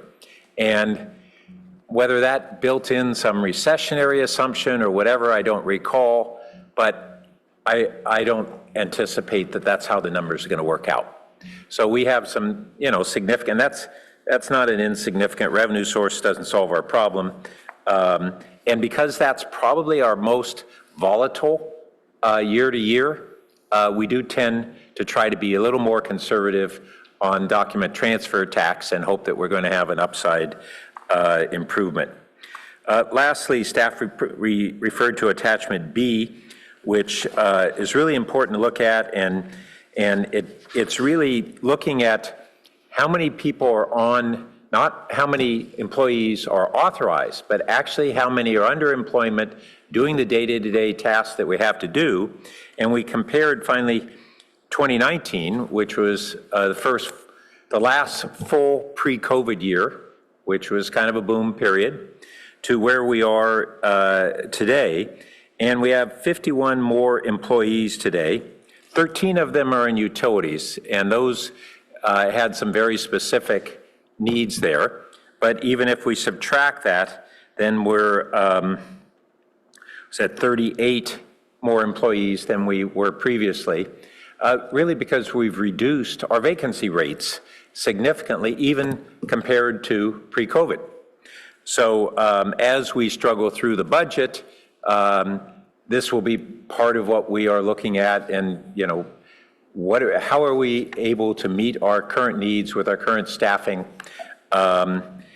compared to where we were at a prior time as a point of reference. So hopefully those comments help somewhat, and we'll go forward. Thank you for that. Do other members of the Budget Committee want to add anything to that? Councilmember Lithcott-Hames? Sorry. Oh, that's fine. Oh, I thought you It's I thought late. you was No, it referring to- is late. I pressed my microphone instead of hitting my button, so thank you for your grace. The one thing that hasn't been explicitly mentioned here, thank you so much for your presentation. Wonderful to have you two new folks on board, and Director Lai really hitting her stride, in this role. What hasn't been shared with council yet is the new partnership with Chandler Asset Management. And I just wonder if I know that in and of itself is not going to solve our problems, but we do expect our assets to yield higher returns because we're outsourcing it to folks who do this all the time instead of trying to manage it in-house. And it was alluded to in the report, it was mentioned a couple of times, but if you could just let our colleagues know briefly what that was about and how we think it will contribute to a return to greater fiscal health. Yes, so as council may recall, council last year approved the contract with Challenger Asset Management for our investment portfolio asset management. And in doing so, we have a firm that has more resources and is more sophisticated in being able to manage our $500 million of cash. And in doing so, we're hoping we can increase the yield on the portfolio. In consultation with Finance Committee, we have been informed that shifting the portfolio will take some time, and we are in a period of some declining yields, right? But with that, we are hopeful that we will be able to gain perhaps another percentage point on our $500 million portfolio. Does staff want to briefly approximate the range of that impact tonight, or are you ready? One person is shaking the head, the other person is turning on the mic. Let's see. I would say that from the base that you're seeing tonight, there will probably be a positive move. But as Director Lai noted, and as we noted at the Finance Committee, it's going to be over time and iterative, so it grows over time. But as part of that $800,000 that we're looking at in new revenue, that will likely be a component of it. But if it's $500 million that we've invested in cash, and we're talking about, you said, an increase potentially of 1 percentage point, isn't that $5 million? I think yes, and because we do have declining yields because of where the market is with the investments that we have the authority to invest in, I think tonight we can share that based on current information, it looks like we're going to see about $500,000 of improvement in the 27 budget assumptions. So That's current information that we just got last week. Thank you. Thank you. I like additions like that. Councilmember Ekdahl. Clerk, can you bring up slide 5, please? And if you guys recall, 12 months ago, we had a similar presentation, and it's changed for the worse, unfortunately. First, I should thank staff. You've done a lot of really good work, and there's this you got to shoot the messenger situation when you bring bad news. And so staff has worked very hard to minimize the effects, so I do appreciate that.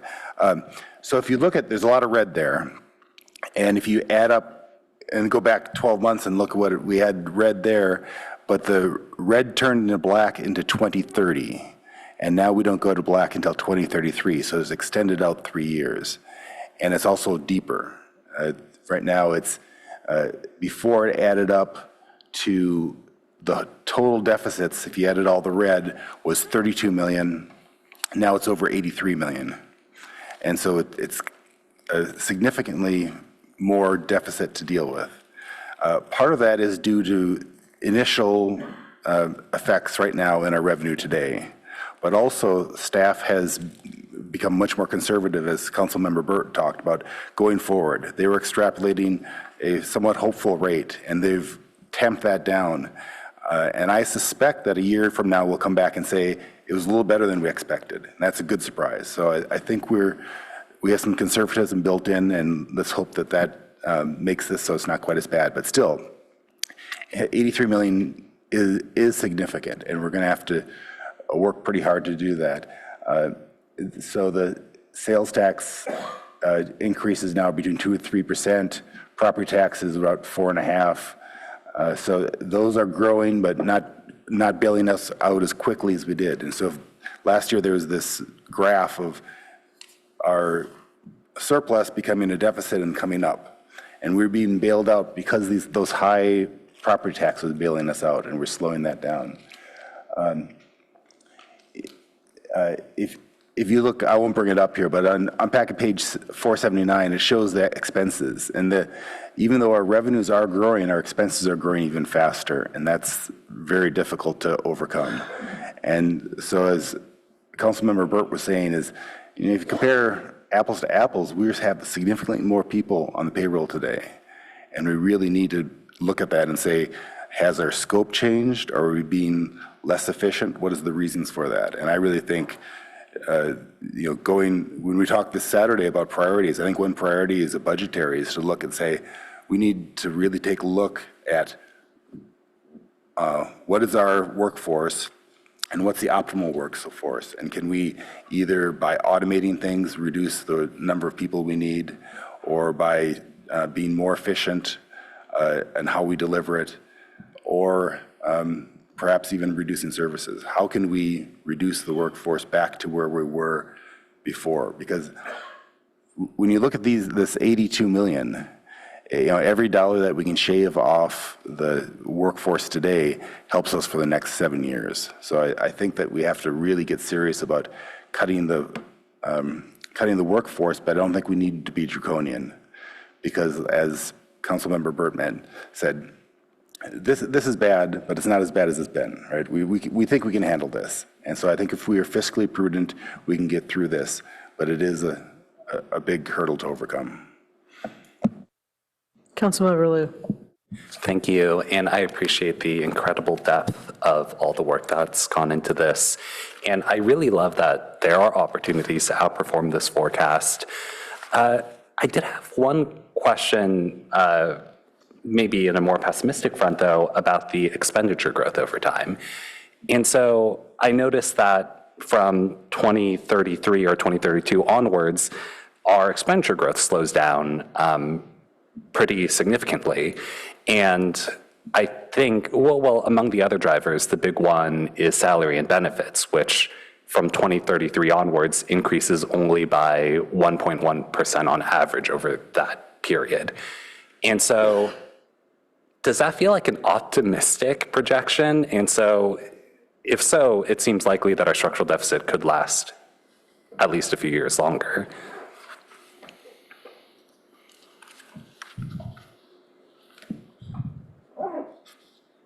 So that's a good thing to know with regard to salary and benefits. The reason you see the growth in the near term is because the council approved a number of new labor contracts, so those are actualized.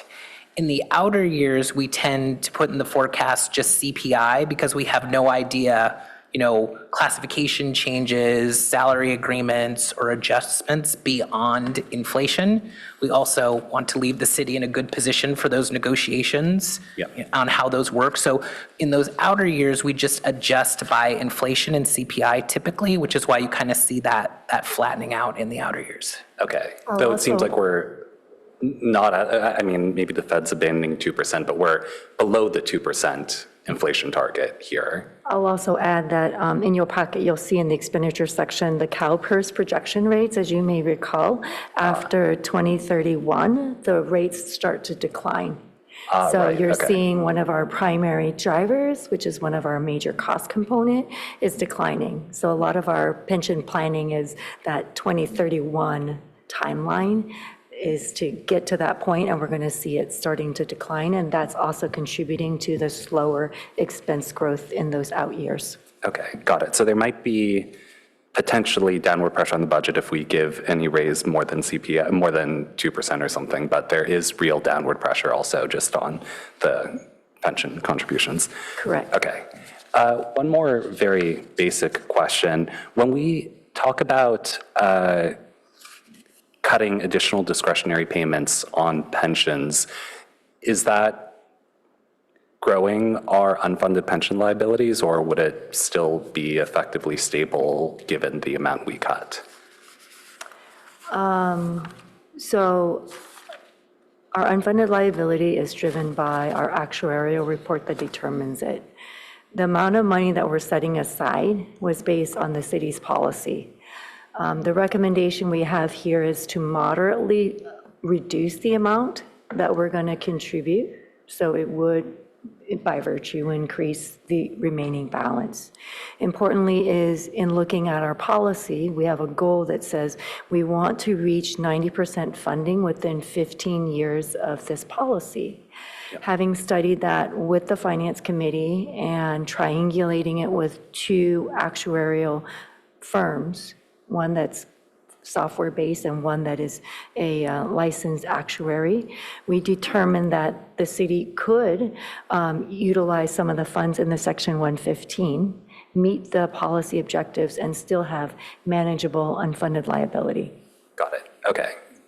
Long answer, but I hope that's reassuring. That is very reassuring, that we would still be on target and we aren't borrowing against ourselves on that. I really like that we are keeping our budget stabilization reserve at a healthy level through 2026. The economy could get so much worse.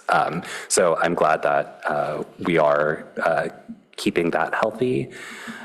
My main comment would be that I think increased revenue should be a significantly larger part of our balancing strategy.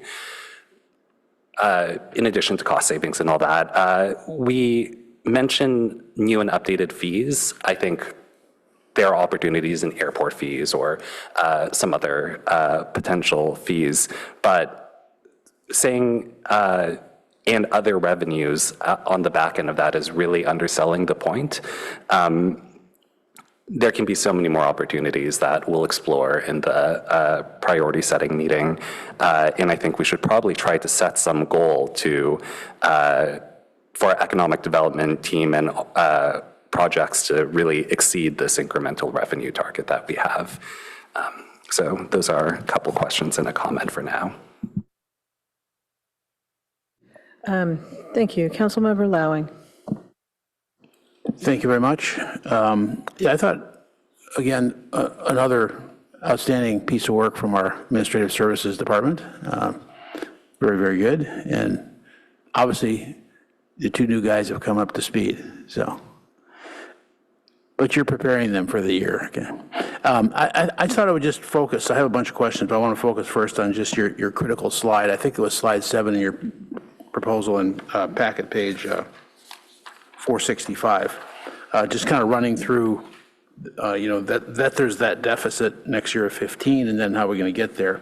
And so, because it's in that order, my first question echoes what Councilmember Liu's question was. You got a plug-in number there for 0.8, which I didn't know what it is. Now, part of that is going to be investment income, but it stays pretty flat and pretty small. So, again, agreeing with his point, I'd like to see some real work on the part of staff, and then maybe even with the Finance Committee, and say, what can we do here?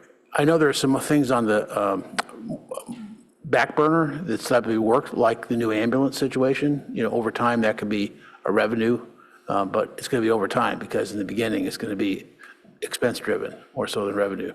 But I think we should see what more we can monetize here that's fair to our residents and to our visitors, for that matter. And so then kind of going down here, you've got the CIP this year. You picked a very tiny number of $1 million from, I don't know what we usually spend without going back into this, but we spend a lot. So why wouldn't that be sort of, particularly in the short term, because this was sort of a surprise, why wouldn't that be sort of a convenient way early to make an impact on this? Because it's just, delaying something going up. If I understand the comment, is it suggesting that we should be looking at reducing the transfer by amount greater than $1 million? Yes. It's a question. Duly noted. I think this is a menu of budget balancing strategy. Yeah. It may not be the exact mix, but it is a portfolio of different approaches. And as in the upcoming months, we are looking at turning over every opportunity on the revenue side, and it will not land at 800,000, and likely on the capital side, depending on what we can squeeze in terms of general fund reduction, in terms of headcount, program suspension, or impacts, it may fall on the capital side, partly because in evaluating capital, we may actually see certain projects can be deferred without big impacts. So we will be looking at that. The 1 million is a placeholder for now, for context. Yeah, I mean, if you do that for years at a big number, you're kidding yourself, because then you've got massive gap to pick up and buildings are falling apart. So, but if it's an emergency situation, that's why I'm asking it. And the next question is, why is the number that we have in the BSR, from an analytical risk point of view, the right number? Why is this the right number? Not from a policy point of view, or what council said in the past as a percentage, the 18.5, I think it is, yeah. But why is 56.8 million the right one? After you've looked at everything, you're not recommending that you go higher or lower than the percentage, but I'm more interested in the dollars, given the risk profile you have going forward for the next 8 years. Why is that the right number? So I'm giving you the answer. I mean, I'm not giving you the answer, because you can go either way on that. You can say, I'd like to have more, or I'd like to have less. It's a ratio, right? So it's 18.5% of the budget. So to your point, as our budget grows over time, that absolute number is dynamic. So that $58 million number will grow to 60, to 62, to 64. But the relationship is that our reserve should be, or our target for that reserve is 18.5%. So you're using the existing policy, but if we were having a discussion tonight about what should the BSR really be, right, and it's not 18.5 because we threw that number away, you would do some sort of analysis to get us there, or you would say, I'm still actually comfortable that each dollar is a dollar, and we ought to keep 18.5% of those in the BSR? I would still stand behind 18.5% at this junction. I think historically, the city has been between 15 to 20. Given the volatility that we're in and the horizon that we're looking at, I would not recommend that we would go down. And at the same time, increasing 18.5% means that there's more reductions that we'd have to look at. So 18.5% right now seems to be a moderate, reasonable approach to maintain. Okay. And I think one of you said that you're looking at flat head count going forward for a number of years.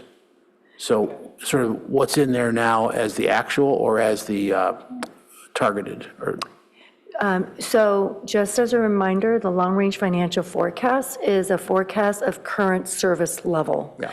And because of that, we maintain the headcount through the next 10 years. As noted, the budget balancing strategy, which would entail reduction of headcount, would impact that, right? So in spring, when we come back in May to transmit the proposed budget, we will have a lower headcount. But the long range right now assumes flat because it assumes current service level projected for 10 years. Okay. This is, as you said, the critical slide that I think, we have to be comfortable with on a policy basis, but then Finance Committee has to come and work up and down and left and right. The only other one is this fuzzy one called ERAF. But that, it's hard to get your arms around what that is, right? So you have reserves for that essentially, is what you're saying? That's what the 7 million is? Yes, so ERAF is the property tax excess that we get back as a city. Some of it is contingent because of pending litigation that may have an impact on us. We conservatively do not appropriate that money, so we set that aside. Right. The 7 million that you're referring to is the amount that we've accumulated since, I believe it's 2019 or 2020. And so, yes, we conservatively set that aside and we do not appropriate that money. We're hoping, fingers crossed, that in March, the courts will listen to the case and render a verdict, so we you'll can- have certainty one way or the other? Correct. Okay. Correct. And for transparency, it is a mixed bag. In this county, some agencies appropriate 100%. We conservatively still set it aside per county recommendation. So we do have that funding, and we are looking forward to a determination on that matter. Yeah. So I think this study sets up, an excellent platform to work on, and there's some tough calls to make, but we're not talking about all those tonight, so thank you. Thank you. Vice Mayor. Thank you, Madam Mayor, and thanks to staff for working on this. It gets worse and worse every time it comes before us, but I'm always, at least, I feel comforted knowing that we have such a strong team working on it, so I can always trust your advice. I appreciate it. Presentation was excellent. The questions as well. So actually, all my questions in various kind of versions have been answered. So I guess just one point of concern overall. I endorse the balancing strategy that's presented tonight. My concern just around budget reductions and strategy. I know we're talking about headcount, and I know Finance Committee is going to be looking at reducing that. I don't know what is possible there with regards to attrition rates over the next several years while we're still in deficits, and removing vacant positions that might not be necessary moving forward. Where I would get very concerned is if we start talking about layoffs, because I think it's really easy when we're talking about budgets to think about things just in terms of numbers, but then to keep in mind the human side of it as well. And I would imagine that is kind of generally our strategy, that layoffs is really a last resort, but just kind of wanted to put that out there. That is my great, but that's my big kind of concern as far as a budget reduction strategy. I don't know if staff has any thoughts at the moment about kind of what it looks like we might be able to do as far as attrition and vacancies, or is that for another day? I just want to reflect and echo your concerns and also give the council and community and the organization the confidence that we are approaching it exactly as you're saying. What are some vacant positions that we have currently? And if we defund those, how does that impact services and programs? Could they still operate effectively, right? Because we need to look at that dynamics as well.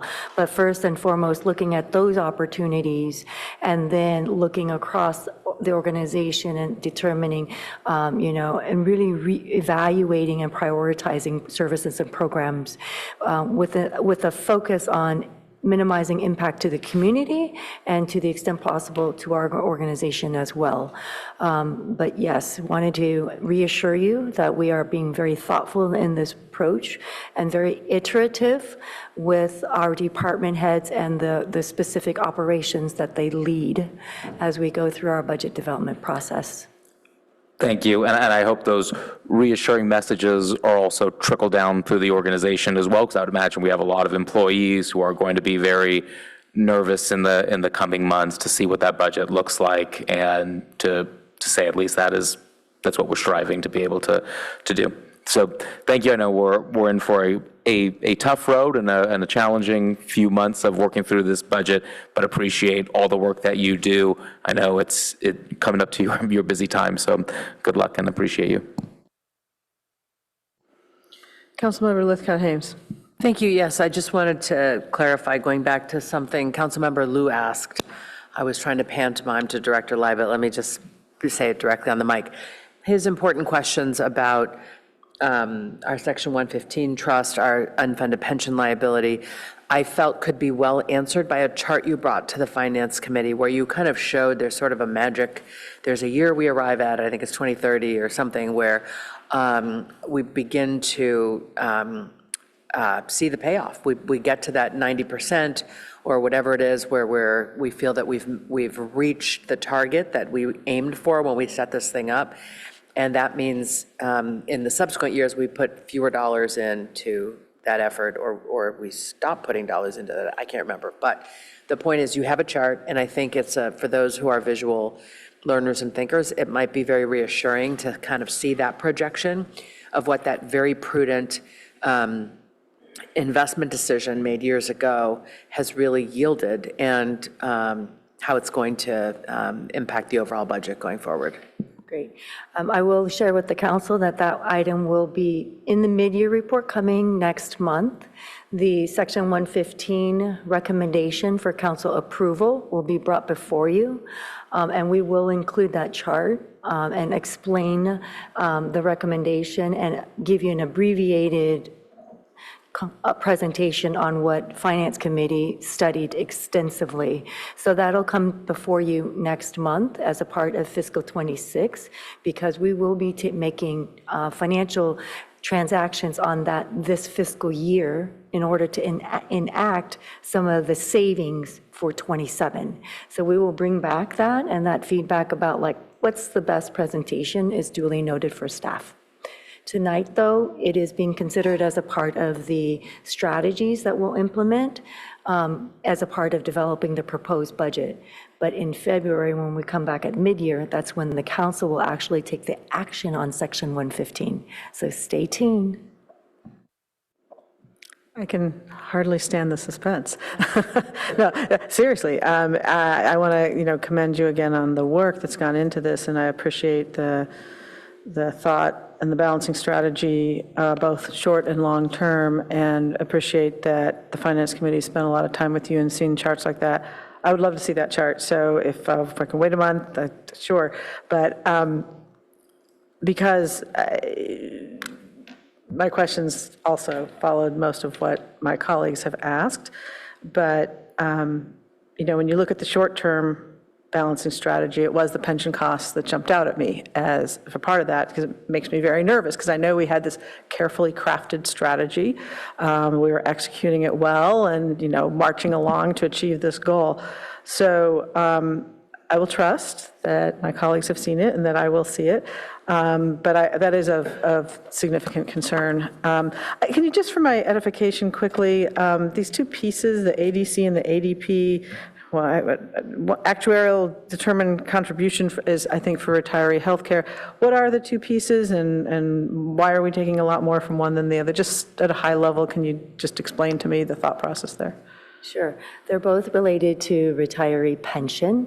One relates to reducing the liability. That's the ADP.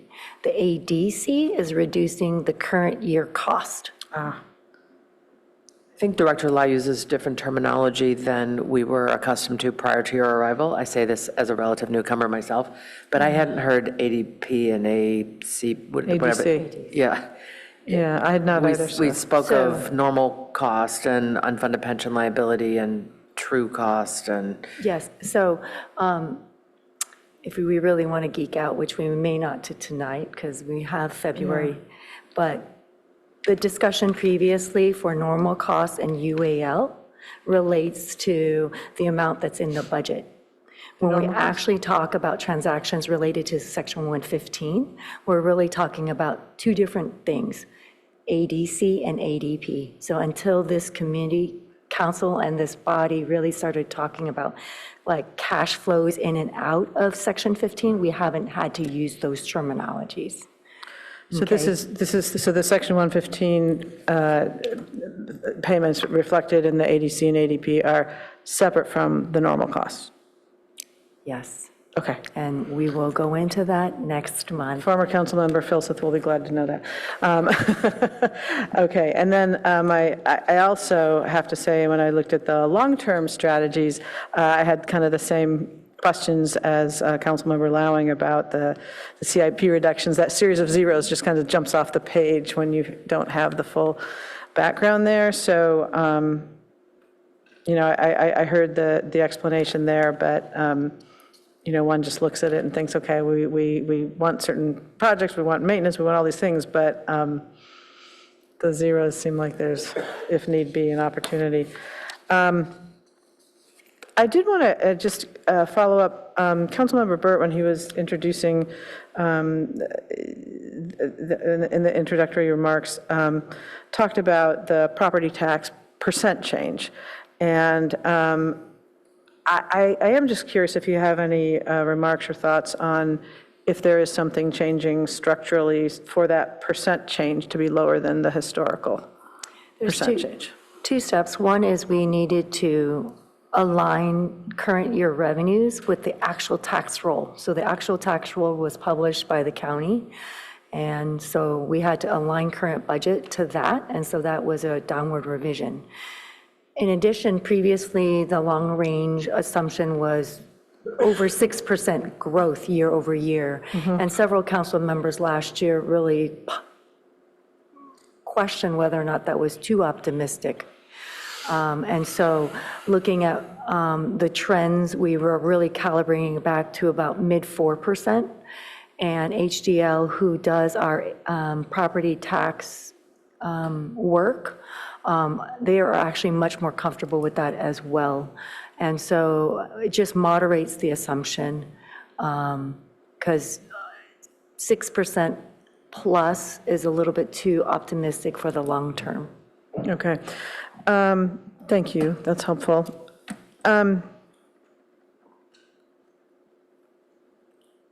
Just plus one to the other comments about employees and just, you know, really checking in probably department by department. How are we doing with these vacancies? You know, which ones really are still essential to fill and which ones perhaps not?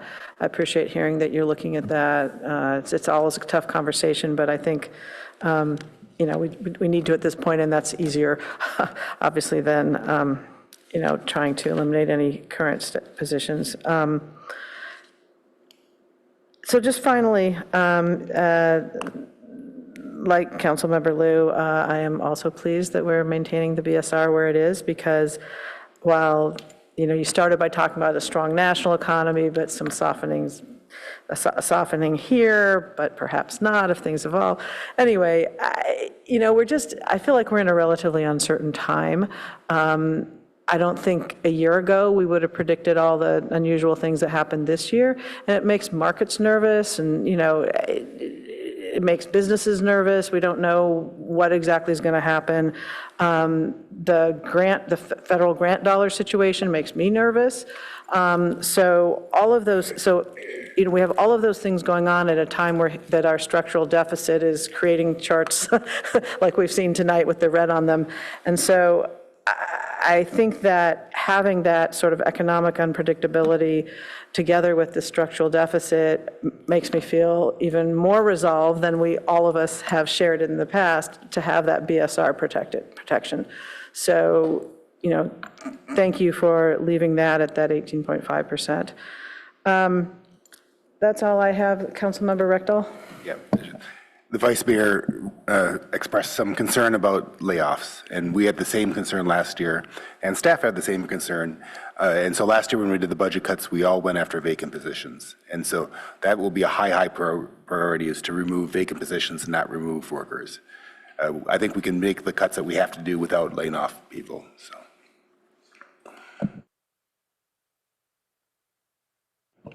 Okay, seeing no further lights, I think the action here is what? We did the review and we need the adoption of the budget development guidelines. Is that what we need? Can I have a motion on that, anyone? So move. Is there a second? Second. Further discussion? Madam Clerk, would you call the roll? Oh, sorry. Sorry, I just want to make sure we have the motion correct, because it's actually not just to review, but it's the council accept the long-range financial forecast. Okay, I was just going by the title. So we need to accept, is that correct, staff? Okay, It's in the recommendation paragraph. okay. Can I just confirm who the seconder was? Lou. I thought that you did it. I thought you edged me out. I was going to. Oh, okay. Then I guess I did, I edged Let's him go with out. Rectal. So this was moved by Councilmember Lowing, seconded by Councilmember Rectal. All right, taking the vote.